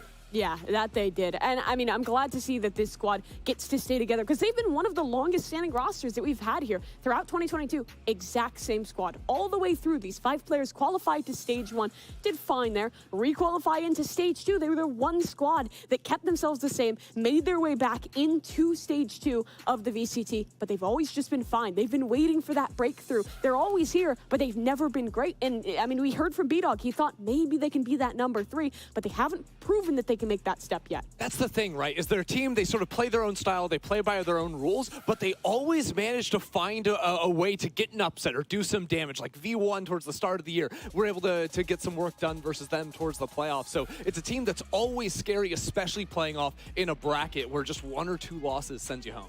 But on the flip side, you're facing off against Cloud9, and this is a team that's coming in as the reigning Dark Horse champions. They won the LCQ last year, but at the same point in time, the form that we saw in Stage 2 after the Zeta move, it didn't quite hit what we expected. I guess you can largely expect that, making a roster move at that point in time, it makes things a little bit awkward. I mean, I think this team is just the flip side to what we were talking about with Cloud9. Instead of being what we're talking about with Shopify, instead of being a team that's always been there and has been fine, they were a team that was great. We were talking about them at the end of the last year. They make the run, they go international and have a pretty solid performance at Champions. They come back in stage 1 and they're a step away from qualifying. Then stage 2, they come back in, make a change in the midseason and fall flat, 2-3 at the end, not even making playoffs. Yeah, that's the thing. You talk about roster changes. This team figured out how to perfect the roster change, bringing in Vanity last year, and then they instantly propel themselves to success. Now, the difference, I feel like, is not just the one-for-one swap, because I think Curry is a great player. they lost their coach as well in Yeah. Autumn. That is Yeah, a that's huge loss because C9 was always the team that it felt like they were experimenting. A lot of that was Autumn and Zeta bringing in the KO towards the end of last year. The experimentation has gone somewhat, and they were honestly trying to find their footing even within this last stage, right? Curry was an initiator player on T1 before he came over, but off the bat, he was playing smokes. Vanity was trying to get a switch up. Yeah. It took a long time for C9 to find the identity of Vanity even sticking to the smoke. Yeah, and even at the end of that stage, it still didn't look like they found it. They made the pivot back. Now it's Vanity playing smokes again, and now it's going to be Curry back on that initiator role, which makes sense, but it wasn't there at the onset. And I think in a team like Cloud9, that initiator role has a lot of pressure. When it was Zeta on the team, so many of their executes, so much of their defensive side was predicated on his utility. This team loved to give space, charge back in with either Breach or Sova util that Zeta provided, so it felt like making that change in the midseason really hurt them. But now they've had time to hopefully fix those woes. That's the thing, right? Because it seemed like C9 was a team that was so much about that initiator utility and setting him up.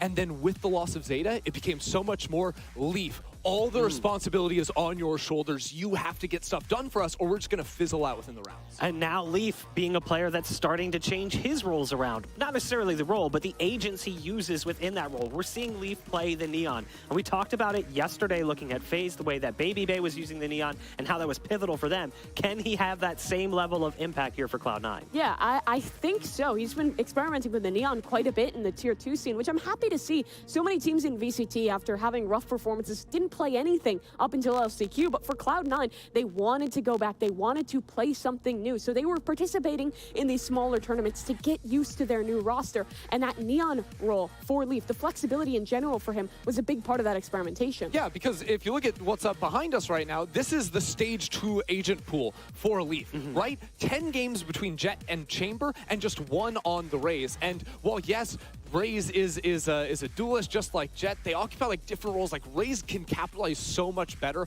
diving in off of teammate utility, whereas Jet and Chamber can operate on their own a little bit more, creeping forward, especially on the defense, trying to find picks. That was sort of the mantra for C9 when they were going through these issues, figuring out how to incorporate Curry into the roster. Now, with practice on the Neon, that is an agent that fits much more into the same category as a Raze, capitalizing off of teammate utility. That gives me some faith that C9 have worked out some of the games. And what I think is even better is it solved not just the identity issue around who's playing initiator, who's playing controller, but deeper than that, the issues around who's playing our chamber, who's playing our dive, because that was always switching. This is one of those teams where it was, you have one Jet player, you have one Raze player, they pivot depending on the map. Now it's pretty solidly, Leaf's going to be in the dive, Mitch is going to be on that chamber, and then you're going to have your other 2 players besides Vanity on the smokes just flexing around on whatever initiators you need, because it's an initiator-heavy meta.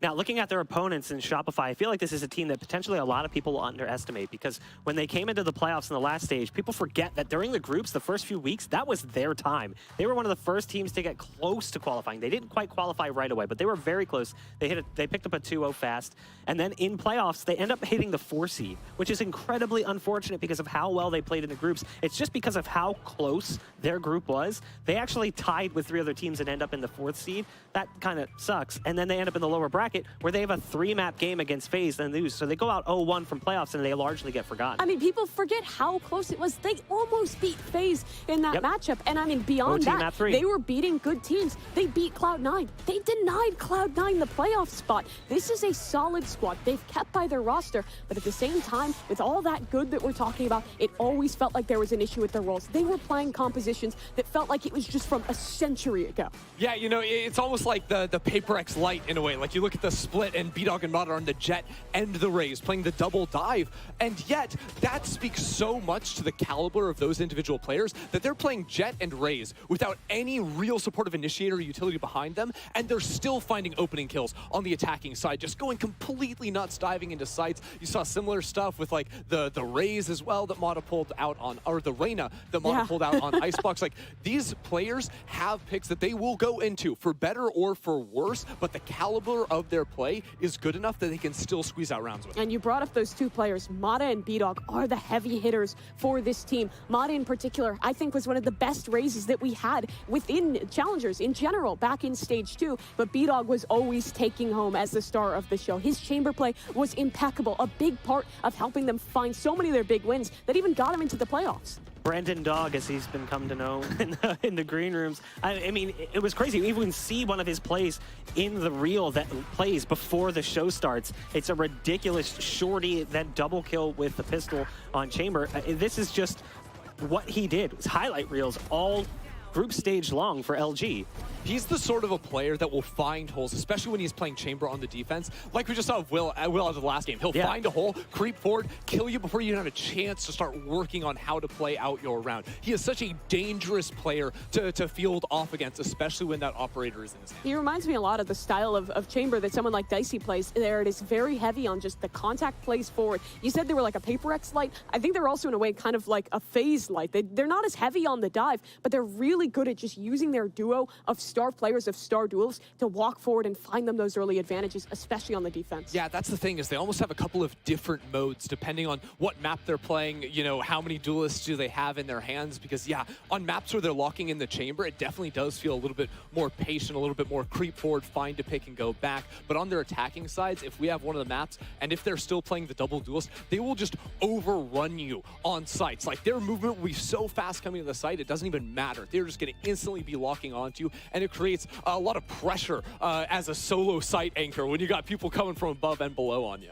Well, it's time for another rematch, but first, it's time to throw to a break. When we come back, we'll be jumping into the map selects and the agent picks and bans for our second series of the day here for the NA VCT LCQ. Stay tuned.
Welcome back to the analyst desk here for NA VCT LCQ Day 2.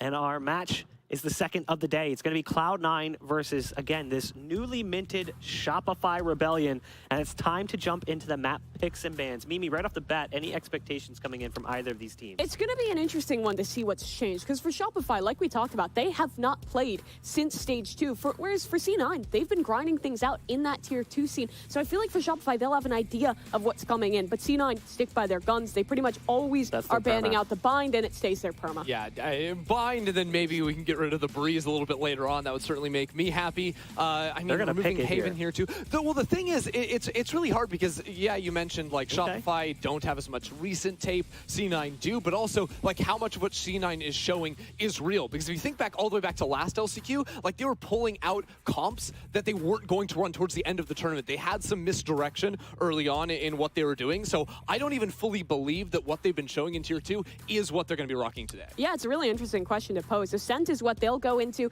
In Tier 2, this is one of the maps that they've looked really dominant on. They were solid on it last stage as well. For the side of Shopify, they picked back into the Fracture. That was their choice in the previous match between these two squads. It's been a really solid map for them, so not surprised to see them head back into it. Yeah, I mean, the wild thing is that C9 have been playing the Neon recently on Ascent. They've had quite a few games on that one, so that's where I'm like, I don't really know how sure they've been getting wins, but how real is that going to be? We're going to finish it off on Icebox. This has historically been a very solid map for Cloud9. Again, that was a map where they played a lot heavy retake and used that utility from good initiator plays. Zeta was usually on the Sova to stall out plants. Curry on a similar role could try to replicate that, but that was a map that felt like they lost some of that touch when they had the roster change on. Yeah, I think my biggest question is what is this Ascent play gonna look like for the side of Shopify Rebellion? Like we've said so many times before, it's been quite a while since they've had an opportunity to play on this map. And previously, this was one of those maps where they were playing kind of an older composition. They actually didn't run the chamber on this one. I think it was the Jet for B-Dog, and he's great at that, but I'd like to see something new.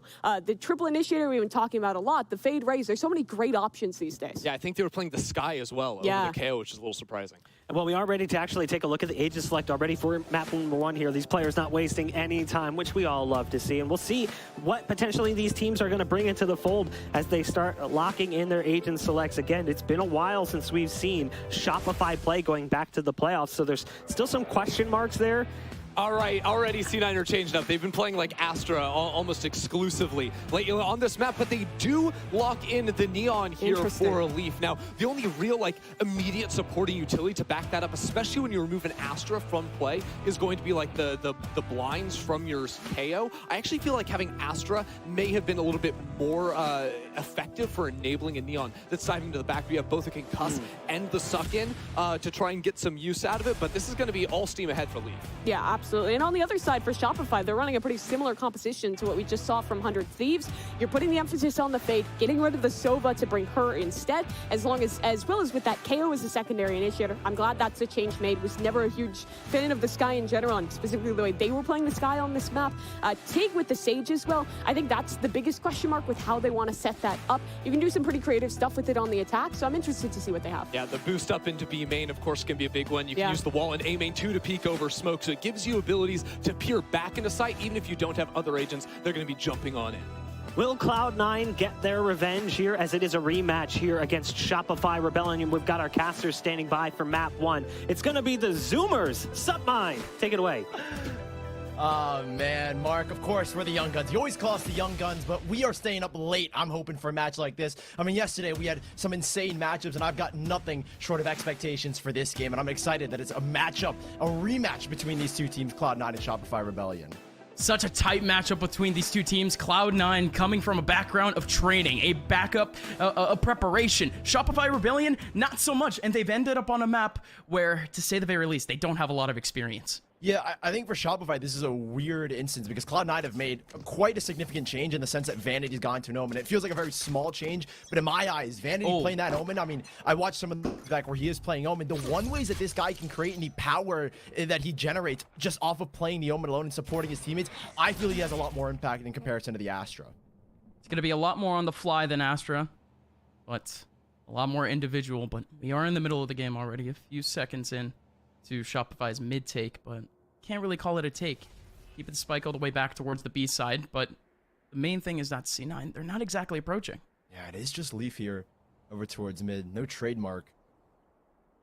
So it will be Leaf to make this contact, and he simply cannot go down in this position because it opens up this market side, and next thing you know, Cloud9, these two players in the middle of B have got to split their attention. But even he has Mitch! What is that position for Mitch? Yeah, no, okay, but Mitch is the one getting that first contact. A Leaf is around the corner. You would have had the committal, and Leaf would have had a stun. They do back out to the bottom of mid once again. They are taking up a bit more of B main. They have a lot of utility they can use. On the front side, Zempa has such a good answer. Has not been spotted towards mid. Zepa, a beautiful knife. That is so well timed. The flash comes out as well.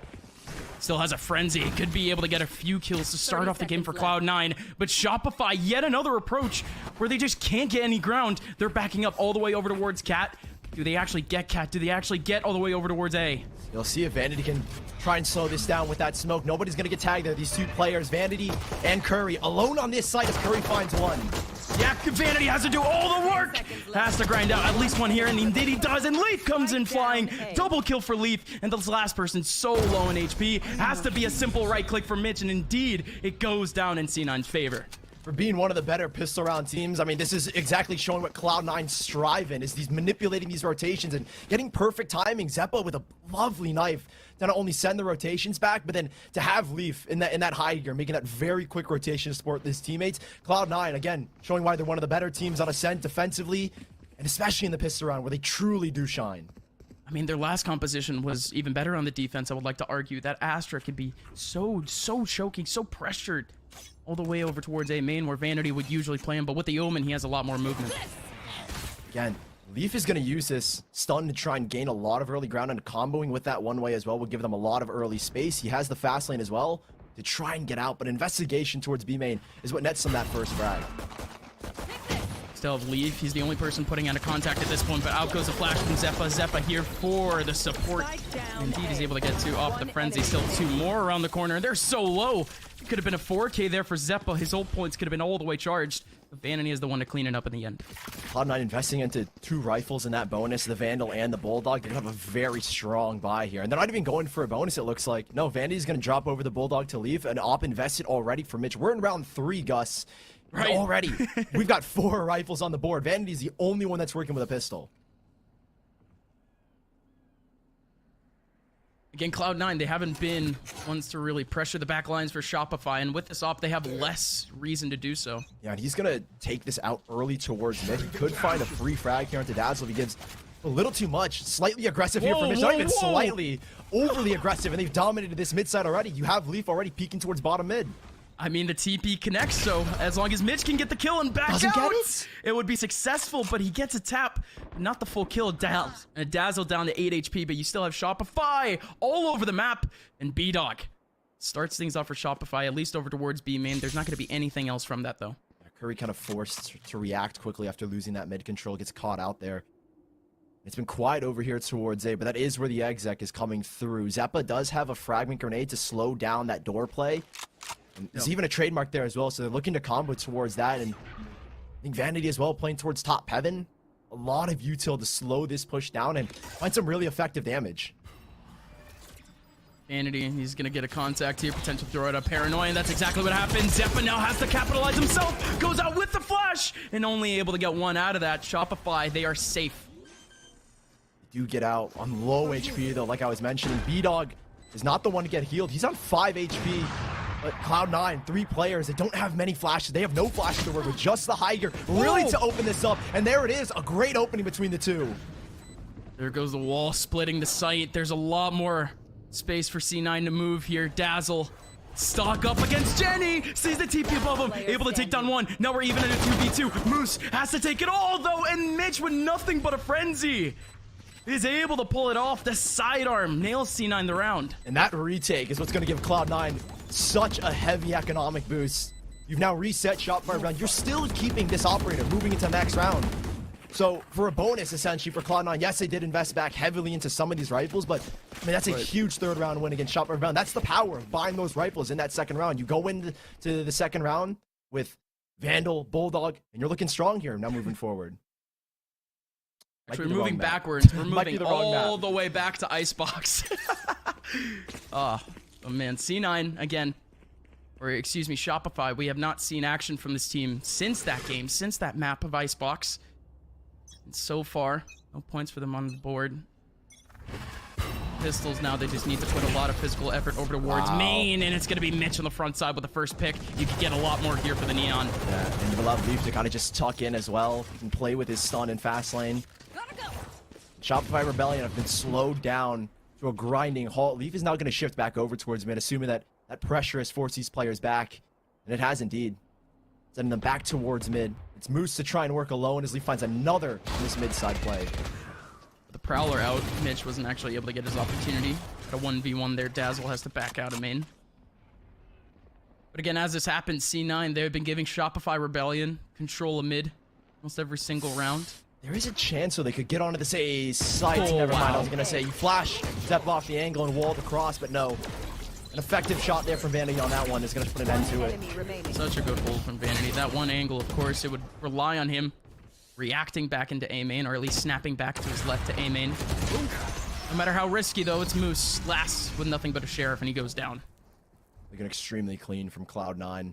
Again, just the eco round there for Shopify Rebellion. Cloud9, not a team that typically loses those anti-ecos.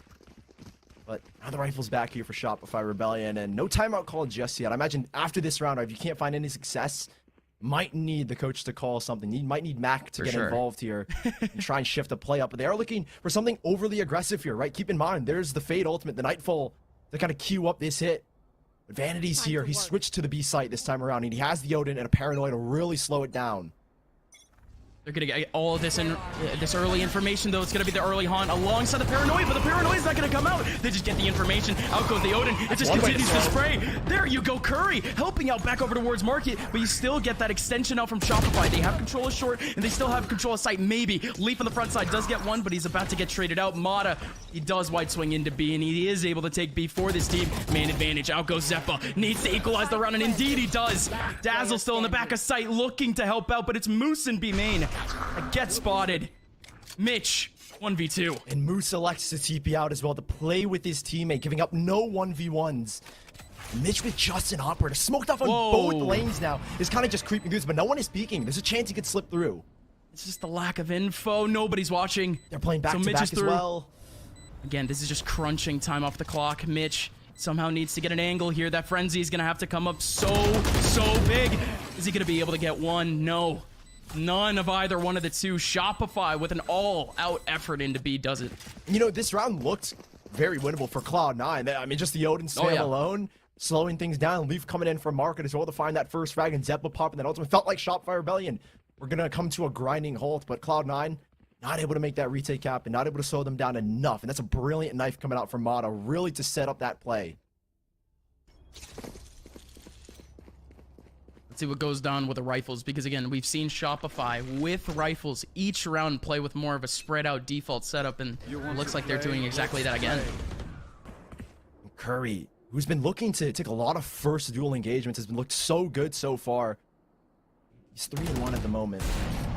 Ooh. Looking for a little bit more. B-Dog on the opposite side of the map, but this is a heavy contest from Cloud9. Wow! Nightfall going into spawn. Moose, he could go absolutely massive in this corner. There goes the trades, and it goes back in the favor of Shopify. Just shut down. An absolute meat grinder there for Shopify as they close out Cloud9 in the same main aggression. Almost predicting that. And with that play, Mata's found a gap over towards Cat, found Leaf in the back sights. And Shopify exploiting this Cloud9 play. And Cloud9 are a team that love to adapt and create situations like that on the fly, but Shopify read them perfectly in this one. Yeah, and in that case, if Cloud9 actually does succeed in that play, momentum, the confidence goes fully in their favor. Shopify, they would essentially be playing default for the rest of the game, waiting for rushes. Yeah, it did feel like that when we last saw Shopify against FaZe. They struggled against FaZe's overly aggression on the defense. Here, they deal with it almost stupendously, right? They put, first of all, B-Dog in a position towards B-Main where he can take the rendezvous out, doesn't get over-contacted. Whoa. And then these players are ready for that A main push. Just Mitch now, who is scouring the map for kills. Maybe he gets 1 or 2 exits if he's lucky. He does get one. Whoa. Shouldn't get another here. Shouldn't. Good nade. Delaying a little bit more time. Mata just holding up over towards Cat. Moose is going to be able to throw out a flash. He pretty much has no time anyways. NT's Mitch, but that was just because Shopify over towards Cat wasn't able to see him on his way into heaven. Only one person survives, though. Finally, something for the economy. Let's catch one on the exit, so decent damage done. And you saw just before we went out, 2 of these players not going to be able to get those full rifles and armor that they would look for. But yeah, you can see just how well the slow war immediately on that contact. Shopify making a perfect read in this round, and they will be able to buy back up, thankfully, because some of those players had extra cash, Moose being one of them. But Cloud9, that was just the Rico, and Vanity switching to his traditional bucket. Yeah, traditional. He's had a lot of great moments with that one little fun gun, but we're most likely going to see Mitch here having to capitalize with a Vandal. Everything else, though, the action over towards Cat, it's going to be spread out because Vanity, he just has the paranoia. That keeps everyone from Shopify back over in mid. But look at this Nightfall. Maybe the Bucky will ring out. Will it sing true? It takes down one. There's still another one back over towards Cat for the trade, and B-Dog does indeed get the trade he needed. But through the smoke, Mitch takes down Dazzle. This one just becomes such a tall task here for B-Dog, and he just continues to hunt and just can't find anything. A 2v1 though. Moose just can't get the spike. He finally gets it in his hands. 55 seconds left. He could start to roam. He's got time on his side at the very least, 50 seconds, and I love this from Cloud9. They're starting to play together. Don't want to give up, again, those 1v1 situations where Moose can kind of pick them apart. He was so good in the last stage. When he's the last player alive, there's always a chance. Moose on the loose as he runs back to the B sites. might be able to get both smokes charged up as well. And then it comes to a question of Cloud9. How 30 effectively seconds left. do you retake and clear this B site? Because with the position that they're in, Moose will have almost free range to move where he wants across this B site and set himself up in a strong post plant. But he's predicting any rotations early from defender spawn, doesn't catch anything. And this plant in particular gives him a lot of options. The backside, lane, and even towards defender spawn. So it's a gamble here for Cloud9. Oh, and this is a gamble for Moose to say the very least. He just wants to go for a 1v1 early, but he might have actually been spotted. Wow, okay, he can play around this, but he needs a lucky little lineup here. Leaf is in the smoke. They both just slide through. Moose, he's left scratching his head. Is he able to isolate a 1v1 though? They don't know he's there. Moose! Moose on the loose around the smoke, gets the Red Bull clutch. How good is this guy? Again, he's given so much time to make the decision, and it's a brilliant play to play around his own smoke. That is just so good. He puts no pixels out, Sully. Does no it pixels. perfectly here. I mean, he knows that obviously these players are going to clear it together. One run goes running in with the high gear. That's Leaf and Curry there behind for the trade. And that is a hard... You can see on the face of Curry, he's like, how does he get behind us? Moose given a chance, and he's given a third round to Shopify Rebellion, and now financially reset Cloud9 to bring them from a 4-0 deficit to 4-3 and possibly more here. Yeah, for sure more, because look at the guns. Stingers down the line for Cloud9. Their economy has been getting pushed round after round. This one, at least over towards the mid side, they have a bit more of a contact than before. Mitch looking for a headhunter shot or two. Did get a contact back over towards Tiles, but the SMGs, they need to get close to have an effect, and they don't have an effect this round, simply as. Just picking apart Cloud9, one by one, understanding the economic situation of Cloud9, and knowing that typically they're a team that will love to initiate those fights. Flash out from Zeppa isn't going to set Vanity up for anything, who just has the Judge, and B-Dog not really watching anything. Judge flank. I mean, he might have caught him at the last second. Wow. Yeah, I think almost literally that. At the very, very last second, he might make that call out. But hey, Zeppa. Zeppa pops out, actually takes down B-Dog. Oh, wait a minute. They might not actually know. But again, Vanity, with just a classic, has to go for some long-range headshots. And this flash hits everyone here. This flash will hit everyone here, but the wall up doesn't give Zeppa the opportunity to crack it open. Has a fragment and a flash. 2 flashes as a beautiful paranoia. Will catch the first. What? Zeppa getting the first. Does he know that there's someone close left? Mata so close, but he could actually go down here. Vanity with a trade with a Judge, but again, Moose in the backside with a rifle, able to even the odds. Ooh, and you get really scared there, because Cloud9 have been so good in man disadvantage situations, even in 2v5. So good. Surprisingly, they have a pretty good win percentage on those rounds, and it's a little bit dicey there. Comes down to a 1v1 in Shopify Rebellion. Not out of it just yet. I mean, that economic damage hits hard. It's hard on the 3 players. Right. Thankfully, Moose will be able to drop if they lose this round, but still, it's a heavy hitting round from Cloud9 economically. Yeah, it just doesn't look clean for Shopify whatsoever. That was a big one that they could take at least like 2 rounds of comfort in terms of their economy.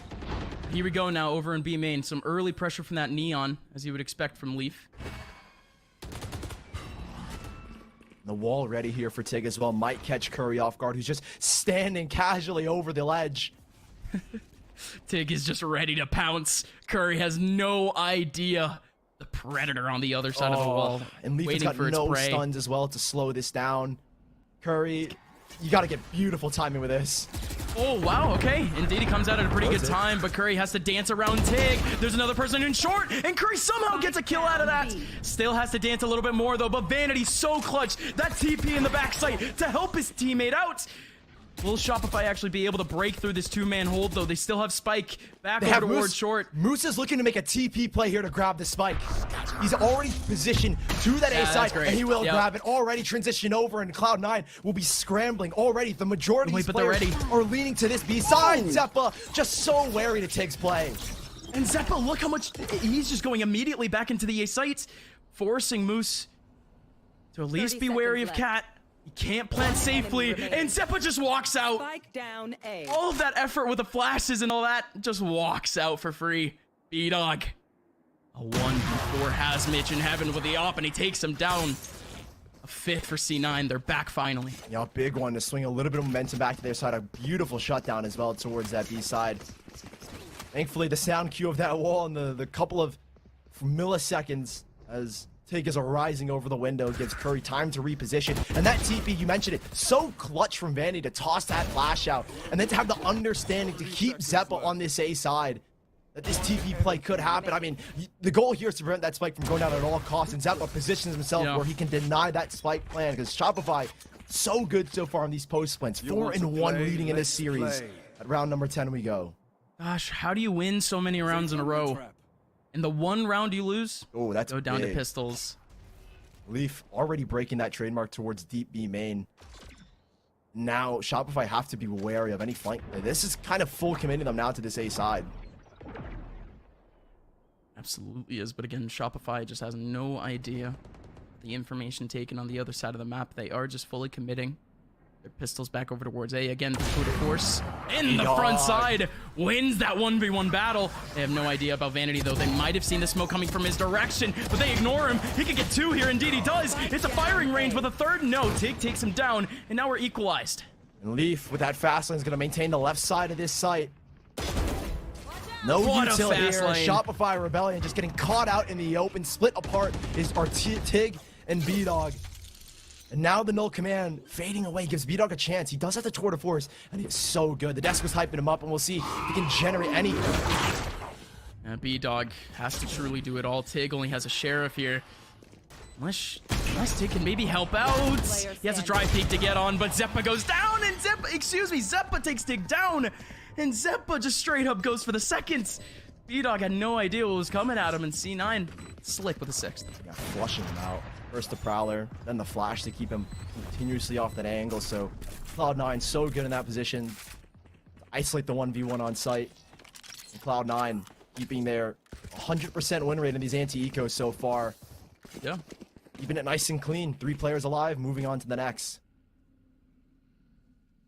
Yeah, I was about to say, this is the moment where Shopify needs to kind of reset, think about things a bit. I would like to have seen it maybe in the last round, but again, that was just pistols. Time out at a good time. Trying to things bring us back to a 6-6.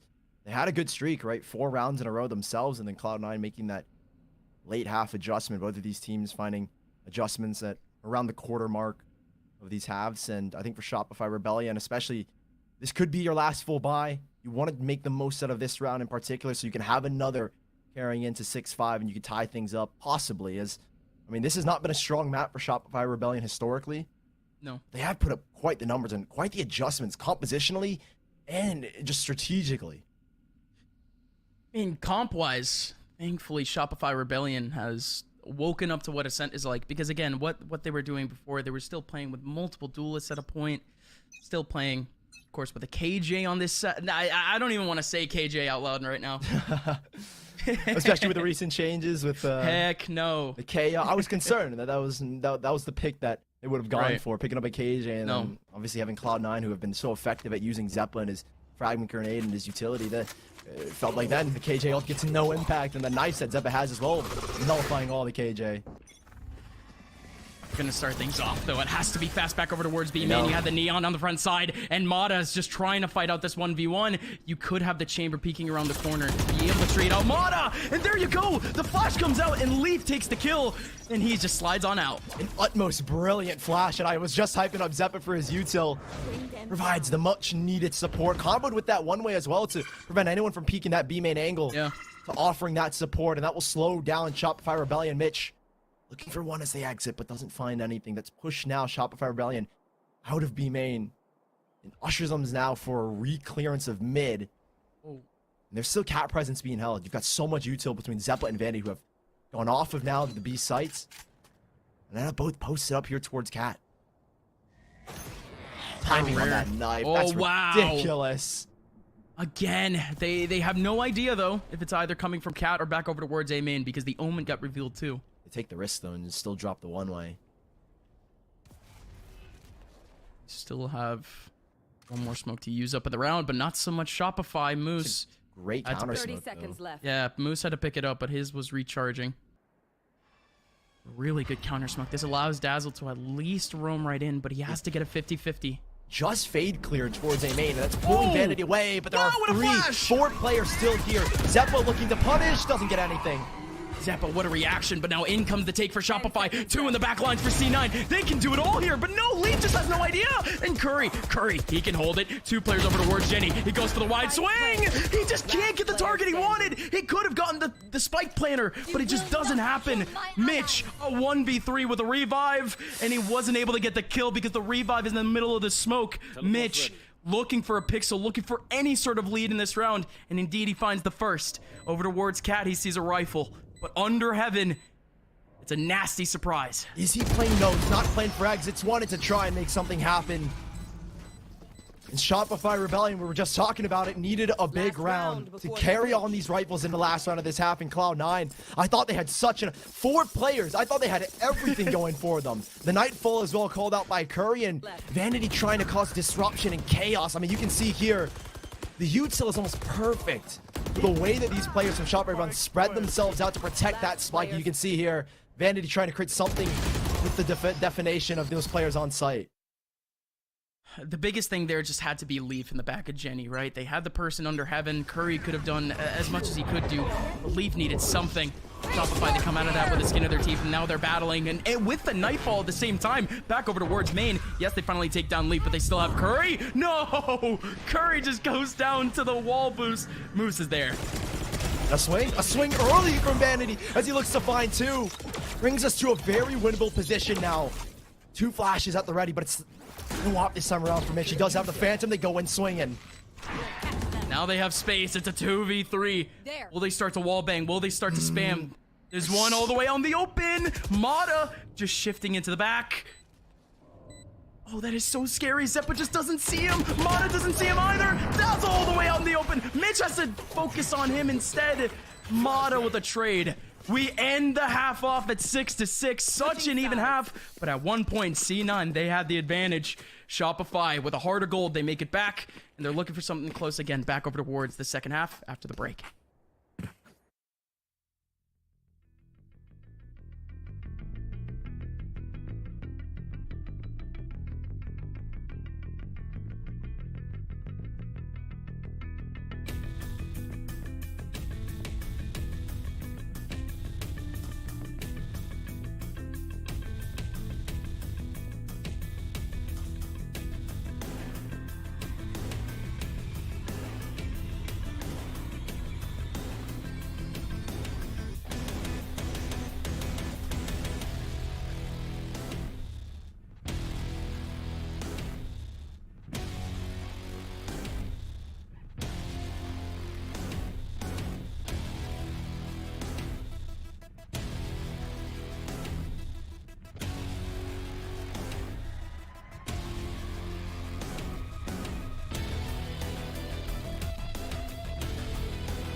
Blow for blow and tit for tat. We're tied at 6-6, and there's just so much to digest. Cloud9 from one of the best teams in this event, second best at that in both the attacking and defending rounds. And Shopify, for a team that hasn't shown the best, especially against their last bout against OpTic on Ascent, have come up really, really massive here in that first half. Shopify Rebellion, not exactly a composition that you would claim to be good on that attacking side, but their post plants were so big. Now in this one, C9, they have the Neon to rely on for maybe a little bit of that pace. Indeed, they start things off with a fast lane and a kill. They have control of B. 2 players already on a hot flank for Shopify Rebellion. Vanity, pretty wary to it. We'll hear the trademark being broken, but he's alone, and he's up against 2, and he's even flashed. Whoa, he has to back out, and he still has a second chance. But Mata, even while just a little bit flashed, able to get it back. He's still a Mitch. Back over towards stairs. He's going to be the only person with a contact here, except for Zeppa. What was that from Tig? Tig with the retake wall back over in B main. Sweeps up 2 in the middle of sight, and Mitch had no chance. Yeah, you simply do not expect to play like that with a wall coming in the pistol round. In a position like that as a defending team, I think Tig was looking to use that wall as well towards mid, but as soon as they felt that heavy contact, elected to save and made that fast flank. So Shopify Rebellion having a great read in that round. Just playing B-Dog, who finds, again, another first blood. It's been exceptional. He had a rough start in the beginning, was 1-2 and lost both his first duels to Curry, who was dominating in the early stages, but B-Dog has really come back alive. Yeah, C9 was actually doing such a good job of shutting down B-Dog, and the analysts, they were emphasizing that so much in the pregame. Shut down B-Dog, and you have a chance here against Shopify. But again, C9. Another quick play. Yeah, very, very quick. It's Leaf over in the front side with a Neon. Yeah, and off of this force, they are trying to accelerate as quick as they can. They are slowed down temporarily. These slow orbs are going to prevent access into that site and give a chance for B-Dog in the back.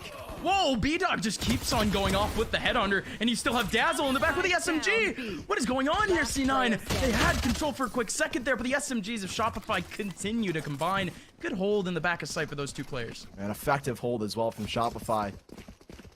Cloud9 have been a team that like to force after getting the spike down, especially on that attacking side. I think Shopify sensed kind of another fast play. Cloud9 looking to accelerate really off of Leaf's Neon, and I think in this round entirely, Shopify Rebellion did a phenomenal job of dealing with that pressure. Slow orb goes down, a smoke as well to control that site, giving them the 8th here and putting Cloud9 on another eco. And you can see how Shopify already knows that too. They're not investing almost at all going into this round, knowing that if C9 actually has the cash or not. But look at that from Mitch, actually. Walks in, TP's out, takes down 1 back over towards B-Min, and that's actually a big kill util-wise. Yeah, and it's drawn out a flash from Moose to clear out A main. They need to take some space back. They're losing B, so they're playing a little bit blind when it comes to this A-B side. Apologies. B-Dog just gets caught out in the open. A 5v3 advantage obtained for Cloud9. These are traded back.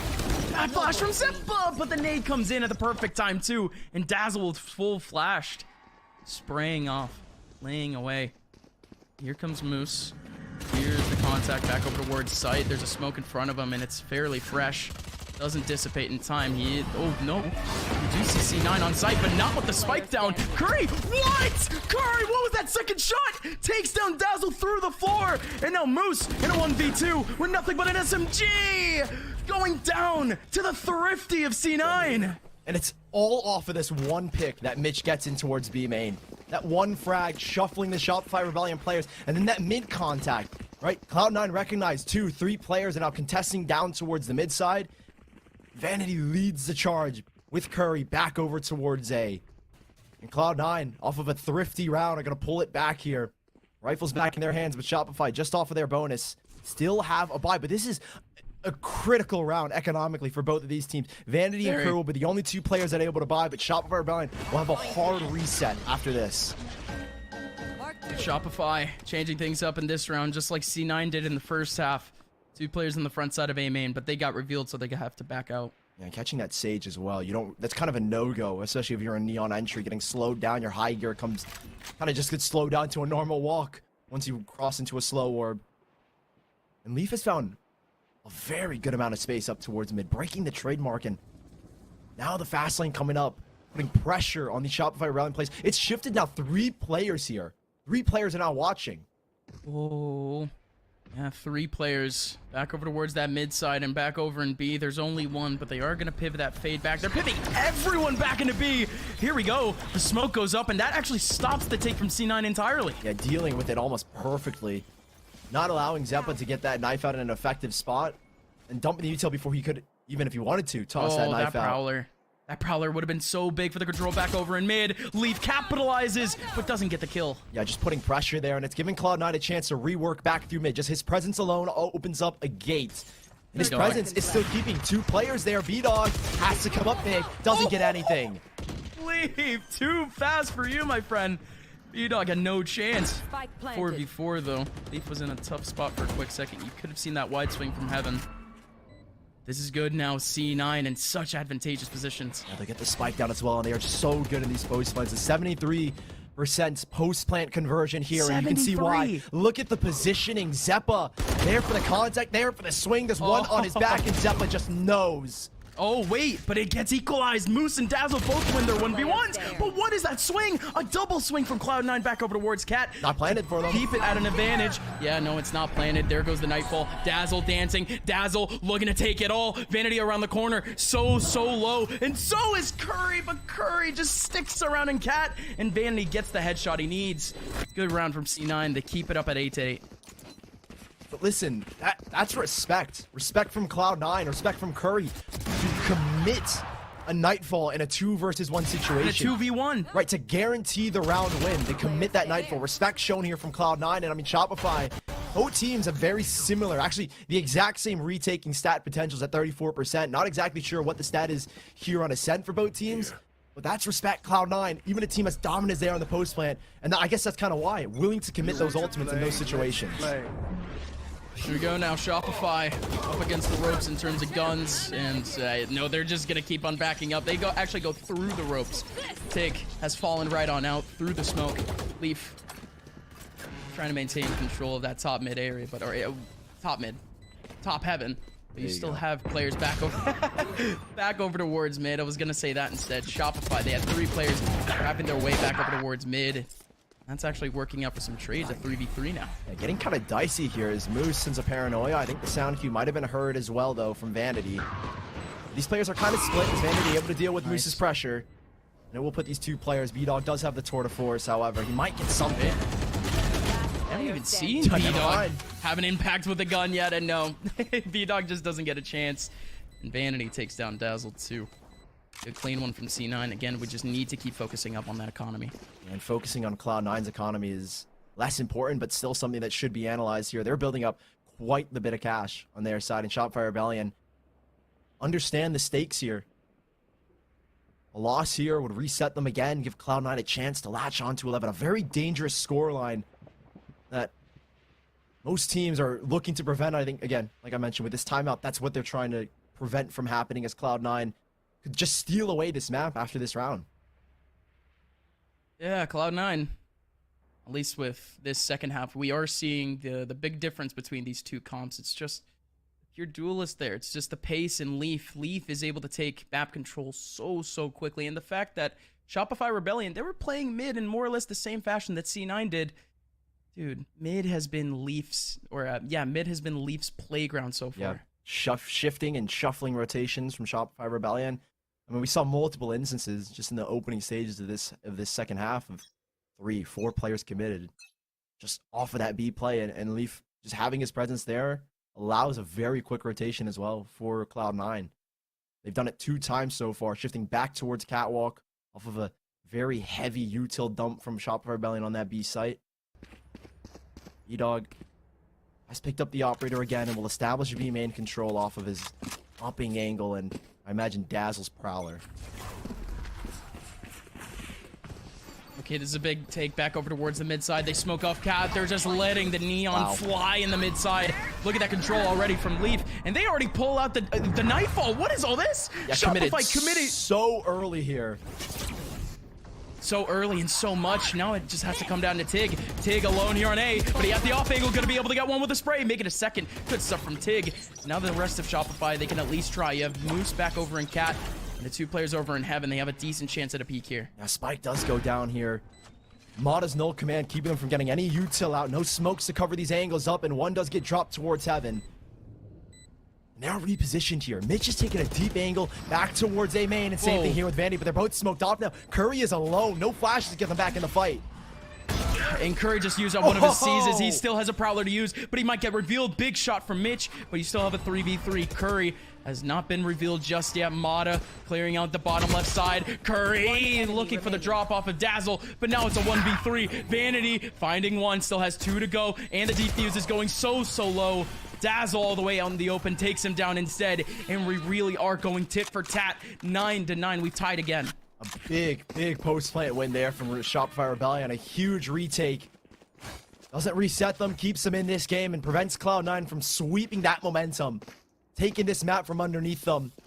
And Cloud9, a little bit strapped for cash. No ultimates between Mitch and Leaf to set them up. And they're taking some heavy or not even heavy casualties, I should say. Some bargains. Very minimal bargains, actually. Maybe I stand corrected. They do have full rifles, but I guess the only worry was Leaf, really, with 100 credits left over. Yeah, that's not too great. He would have liked a discount. Yeah, it looked a little worrisome for a second, but they do manage it out. Well, good then. Let's work on the fact that C9 is playing their slowest round yet.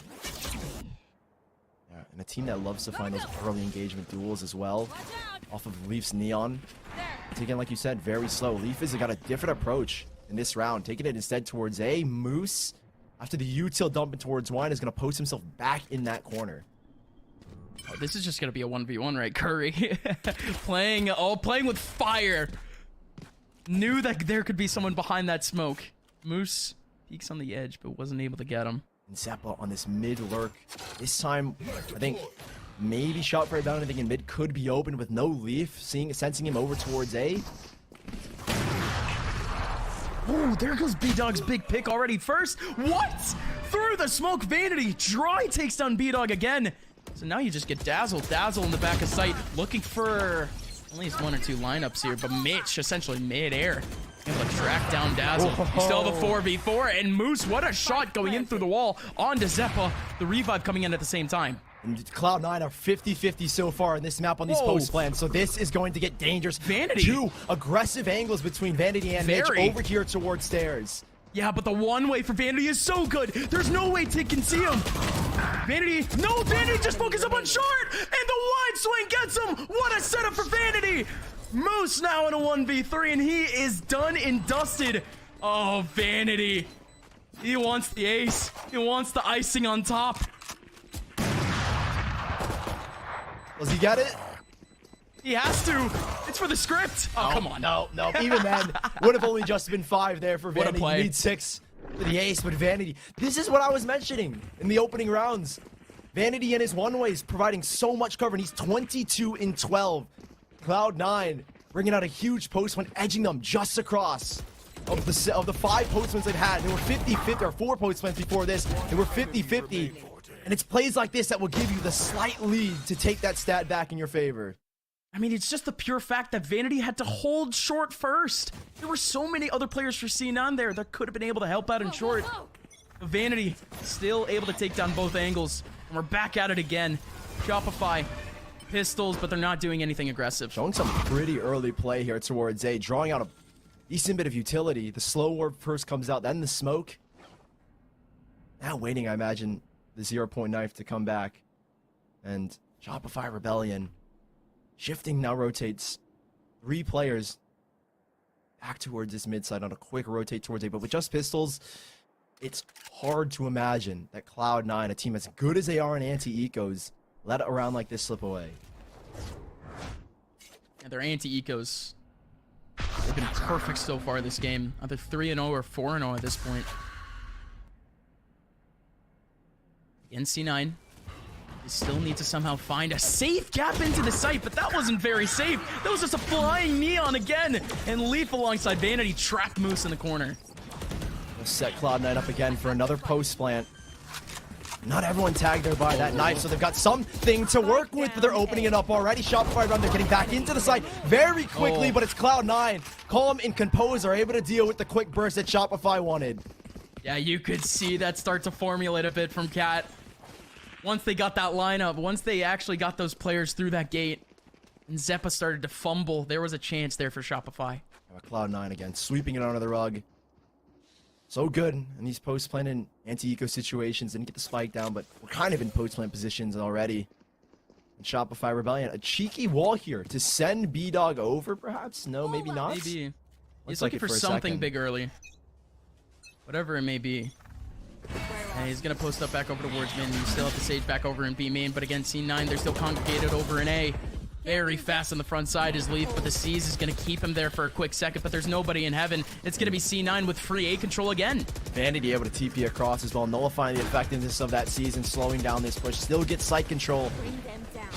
Pressure here towards Garden. You got Mitch still on that lurk. Leaf tries to go dashing on in, and it's a calamity there for Cloud9. Finally, that C9 cat retake goes awry. It's such an aggressive take, and it finally goes wrong. Vanity in a 1v5 now.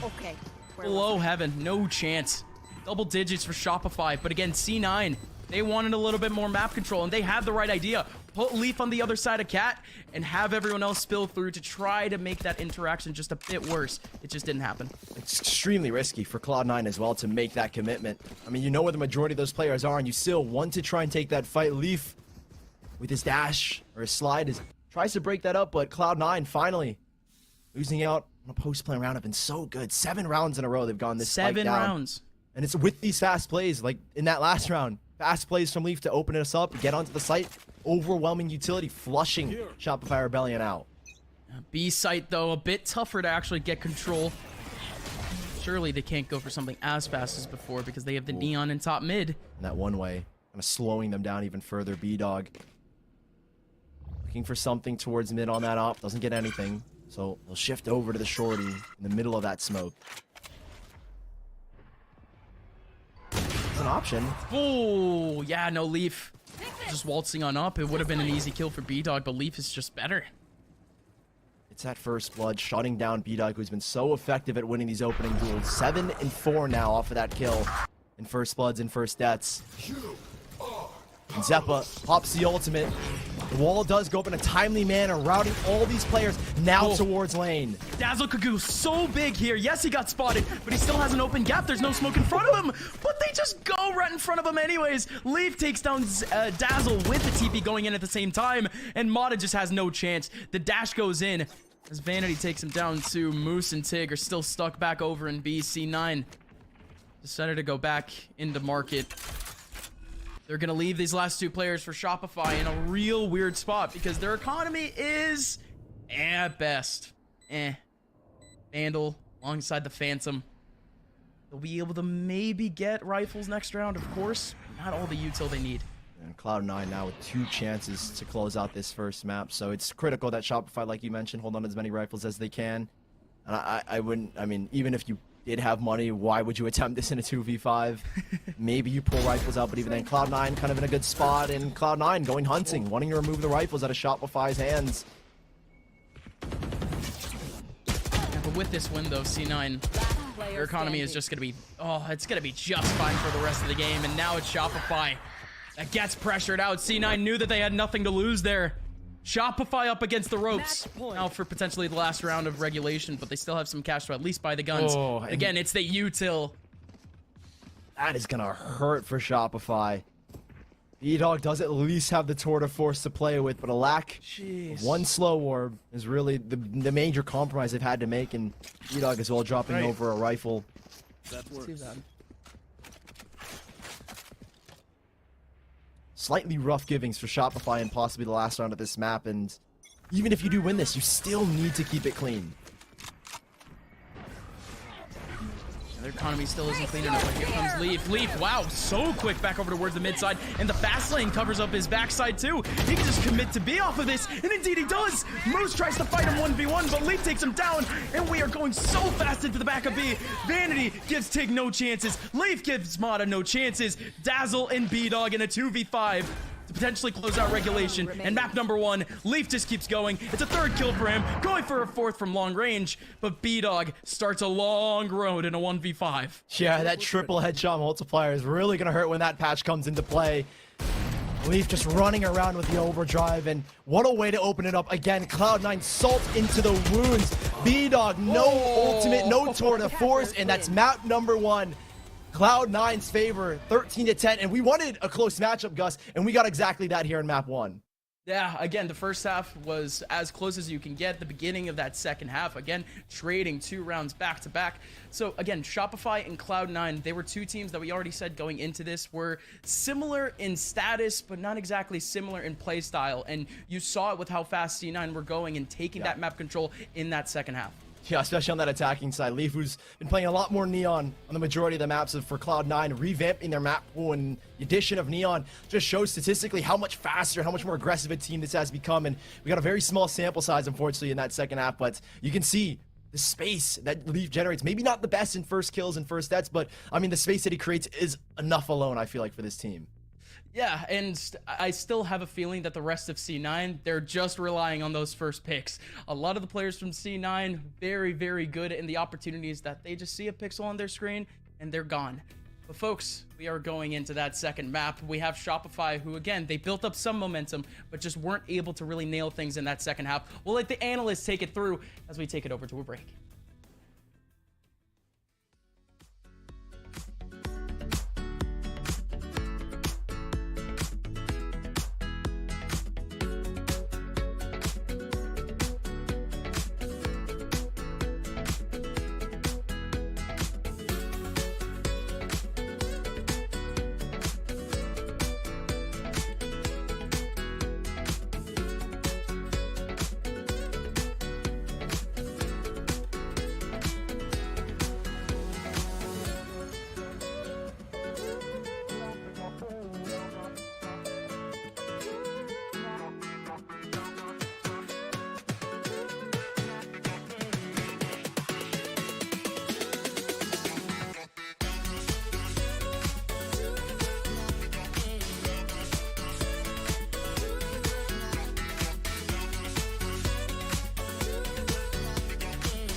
And welcome back to the analyst desk here as we just watched Cloud9 pick up the win on map number 1, but it wasn't without its difficulties.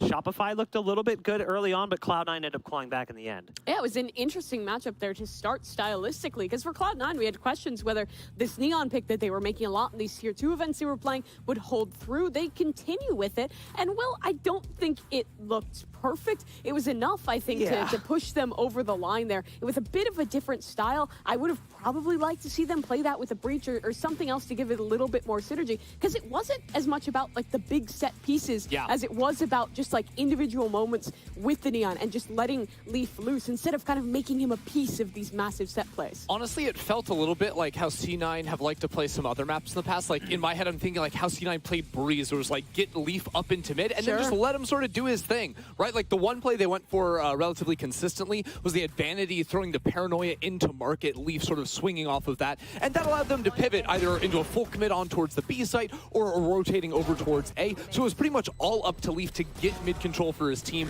and then for C9 to make a decision. There were moments too where they just let him completely on his own. So this is still very much a Cloud9 team that puts a ton of resources in the Leaf basket and just expects him to show up for them and get them kills that can swing around. And I think playing that style here, well, maybe you could have gotten some benefits from being a little bit more execute heavy, made sense against the composition Shopify ran. I think that stage, in at least some part, might have been a reply to this composition that Cloud9 has been running. You could slow down those execs, pop a wall, wall, pop up a slow field, something along those lines, and force him to play a little bit of that slower style. I don't think we really saw that come into play too often, but I think part of that is because Cloud9 was ahead of that. They weren't relying on their Neon doing everything. Instead, it was more of a kind of standard setup that they've been playing with previous compositions, excuse me, just with some cool little micro pieces added on, like you were talking about.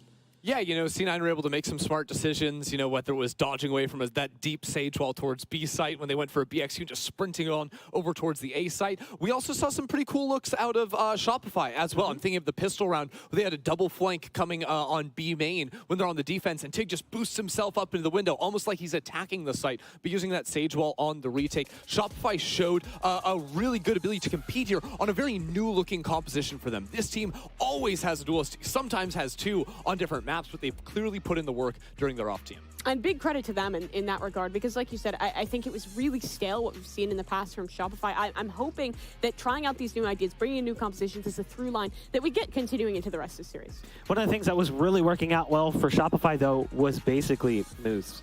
Moose was the one that was taking them out of desperate situations and finding success. And on the flip side, you got to compare him to Vanity, who at times was in a similar position as well, but Moose played so well for Shopify, just falls a little bit short because the supporting pieces weren't necessarily picking up what was left. I mean, Moose as an individual was really solid in this match. Even in the previous heading between these two teams, he was a key piece at keeping them alive. I think when you play this composition without any duelists, it does put a little bit more pressure on your controller player, because often they'll be the second in on those executes, or on the defense still left in those clutches. Moose was great in both those situations, but I think Vanity definitely overshadowed him. Yeah, I mean, it's funny when you look at an Omen compared to like a Jet, for example. So we saw both these players like teleporting forward. Yeah. If you're playing a Jet, you do a similar thing, but you have a smoke to go into. These Omens, they have to use their smokes to lock down the lanes regardless. They kind of have to throw themselves into harm way, but still, there were so many different situations, especially this play for Moose. I can't stress enough how insane this was. Dodging around the smoke, it's the best skill you can have as a control player, is dancing in and around your smokes, either as a site anchor, but here, converting down, pulling for the 3K, and securing that round. That could have been one of those string rounds that almost won it for Shopify Rebellion, but on the other side, Vanity was doing the exact same thing in the post plans. Yeah, I mean, his micro was really good, and he was having a great game individually, but I thought their pivots, his calling was good. We've always had this conversation around Vanity being a top IGL in NA. I think that slipped away when they were stumbling in Stage 2, but it's clear that he's still at that top level and that this team as a whole can still perform in that way.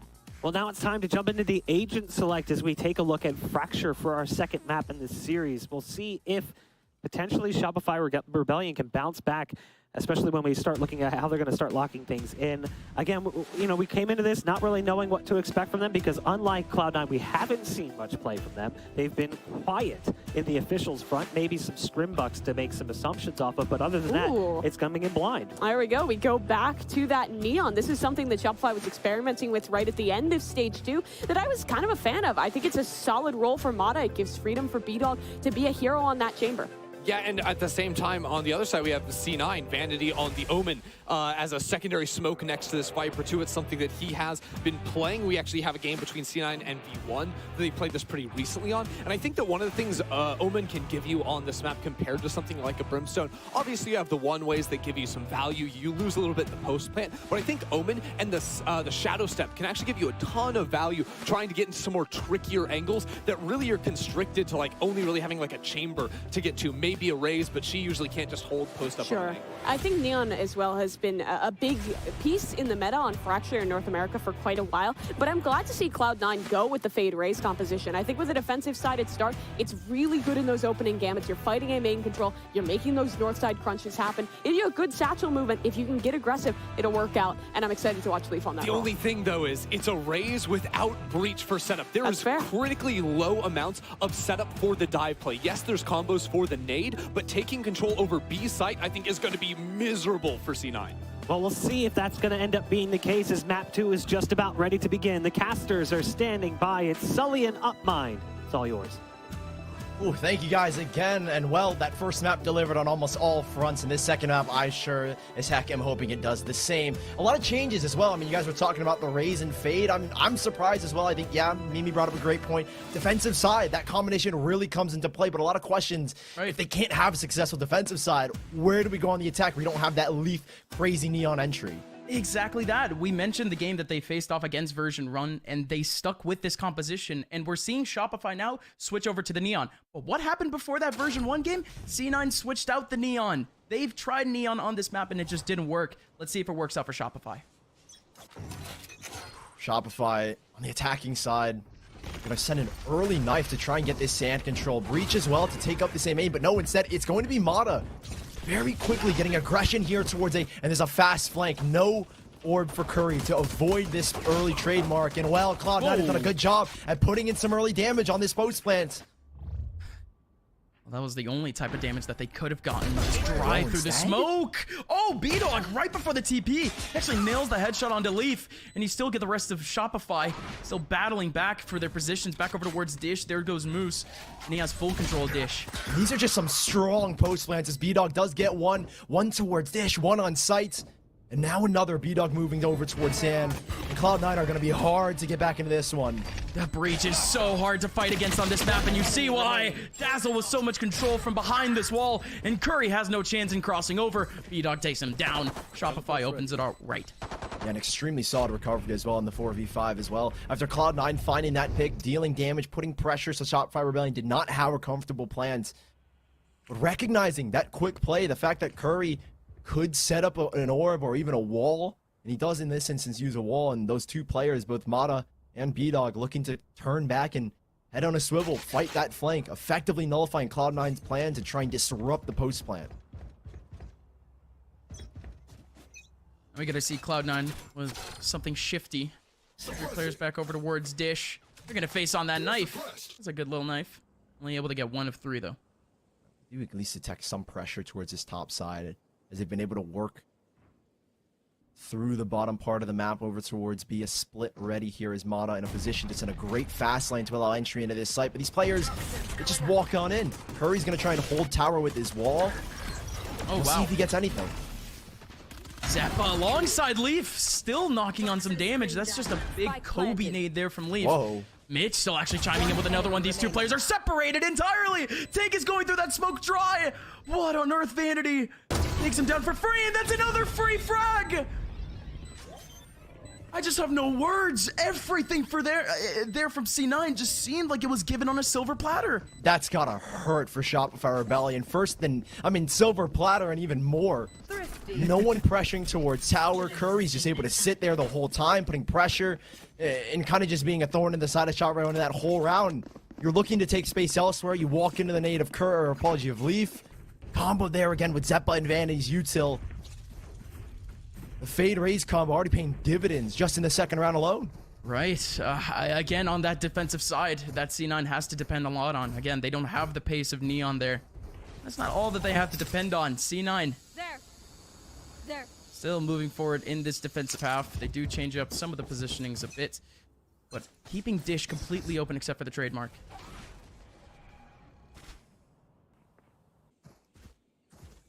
A little bit quicker here for Shopify Rebellion to explore this B main, but now with the weapons in their hands, Cloud9 and with the util can slow down these pushes. As it is just Leaf and Curry here for now. Cloud9 have taken up a lot of space towards the bottom side, and it's leaving Shopify Rebellion kind of shifting on this B site, trying to get a timing on any of these players. Exactly. And see if you can get B-Dog in a spot with his headhunter to open us up. And that's all that they're looking for. Just such a scattered way to approach this round. But again, it's just for good reason. Shopify, they want the 1v1s. To be able to find the raise here. They know their position. The boombot goes out. You have the Frenzy around the corner, and Moose, he finds his own 1v1 back over towards A main, and that pulls rotations. Oh, Curry. Let's get spotted out by the knife. Doesn't have any util here really to hold it down, as he is kind of isolated alone on this site. Needs to play as life, and B-Dog presented a chance. Steals one away, and that could be the site here for Shopify Rebellion. Yeah, indeed it is. They're going to be able to get that clean plant down. That's huge in a round where they just have pistols. Man advantage somehow here for Shopify. Still another smoke to use. Still a molly to use for Shopify. This post plant is good, but look at Leaf. Oh, and they're so good in these post plant situations. Cloud9 have struggled in these retakes, and they are struggling here in a 2v3. Positions taken up, and Moose still has a lineup for this spike. Yeah, has the lineup. Vanity, he is about to get a smoke to potentially cover off Heaven, but it just doesn't matter. Both players losing out on their 1v1s. And Shopify Rebellion, they respond from a Thrifty with another Thrifty. We traded blow for blow in Cloud9. I mean, the isolation of Curry on that site to get, and then allowing B-Dog to slip through over towards B main. That was the goal there. Great pressure so B-Dog can maybe find a timing, maybe find an opening. And Leaf in no position really to support his teammates. And Curry alone up towards tower has got no util as well to keep himself locked in. And Shopify did a good job of flushing him out there and winning up that thrifty round. Still a buyback from Cloud9 though, as the op picked up from Mitch again early in this half. This is what you expect more from Fracture though. The early fault line alongside the quick dash from the Neon, but this is a lot more of a defense from C9. 2 players on the front side. Vanity just goes jumping in. The Stinger almost able to get 2, but he runs out of bullets. There's still one here though. Mitch is trying to dance around with an off, but he's in such an awkward position. That's a great TP though. Shopify are kind of reeling back, slowing this pace down as soon as they sense that pressure. Trying to see if they can find another opening pick here. As the spike does go down. In a position so that the nade can't really have that impact, and Leaf trying to deny as Curry comes out fighting in a 1v3. Very bold swing. Curry in a long range battle with the Spectre, able to take down the low HP Dazzle. But B-Dog is there with the op to take him back. Shopify finally with a streak. And back to the norm. Winning out your buy around Shopify Rebellion, resetting Cloud9 here, and we've already just as scrappy as that first map was, it continues to be scrappy here in map number 2. Trading 2 thrifty eco rounds, and then finally Shopify Rebellion able to keep a 2-round streak alive. And with Cloud9 back on the pistols, do we see another thrifty? I hope not. Shopify looking to maybe extend that lead by 3.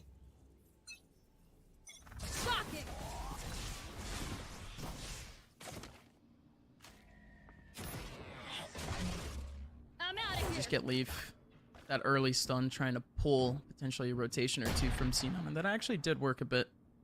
You just keep Vanity here. Still have a couple players from Shopify. I was thinking about maybe a contact over towards Dish, but just keeping an eye on Arcade, which C9 hasn't taken yet.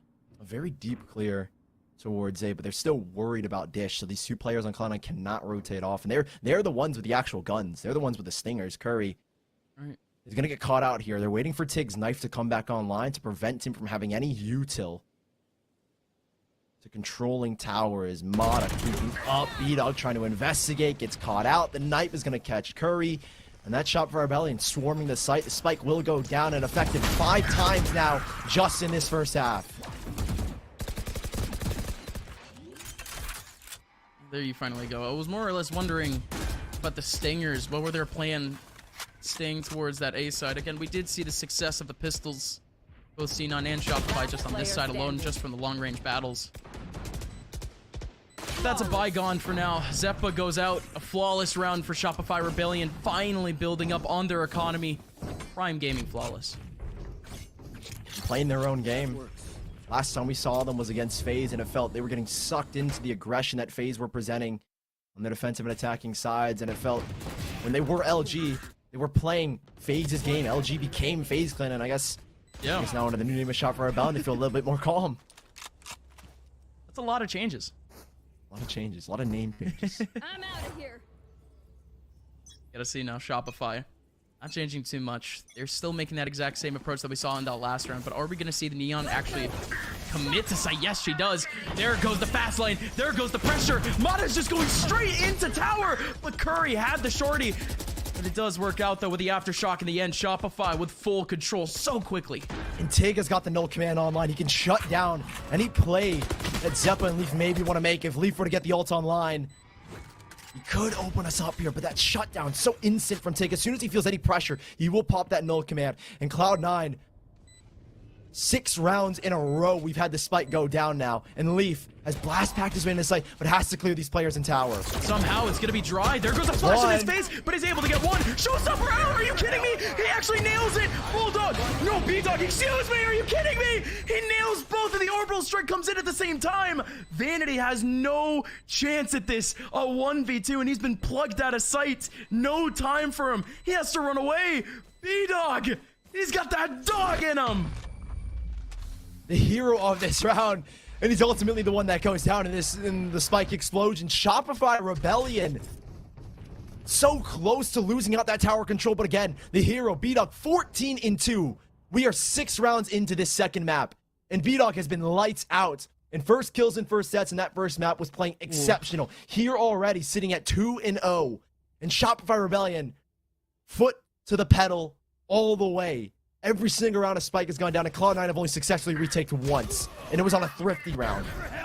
Gotta put more emphasis on that. Every single round, Spike has been playing at Shopify with one objective and one objective only early on in these rounds is to get that map control. Get that Spike down as quickly as possible. We haven't seen a slow approach from Shopify yet. We haven't seen an overall default from them. Yeah, and it's the stark difference between these two compositions. Chamber been the only agent across both of these compositions that are the same. And you can see as well, in Shopify's composition, you have agents that can set up Mata for these fast and aggressive plays. Dazzle with the fault line, getting control towards A, allowing Mata to play fast and aggressive. And then Tig, with his knife, making it so hard to deal with a dashing Neon when you've got no util to play against. No util. Such aggression from Shopify Rebellion in that round, and they are able to change the tempo up almost instantaneously. They're a team that is so variable in these rounds and where the timings and when they find these kills, it's so variable. But right now, they're finding the majority of them in the opening seconds, just off of the Neon. And Mata, again, looking to pop over here towards B with support of the breach.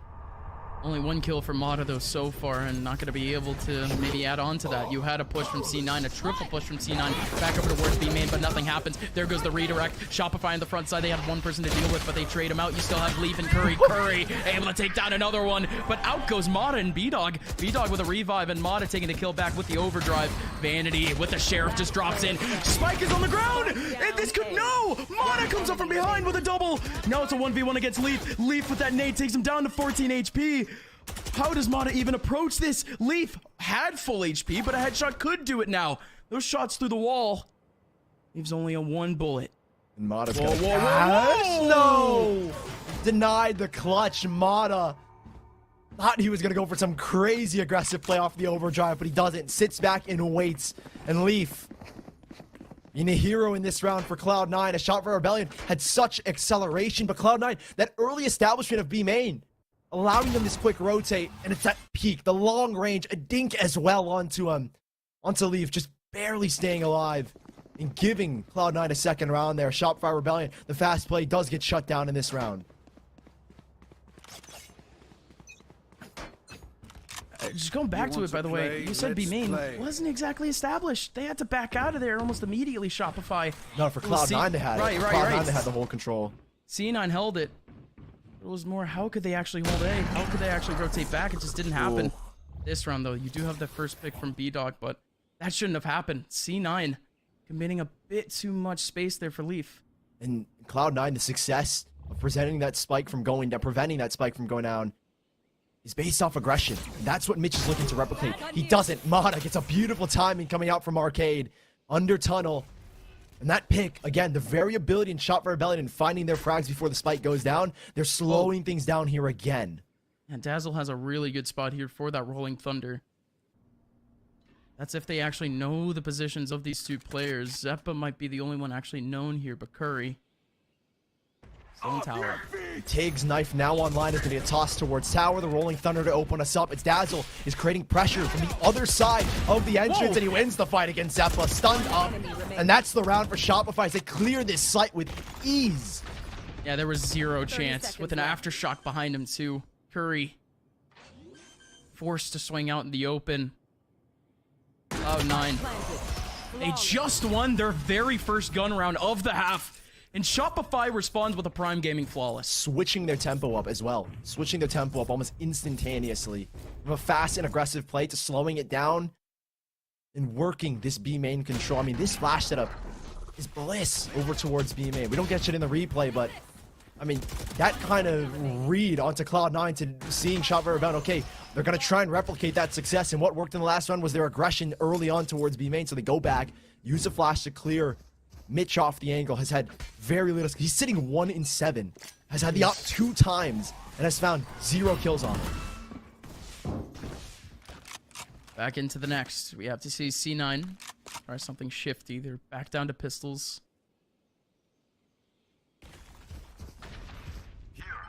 For a bit more of a contact back over towards B main. You saw the fault line. Seeing a lot of utility really from Shopify. They made a lot of noise towards this B side. did see the rotation from the Rays. They're actually backing off. This could be an easy take. B-Duck again scouring for a first blood. They've won 75% of these first engagements, and well, B-Dog, one characteristic miss is looking to open us up again. Mata. Wait. Pushing deep, looking for another. As Mata in the smoke is gonna get flashed through Again! with the Sheriffs, of course. Again! No, don't say it's happening again! Shopify with only one person remaining! The pistols ring out like an orchestra. C9, everyone capitalizing. And in the end, it's another Thrifty. 2 so far in this map. They were 1 for 3 when they won that first anti-eco, and now, well, they're 2 for 4. As Cloud9 take another away from Shopify Rebellion. But again, are these rounds replicable? 2 of the rounds that they have won have been off of anti-ecos. And the one round they won was off of, I think it was also another half buy. They just had stingers. Sully. Every round has been on the light buy for Cloud9. Sully, Shopify are like 1 in 5 right now. Oh no, maybe 2 in 5 right now in anti-ecos. It's not good. For either team. I think specifically for Cloud9, who have had no success in gun rounds. But that might change here, as they're switching up the aggression this time around between top left and bottom right sides of the map here. Mata, duel against Vanity loses. Such a close battle, but again, C9 putting all of their eggs into that battle, but there is no way that Vanity comes out of that with another kill. And we'll see if they can recover here again. Cloud9 winning out the first blood, which is a stat that Shopify Rebellion have dominated in this map.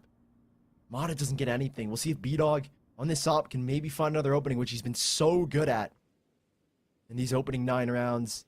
Mitch, up close again. First chance at a blood, doesn't get it. Doesn't strike first time, takes the rendezvous out.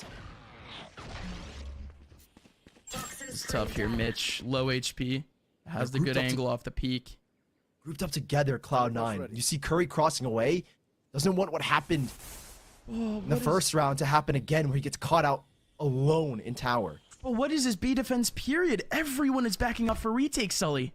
And it's 30 seconds left. tricky to decipher because there are 3 players already here. And Shopify Rebellion don't know that. They think this is a site that's heavily contested. There's really no one here. They think there's someone there? They can burst at any second to make this retake happen. Really just clearing outside bit by bit. B-Dog finally finds a pixel.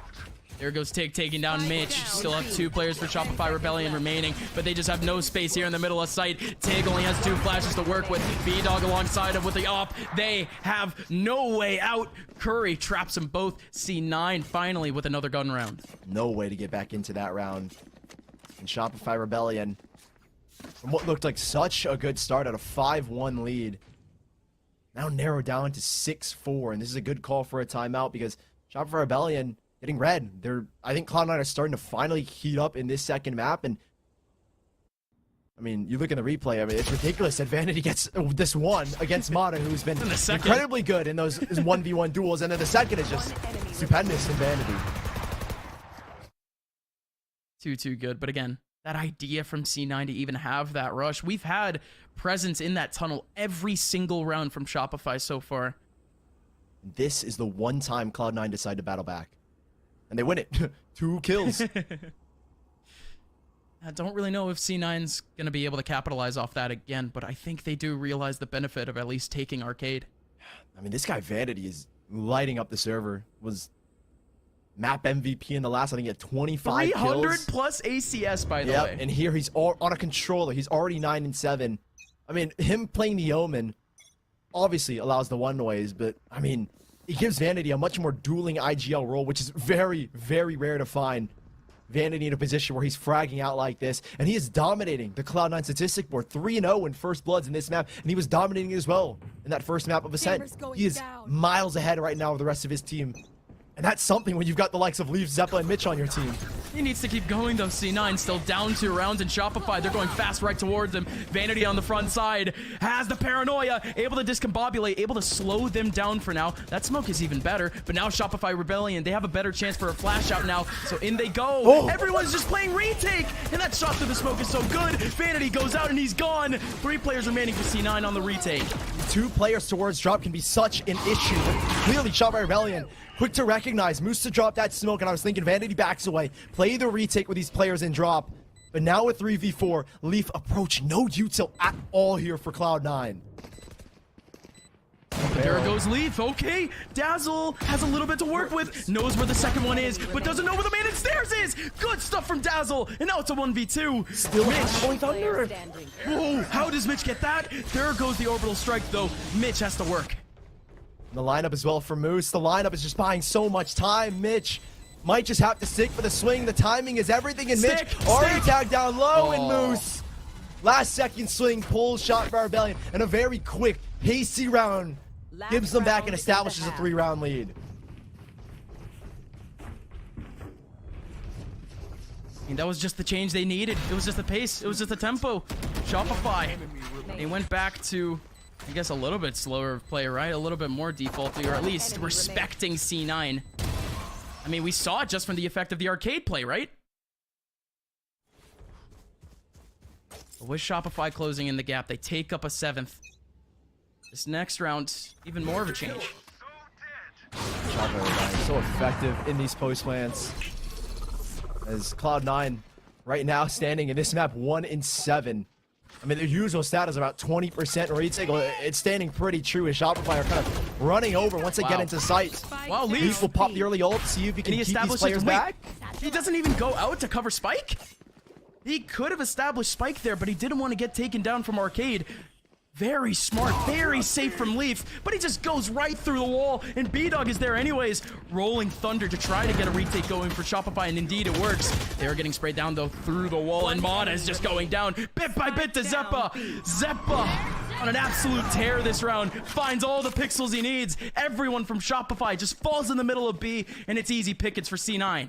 The great success that Cloud9 were looking for is keeping the spike from going down. We end it on kind of a high note for Cloud9, but Shopify Rebellion clearly having the edge. B-Dog at 17-7. Can he carry on this form going into the second half?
At 7-5, Shopify are leading in almost every single aspect of this game, and B-Dog tops the server at 17-7. He has been lights out for these first two maps, in Cloud9. A little bit of a slow start. 2 of their 5 rounds were on anti-ecos, and now they're on the attacking side, the more favored side for themselves.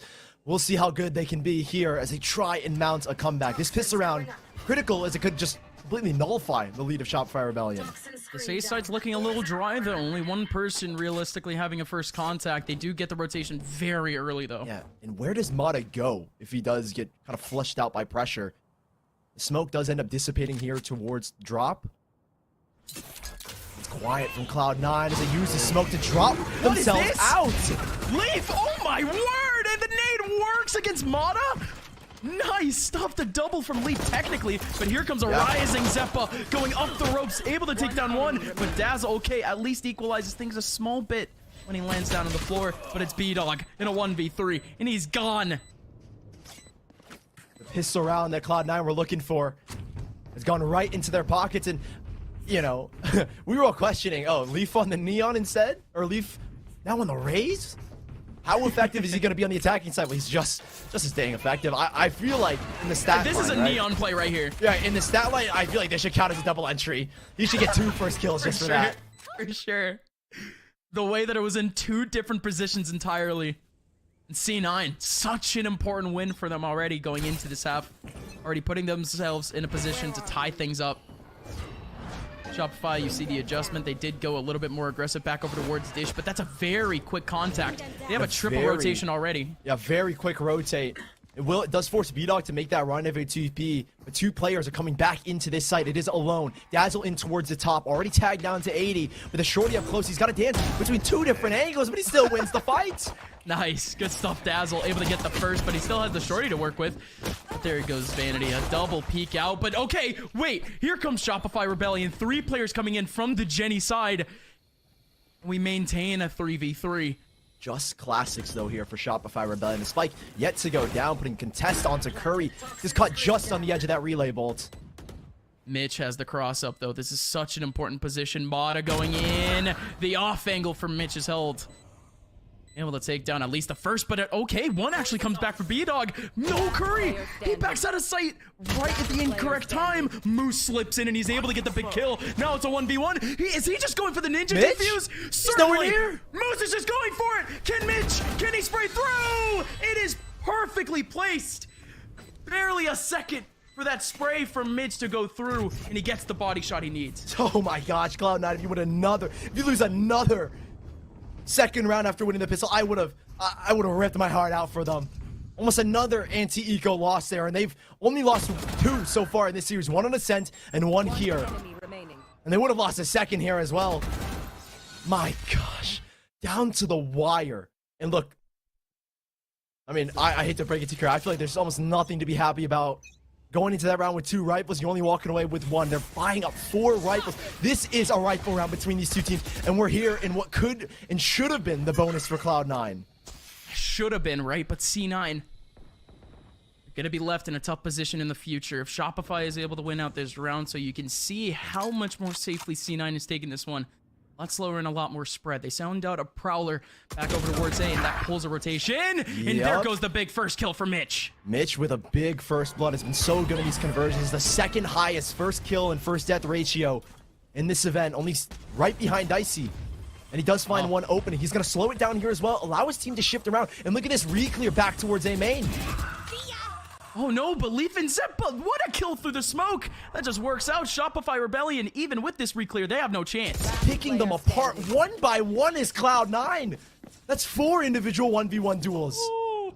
I mean, Leaf gets one through the smoke, but I still count that as that. Mata trying to take some space back, trying to get something out of this round. Nothing. A Prime Gaming flawless as Cloud9. I mean, that was majestic the way they worked that map. Just every angle that they wanted to worked out to perfection. Good stuff. There's nothing else to say there. Let's just see the replay. See how it worked out for Mitch, because again, Mitch, he got that first, but you have to give it over to that big smoke kill from Leaf.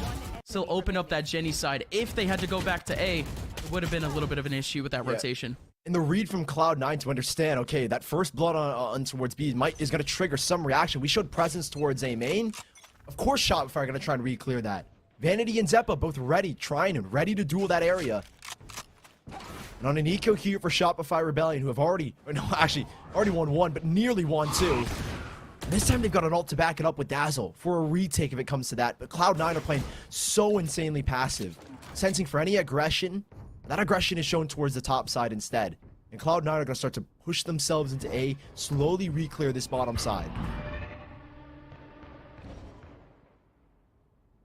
Early util though already from the fade, but nobody was able to see it. Shopify, they're backing out of A even while util went down. Because they just didn't hear it. They just didn't see it. I think the game plan here for Shopify is if you can find a first blood, maybe trigger that Rolling Thunder, or maybe just Hail Mary send it in this round. You still got some rounds to work with, so I don't see the Rolling Thunder not being used. Out of the question. Right in the question. Mitch, okay. It's just trying to stay alive with the game of whack-a-mole. Leaf, egging back B-Dog. You still have a Rolling Thunder here for Dazzle. If Moose can do a bit more damage, you get a big orbital strike going into the next round, but that actually denies the orbital strike. Vanity takes down Moose. Dazzle goes down. This is it now. C9 slowly building up their economy. Shopify, this round right here is where the game can truly slip out of their hands. Yep. So far, so good for Cloud9. 4 rounds in a row, 3 spike plants, 3 round wins. Cloud9 boasting the highest post-plant success rate in this event, and the highest plant success rate in this event. At 70% plant success, 73 post-plant success rates. A lot of numbers I'm throwing at you, but try and digest it. They're 100% so far.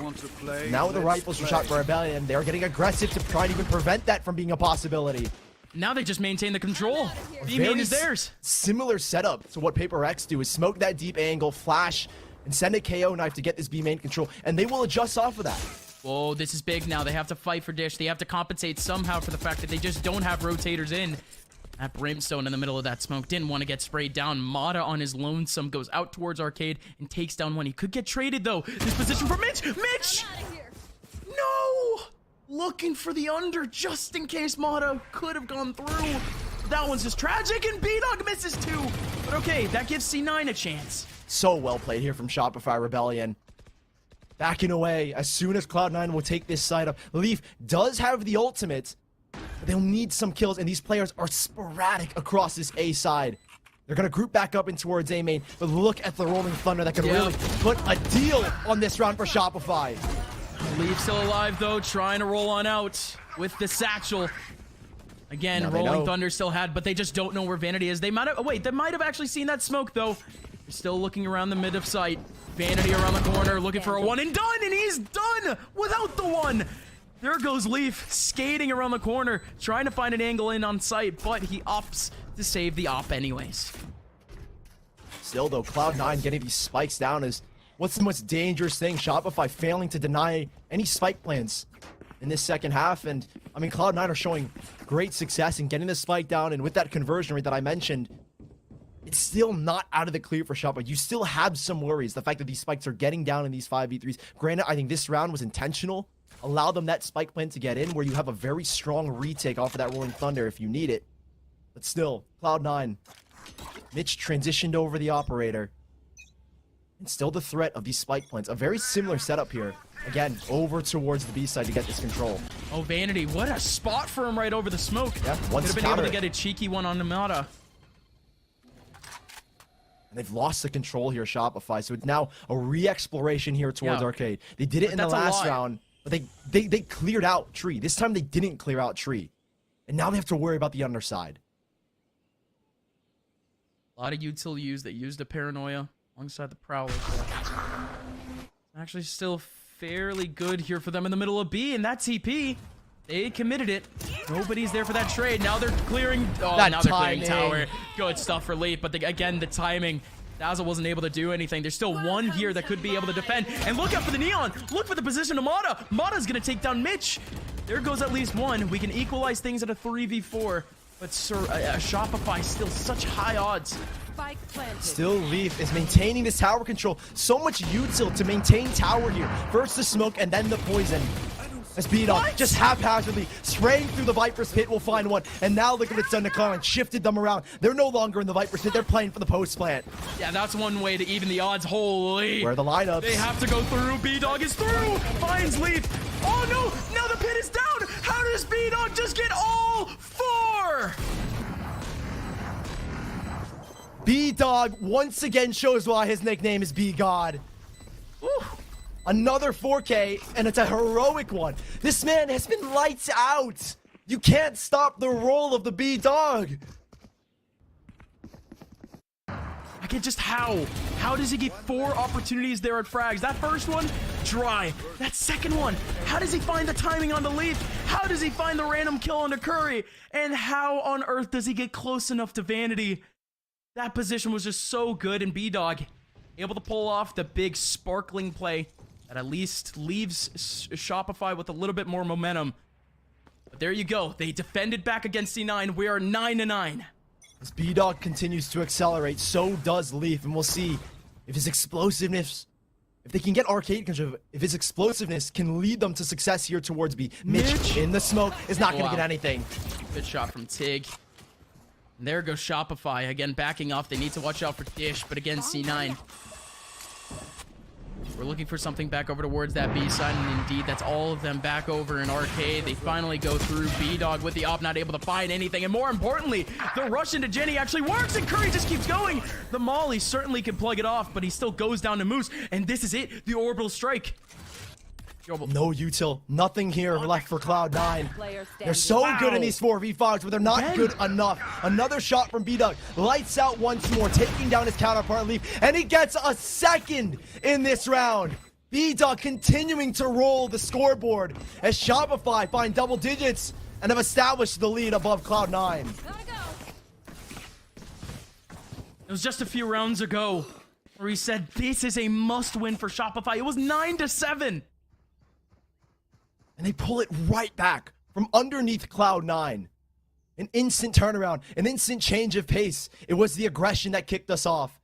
That early establishment of B main, sending shockwaves reverberating through Cloud9. And Shopify, that's 3 retakes in a row that or 2 retakes in a row that they've won, 3 in this half. Cloud9 only had 1 on their defensive side. So Shopify edging out on almost every single statistic that you can even think of in this map. For how close it feels, Shopify have been dominating the scoreboard. I mean, you see the last 3 rounds. Retake, retake, retake. Shopify have finally been able to find their footing in terms of the rotations. Really, you know, limit the fact that they were going down very early in the other rounds. But again, like I said, it was the rotations, man. They just weren't getting into the sites on time. And I think that's what they're trying to figure out. Not just getting into sites on time, but having players to get into sight. These last 3 retakes that have been successfully won have been 4v5s right off of rip. Right, Mata on the first retake finding a double. The second, a great opening in that arcade control. And this one, again, first bloods in the way of Shopify Rebellion in these last 3 rounds have given them the man advantage on these retakes. And so Cloud9, you're getting the spike down. The spike has gone down almost every single round in this second half. But now Shopify have adjusted. You need to make an adjustment for your post plan so you can spin this back around. There's a reason why they're the #1 team in this event with post plan success rate. Shopify relying on the op already. B-Dog was on the front side of A main, but he has to back out into that second step here. All the way back in the halls. Mitch was trying to find his way back over towards Dish, but there goes the pinch. And wow, the TP actually leads Leaf in a 1v1 against B-Dog, but Leaf still takes him down. Moose, the one man to rely on in the back of sight.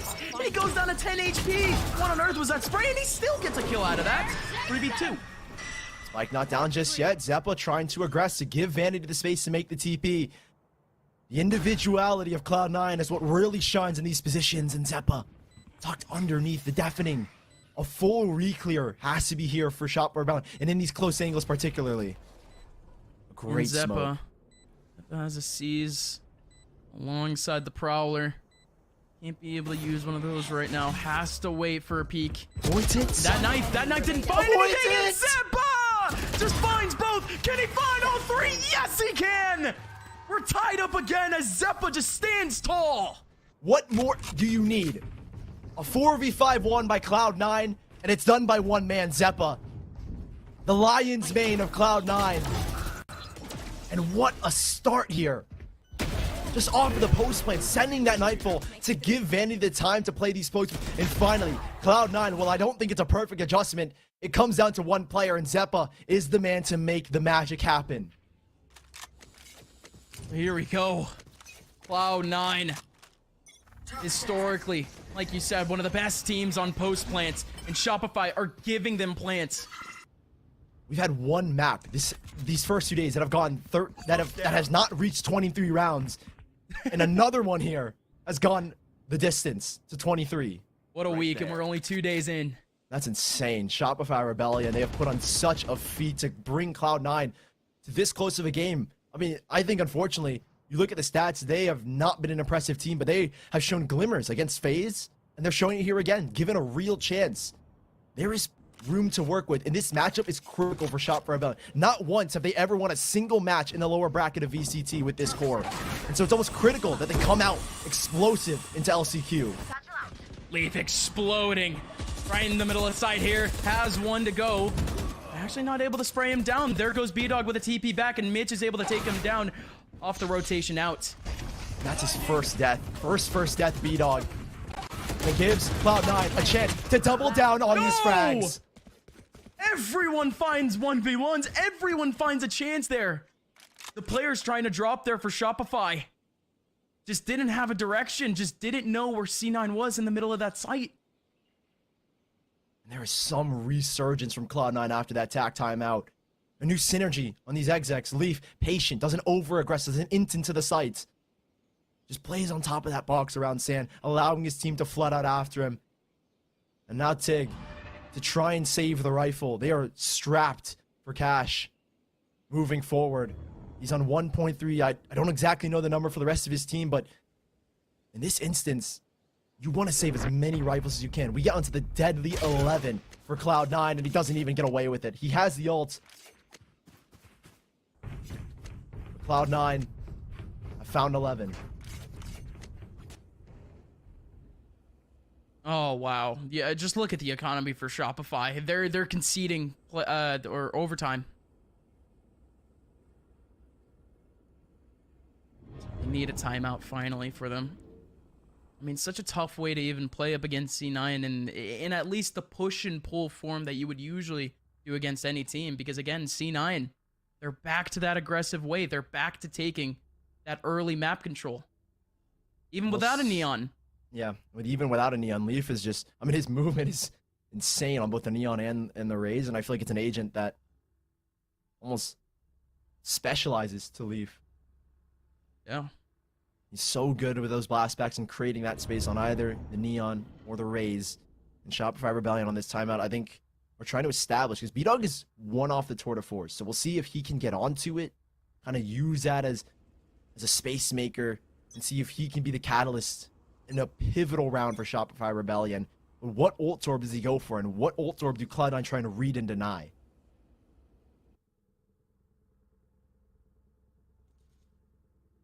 Only done here, we see actually something a bit rarer from C9, an early Viper wall. Variation of that, yeah. I think it's to deny this jump out over towards this orb, so there's a risk to try and get this orb towards Arcade. Oh, very good coverage. But oh, here comes a double peek from Shopify, and it actually works out for the trade. Mata comes out and trades out Zeppa, but you still have Mata so close, still has the stinger. This could work. Look at this angle! Look at this angle! The stinger's so good there, and Mata was able to get one. Moose not able to get a trade, but we're even. And there's a flank already coming out from Tig. He's got the Spectre Vanity. The jump spot didn't tag, did not see him. And Tig has to win out these duels. He knows how critical his position is. If they rotate out, surely they'll check the corner, but with this SMG, they can get the one they need. He has the info. Everything here rests on his shoulders. No pressure, man. No pressure. No pressure at all. They're coming towards him, step by step. Tig, here we go. Doesn't get anything. 45 seconds left. And now they've shifted back. That's opened up the site, and look at this wall. A preemptive wall first to deny. I imagine the ult orb grab out a tower, and now to deny any info as to where these players are posting up. And Moose, the only one here, tries to go big. He's been big before, and Moose, does he want something? He might get it? No! And that could just be it. That could be match and series point for Cloud9. Wasn't a buy here for Shopify, but we will be moving into map point. Shopify still has B-Dog. See him try a thing or two. 1v3 here, spots one. Back over towards tower. He could be able to fight back in B main, but he didn't spot anything immediately. He did hear the Viper, so surely someone's there. That's just it. C9's economy is good enough for the rest of this half. Wait. No, they're Please not. no. Yeah, no, it's fine. It's fine. It's fine. We're good. We're good. We're good. Relax. C9 12 to 10. One round away from securing the next round. I would have cried my eyes out if that happened. Shopify Rebellion to win it Imagine like that. nobody peeks. Right. And so B-Dog in the last round wasn't actually attempting to get the ult tour, but it was Cloud9 trying to deny in case that was a possibility. He was playing for it in this round. This is it, Shopify. Again, I'll reiterate it. Not once have they ever won a lower bracket matchup in VCT with this core, as far as I know. Could be wrong. Yeah. Maybe someone digs deep enough to see that they have, actually, but You want to play? Let's try and keep themselves alive here in this series. At 12 to 10, Cloud9 with, again, 2 chances to close it out. And this is a much different look. Something we saw in the pistol, but haven't seen since. Only Leaf on the towards pistol. Dish. Only on the pistol have we seen C9 come out of Dish. And now Not a they single have person coming out of main. not only the Poison or the Viper Spit, but they've also got the Fade ult, and Leaf now 1 off of his Showstopper. And they've put pressure here, and they've canceled. They're backed away. These 2 players already gone. This is crazy. Did they shift rotations? No, they didn't. And if they're going back towards Arcade, it's B-Dog who they have to deal with. What is even their plan here? Leaf Maybe can, Leaf sell can a do fake? everything. Yeah, surely, see. right? Has to be that. Leaf is not only going to sell this fake, but he's going to come out like a firecracker. Face your fear. Rolling Thunder There at goes the the ready. knife. Perfect. Baits out the Rolling Thunder, and Leaf is still alive. Doesn't Oh, sell wait, but anything. no! Ooh, They see the B-Dog. shoulder. Here comes the hold in Arcade. The all-important hold for Shopify over on this B sites. And that paranoia somehow connects. And Vanity gets across, and B-Dog has taken the top rope. He wants to shut this down. Wants another blood, but he doesn't get it. Missed shot, missed No, chance. that fast lane actually covers up his teammate. But B-Dog redirects and takes down a player back over in main. Here comes Zeppa, though, dancing around site and gets the big kill. 2 players now remaining for C9.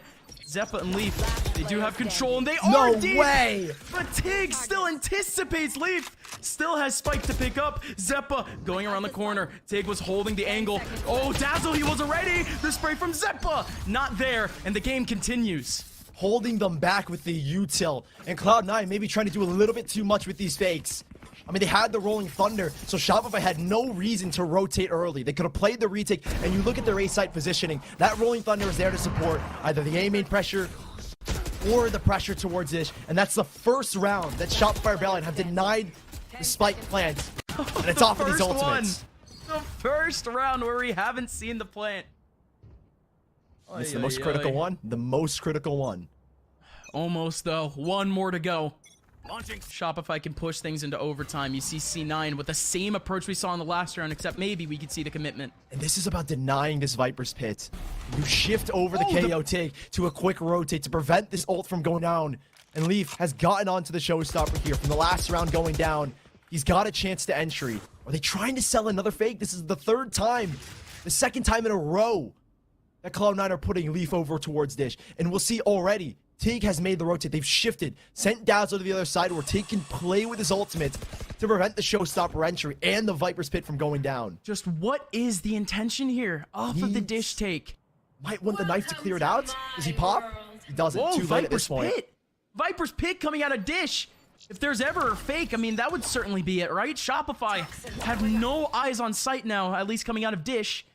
They still have a main control, and is that what C9 is trying to take? Mata needs to win this. He gets the No dig, but he way! doesn't get the frag. There has to be so many players here for Shopify, and indeed they know it. They're taking it bit by bit. They're taking it Great step KO. by step, but that smoke is so good. And the suppression, there's no showstopper, and the crossfire just goes in. Moose with a big one, but there goes the reflash from Tig. This could be overtime. Curry sees his teammates go down, sees the spike on the floor. And he is already counting himself out of this. 17 seconds left. That could just be the end of this regulation.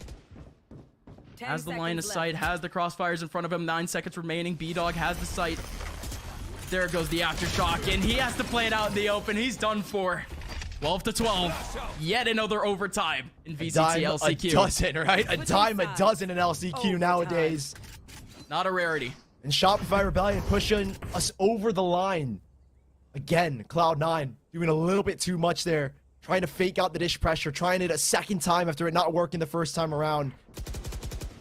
Look at this hold, the pressure. First the relay bolt to delay, and Mata on very low HP. Still successful to find one there. Cloud9 not ready to deal with that kind of play. Instead, it's Shopify ready for that kind of reroute, and they will call attack timeouts. They've had so much success. But were only able to deny the spike from going down 2 times. And so they have to figure out those issues, and I think a tag time out here to set themselves up, figure out what worked on the attack, and then you have to transition back. Because the 5 rounds that Shopify Rebellion won, 3 of them had to be retakes, and they went down to the wire. And again, retakes aren't exactly a specialty for either one of these two teams. I mean, C9, they only had 1, didn't they? Yeah, and that's the thing, is that Cloud9 getting kind of shut out in terms of the retakes. They were 1 in 7, I believe, on the retakes. Jeez. They let the spike go down 7 times. 7 of those were won, or apologies, 8 times, 6. and only one. Oh, 6? My bad. So Well, anyways, many numbers. Cloud9 only win 1 retake is what matters most. The only number we need to care about now is 12. We are tied up at 12-12. We are into overtime. You're in here to see if C9 actually has something special for us in overtime, actually has something a bit faster. Because again, we've seen B main control from Shopify. We haven't seen it from C9. Shopify is going straight there. They're going fast here as well. They might try and put early aggression to pull some Cloud9 rotates, allow Mata to rework under tunnel, but no, that's not even a question. They're going in, and they're going quick. The fast lane up, but Mitch, through the smoke, is going to find one. Curry has to go absolutely massive here, but he's stunned, and Mata knows it! What a shot from Mata! He was running out of bullets! With the last few bullets, he's able to get that headshot. There's still that fat rotation from C9. They're so close already. And this is the worst case scenario. The spike's gone down. Only 1 retake won, but that could be Dazzle out of the mix. Finally, we see some impact. Sees alongside the nade, goes absolutely massive, and there goes a smoke in the middle of sight. Whoa, that allows Shopify to dance a little bit more, doesn't it? B-Dog with a big pick. Same thing with Mata. A big combo for a 2v2. No, Mata! He backs on out. There goes the tower control from Zeppa. Lineup comes in, but it might be a bit late. Yes, he can! The stick is gonna go through! And C9 has a 13! And there's only 2 times they've won a retake. Only 2 times on this defensive side, and one of them comes in the most critical position in overtime. Cloud9 fighting match point, and that's where they strike for gold. On the defensive side, they win it out, and now it's all about tempo with pace. Do what worked, and you can close out this in 2-0. It's a tall, tall task, though. C9 has once again adjusted the Viper Wall, and the last time we saw a Viper Wall, they didn't even touch B. This time, they're all on the B side. The man that needs to stand up is B-Dog, but he's looking the wrong way. What a pinch. Drops the trademark, and now he pivots back. Can he get anything here? They're not pushing Cloud9. They've slowed it down for a second off the pressure. Whoa. For the multiple times that Shopify have pulled off of that B main aggression, they've slowed down, but it doesn't stop B-Dog. But now nobody's here. They put up a smoke, and that should be it, right? The smoke comes in a bit late, though, and that actually leads into a pick for Mata. Spike down, and Cloud9 are so successful in these post-wins, but their 4v5 conversion rate, it's been strong, but they're in a 3v5 to win this one. B-Dog could just get an easy pick. Zeppa peeks first, and he goes down. This is such a tall task for Curry alongside Vanity. Teammates for 4 years. Can they extend their streak here with C9? Curry waiting for the cross. There goes Moose. There goes Tig. Not able to do anything. Vanity on a 1v5. Can't get anything done. Shopify, what a response here in overtime. A Prime Gaming flawless to slap back at Cloud9. We continue pressing.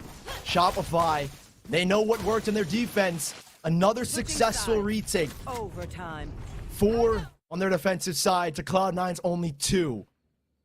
And Shopify Rebellion, it's B-Dog again, who's been playing lights out, gets the first blood, 5-1. In comparison, Cloud9, it's been Vanity who's been finding every first blood. He's the only one positive in the first blood and first death department in terms of the ratio. 3 for him, and the rest, Leaf and Mitch have been lackluster, but B-Dog continues to shine. Almost perfect. He's been caught off a few times, but here we go. Mitch this time. He's the one getting pressured out. He's the one that has to act. And he just TPs out immediately. There's no control here. The triple smokes up here for Shopify Rebellion. They put everything into this take. Another paranoia going in deep. That's going to open them up, but that is a beautiful stun to keep his teammate alive, Mata. And the nade in the same spot too. So good! But there goes the satchel, and somehow Dazzle's able to get the kill. There goes the cross up, and there goes Curry. Curry takes back 2. You still have to worry about the 2 attackers back over towards A main. They have line of sight over towards Spike. They're not looking at Curry. The ninja defuse will come in again! Last player standing. And Moose, he gets the kills, but it's all for nothing. Match point. 3 retakes won, and 2 of them are in OT. Cloud9 again steal it away. This game has come down to the post plants. Only 5 rounds out of the 27 that have been played have there not been a spike plant. And it comes down to the wire again. The Molly. It was the same thing that happened in the last overtime round. And Cloud9 smiles all around because they know they've just cheesed another spike defusal. That's the name of the game. C9, they love their cheese, and if there's ever a time to pull it off, to pull off the one-off tactic, it's there. Leaf getting suppressed though. Can't fight with a nade, can't fight with a satchel. Back over in arcade. Look at Mitch. Mitch has created so much space. He's peeked out now towards Sand, drawn a rotate back. And Shopify are shifting around. They're taking back space, losing arcade, losing this A main control. They need to re-clear. And all 3, no, just the 2 for now, are going deep under tunnel. This is not something they've done. They might not be ready for this here, Cloud9. Leaf to make the engagement. No, Leaf is gonna get traded out by Mata though, but you still have 3 players in arcade. They have full control of site at this point. The smokes are already going up. Again, they had no idea where Tig is, but it just doesn't matter. They're waiting for Mitch to see what he can find on his lurk. In a 4v4, Mitch has crept on out, bringing again Moose out of the B site. This guy's presence alone is keeping these rotates, and he might get something. No. What was that? Why is Moose watching that? That is so aware from Moose. I mean, just the situational awareness. His teammate isn't calling out anything, and he's still watching that. And now Cloud9 are going into a site where 2 players on the B site, the only 2 they tried to keep there, are already in rotation. B-Dog alone on this site. The smoke dropped, and it's going to slow them down. Double smoke. Here comes Moose. Moose has a good angle, but they have no idea about B-Dog. Mata goes through. B-Dog's on top. They're waiting for him, though. They might have heard his shot, so he has to TP out. 3v2. Vanity and Zeppa, they have nothing to work with. They just have 1 TP for Vanity to get the hell out of dodge. But we're tied again. Once more, we go around. Cloud9, a successful spike plan, but it's always in man disadvantages. And they are so good at converting them, but they have not been successful against Shopify Rebellion. Cloud9 have been lackluster in these man disadvantage departments. Typically one of the best. 5 out of 15 rounds, or 5 out of 15 4v5s they've won. And it's been difficult to find a reason to give Cloud9 the advantage, or at least give them the hope that they win those man disadvantages. Shopify Rebellion have been so good at icing out those situations.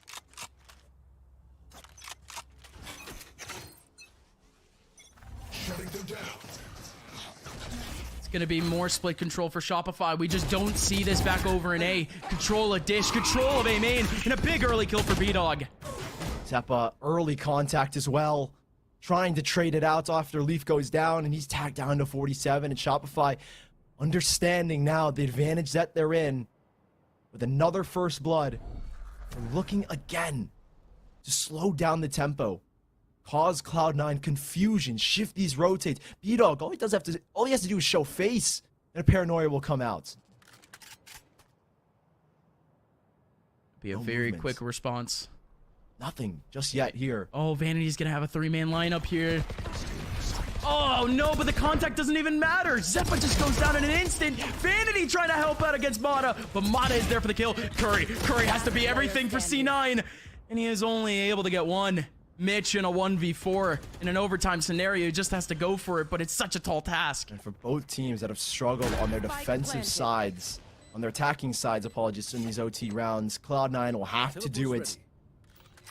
Their attacking side, unless Mitch dream a hope. Dashed by B-Dog. Again, the man, the myth, has brought himself to, I think now, 30 plus. Might be even 36, yeah. And he's picked up the op here. And that he has been deadly on.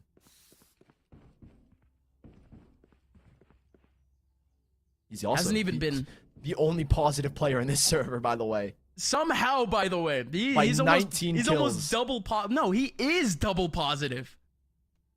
How is he double positive and nobody else is positive? Yeah, right. I mean, Mata 22 and 25 has been successful though in entries. I mean, him. One more person is positive. Mitch. Typically always That's carrying, epic. right? Always carrying their entries, and yeah, Mitch, one kill positive, but B-Dog. That's positive. He's got his number in the chamber department, let me tell you. Still a long way to go for us to really see a chamber duel, because we haven't really seen the first kill impact from B-Dog ever since, realistically, that first half. We ended up seeing 3 first kills from ever since that ended. It's been a while. He's been going negative, actually. Yeah. He was perfect in the first half. He didn't drop a single first kill. Or first death, that is. Things are starting to shift. Cloud9 needs to rely heavily on that Leaf entry. He's takes up the largest chunk of any player on any team's entries, and that's Leaf. Takes up so much. But he also contributes to almost 36% of their first deaths. So for him to take 36% of those entries and to immediately trade it back in terms of the death department, well, B-Dog, well, he's going to be the one to fall this time around, and that doesn't happen too often. And B is gone already. They have nobody else here. And this is Cloud9 storming their way into the B site now. A quick entry, just clearing things out towards tower, a full establishment. And this is where Cloud9 are dangerous. With a man advantage in the post plants, this is where they're almost unbeatable, it feels like. And they've been given not only a man advantage, but time to reset themselves and to set themselves up. Look how safe Shopify are going right now. So slow on this rotation, clearing every angle on their rotation back in. And Dazzle, the one contact back over in spawn, is going to go down. The Neon was right next to him, but Mana decided to redirect himself all the way over to mid. Double coverage for Shopify, though, back over towards Arcade. There goes the wide swing. This Viper Roll is actually helping out their opponents more than anything. But C9, they have the lineup in the middle of sight, and they're going to get a Prime Gaming flawless here in overtime. 15-15. And of course, we go again. These two teams neck and neck. Almost a dead even split in terms of the first kill department. 50-50 nearly. I think it's right now 15 first kills for Shopify Rebellion and 14 first kills for Cloud9. We are split almost dead center. And right now, it might have been even up after Cloud9 find that first pick, so we actually might be dead 50-50. That's so crazy. Every game so far in NALCQ going so close, down to the wire. This one for Shopify, they just want to end it early. Here comes the quick take back over towards A main for C9. They only have 2 players here. They're both stuck in dish.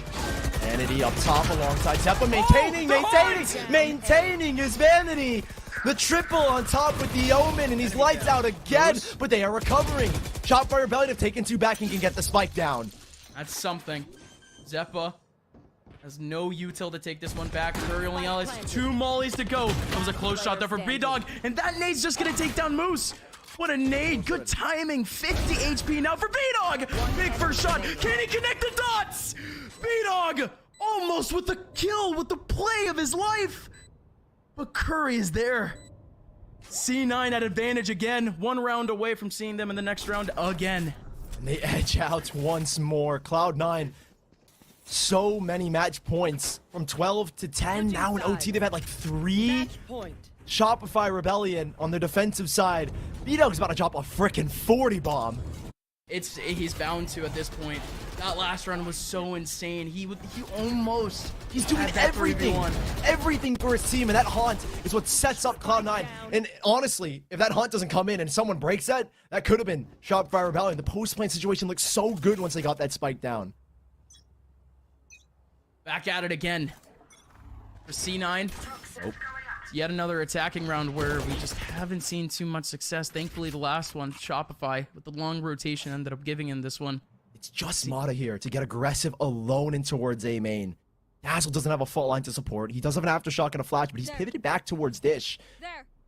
He is in quick transition to support here, but Mata, a lot of risk here. Has not been the best in these engagements. Yeah, Mata actually had a huge play in this one position, but it was just over towards the right. If that same smoke stayed up, Mata would certainly be checked.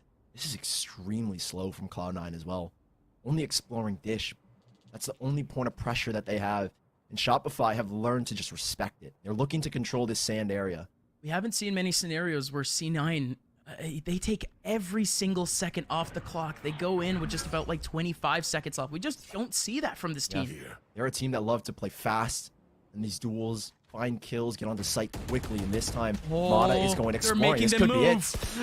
Mata could be giving up the first pick, and indeed he does. 2 players here for Shopify over towards A, but that's the free first pick that C9 needed. You still have a lot of util back over towards main, and it's just the breach pressuring out these players to stay in there. But Dazzle has no chance at a frag, tries to open the door, and he is gone. Shopify only have one person to rely on now, and it is B-Dog. They've been relying on him this entire game. Now just a couple more seconds. See if B-Dog can maybe cement a legacy here. Or, of course, give C9 a spot in the next round. Vanity would have to be the one to give away the information, but the Fade is the one with the off angle, with the crossfire. It is over. C9 has made it past Shopify. And in tight, close fashion. It seriously does not get closer than that. C9, Shopify, these two teams fought so hard to even make it to this point. Shopify, if they didn't make playoffs in that last Challenger series, they wouldn't be here. And C9, they had such a tough route at the end of the VCT, but with some tier 2 runs and alongside that preparation with so many assistant coaches behind them, they were able to stick things together for the first match. Yeah, but I cannot believe it again. I mean, this LCQ has been nothing short of amazing. So many OTs, so many close maps into close. I think this is the first 2-0 that we've had in the first 2 days, right? Every single series has gone 3 maps. We've only had one map where a team did not reach double digits, and that was just today, 100 Thieves versus NRG on Bind. But still, I mean, this has been one heck of an opening day for LCQ. And while Shopify dropped to the lower bracket, they've shown amazing signs of resilience, and they face up against Sentinels tomorrow. So, I mean, Cloud9, huge props to advance, but Shopify have looked just as good. Every team is looking just as good. Yeah, the way that we saw Sentinels play yesterday, yes, they're impressive, but Shopify, they're a very fundamental team, and you give them a night and they might be able to counter some of the shenanigans that Sentinels brought up for the first time. Folks, we're going to give you guys over towards the analyst desk, but thank you so much for watching day 2. The rest of playoffs, the first rounds are over. The next few rounds start tomorrow, and this is really where the VCT heats up. We'll see the analyst desk after the break.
Back to the analyst desk as we break down our second and final series here for day 2 of NA VCT LCQ.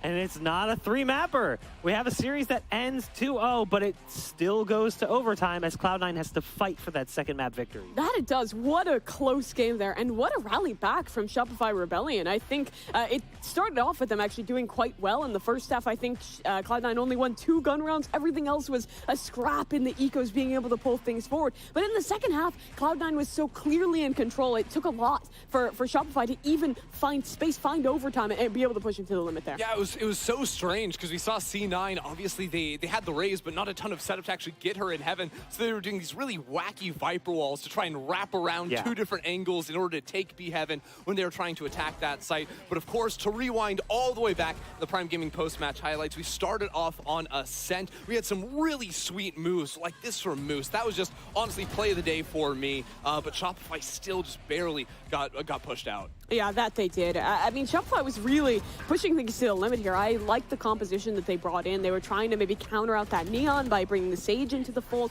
They showed some good ideas with this comp, but at the end of the day, Cloud9 is a team that's just great at adapting in the late game. The Neon in particular, having some really nice micro moments to be able to close that out. And when we got to Fracture, I talked a little bit already about how that first half was going, but really Shopify was looking quite dominant, and B-Dog was such a big part of that. Yeah, that's the thing. He was a little quieter on Ascent, but absolutely took over the server here. And I mean, there were rounds where Shopify, like, he was just absolutely doing it all on his own. Even towards OT, things got absolutely crazy because it felt like there were like 3 different rounds where Shopify maybe could have won them if the Molly lineup for Moose had just been like a second or two faster, just slight timing errors where C9 are able to stick a defuse within a smoke or in a 2 versus 1 situation. Like, any number of small things could have changed, and we could very easily be going well into the night on a third map. Yeah, coming into this map as well, I was a little doubtful of the composition that C9 came through with that double controller, only bringing the Fade as that solo initiator. I still don't know if I'm fully sold. I think the value that Breach brings on this map is so massive. However, I think considering what they brought to the fold, they did a really good job of setting up around it, using all of those smokes in conjunction to execute, really only leaving 1 or 2 positions that you could fight through for Shopify, and even then they'd have to be flashing through a smoke, putting themselves at a disadvantage. And Zeppa on that Fade was a big part of that. Well set up utility, good work with the Cats to clear out those angles and make those executes work. Well, we talk about some of the plays we saw, specifically looking at that last series. A lot of heroism coming in from a variety of players. We saw Zeppa pop off in a 2v3 where he ends up getting 3 kills. We saw Vanity get a 4K, and we saw Moose do a whole lot of that. So it's no surprise that Moose ends up being our player that gets featured in the Aim Lab Flick of the Day, as he had many pop-offs, but it's easy to spot the one it's going to be. It was just a day of the zoo animals for the side of Shopify Rebellion. Dogs and the moose. They're dogging and moosing them. Yeah, I don't know many dogs at the zoo, but... there's one. His name's Brandon, and he's a special case to be able to be there. But Moose was really the man that was loose. You were talking about this play earlier, Christy, but it was really well set up. I think that Moose was one of those players that was really coming into his own at the end of Stage 2 in Challengers, and he's just continued through with that here, finding a great performance against Cloud9. Some of these big clutches to make the game as close as it was. Yeah, I think Moose, like, there had some really clutch, like, micro decisions that he made. He could have tried to instantly take the shot on Leaf, who was all the way back in sight. I think he waited just barely before seeing him turn, trying to get a little bit more space, see if he could locate the positions of the 2 players. He didn't end up being able to do that because they both swung into him, but he still course-corrected so quickly to be able to pull down that spray and get the 2K. Yeah, and I think that for Shopify, they had a lot of reliance on him, particularly in that second map. It was very much defined by their post plans on how they were playing Fracture, and a lot of that was use the orbital strike, use the molly out of Moose. I think there was just maybe some kind of lack of coordination at moments where that molly was coming in too late, where some of that util wasn't coming right in time, and Cloud9 was so swift with those retakes that they just kept winning them round after round on their defense. I feel like what we were seeing, though, in that series was anything you can do, I can do better. So while we saw some clutch moments from Moose, it felt like, especially in that first map, and we talked about it during the break between maps, Vanity just did it better. He ends up topping the performance from Moose, the opposite controller, and I feel like that was sort of the case. Now, sure, you can make the argument that B-Dog was hard to stop. Yeah, but I was going to say, the only thing... collectively, they were able to get the only past thing C9 couldn't do was do better than B-Dog in any one individual player on that second map. But like you're saying, they made up for it with some pretty creative ways to getting onto the sites. Yeah, and as well, I think the creativity comes down to the initiator play there for Curry. I liked what he was showing us on Ascent, and even though they didn't have that second initiator role for him on map number 2 of Fracture, it was still cool to see. I think Cloud9 is starting to show us glimpses of returning a bit more to form. It's clear that the comfort is now there with Curry on the initiator role, and then flexing Vanity back on over to the Sentinel, or to the smokes. The He was smokes, like for the so controller. long. It's gone so back and forth in my brain, but yeah, they've finally gotten it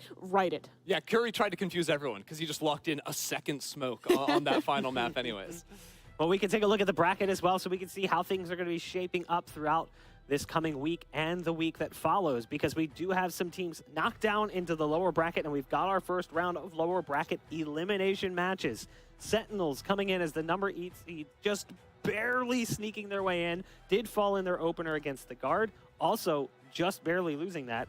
They'll be facing off against Shopify Rebellion, who we just watched take the L to Cloud9. And then the other series is an interesting one. It's EG Energy, and I feel like EG is poised to make a massive lower bracket run, but Energy didn't look too shabby in their first It looked great. Yeah. No, honestly, both of those teams just barely ended up getting defeated. So I feel like that's a really interesting matchup because either one of them could easily be in the upper bracket at this point, I feel like, with how their matches went. So that's what I'm looking forward to. FaZe 100 Thieves, that's going to be a really high quality match. Can't wait for that. And I feel a little bit mixed about Guard versus Cloud9 because I feel like if you look back to the start of this year, I was like, wow, there's a time where you would consider those two teams to be the best two teams in North America. You know, in the middle of group stage and stage 1, they looked absolutely hot, and now they're battling against each other to stay here. That's the stage 1 lower final match, was Cloud9 Guard. That determined who went to an international event, and it was Cloud9 who lost 3-0 to the Guard, surprising a lot of us because we were like, okay, yeah, the Guard's been great, but they're facing off against a tenacious Cloud9. And C9 has just beaten them too, yeah, right? So it's exactly. this was a close matchup then, and I'm expecting it to be a close one now. I mean, I was talking to Valen about that when he was here on the analyst desk with us, and he was just saying that for that team, they never expected to beat C9. They were going in with kind of nothing on the line, just playing their hearts out, and miraculously win there. Now they've kind of built up to being one of those top-level competitors, whereas C9 was falling off. Now it looks like both those teams are coming back up to that form we once knew, so that matchup is going to be crazy exciting. You were talking as well about FaZe 100 Thieves. That's another one that we got to see on the Players before that is a really cool match of their styles. And it's not even just a win that they had. It was a 3-0. Now, sure, one map went to overtime, and it wasn't necessarily like blowouts, but it's still a 3-0 victory. So I'm sure to a certain extent, Cloud9 would like some revenge, as that would put them in the upper bracket final, one step closer to qualifying for an international event. But we do have our interview ready, so we can say goodbye to the analysts as we welcome in Vanity from Cloud9 for the Verizon post-match interview following their big win here, the first 2-0 win for NA VCT LCQ. Congratulations, bud. Thank you. It was a game. It certainly was. It got a little scrappy at times, but you guys managed to claw your way through for a victory. Now, yeah, back in stage I love 2, Chamber, honestly. Back in stage 2, it felt like you were trying to find your footing. Obviously, you guys had just made a recent roster change. Do you feel like you guys have settled into your comfortable roles coming into the LCQ? Oh yeah, for sure. I definitely think that. I mean, we're probably the most comfortable I think we've ever been on this team, since I've joined, even with Zed in the past. That's how I feel. I think that's how most of us feel. It sucks it took us this long to feel like this, but I mean, it is what it is. Not everything is going to go exactly as you expected, but I'm happy with the progress we've been able to make, and that just scared me with how much work all of us are putting in. I think after the initial stage 1, I think I was super burnt out. Because I was, dude, since I switched to this game, I was playing 12 hours, 16-hour days, no exaggeration. I was streaming 4 to 8 hours a day. And I think it took, it made me realize I kind of need to just, take a step back and just, focus on, competing instead of, putting so much time into content creation. Which, I mean, it sucks because it's, awesome to have, a fan base that, you can connect with, but competing is, my main priority, so. I mean, with some of the time off you guys had in between the playoffs or the group stages ending and now as well with the LCQ starting, we saw you guys competing in some of the other events, non-VCT events, and we actually saw you guys doing different agent compositions. How beneficial do you think it was to get a chance to play something outside of VCT where you could kind of test the waters, different maps, different agent pools?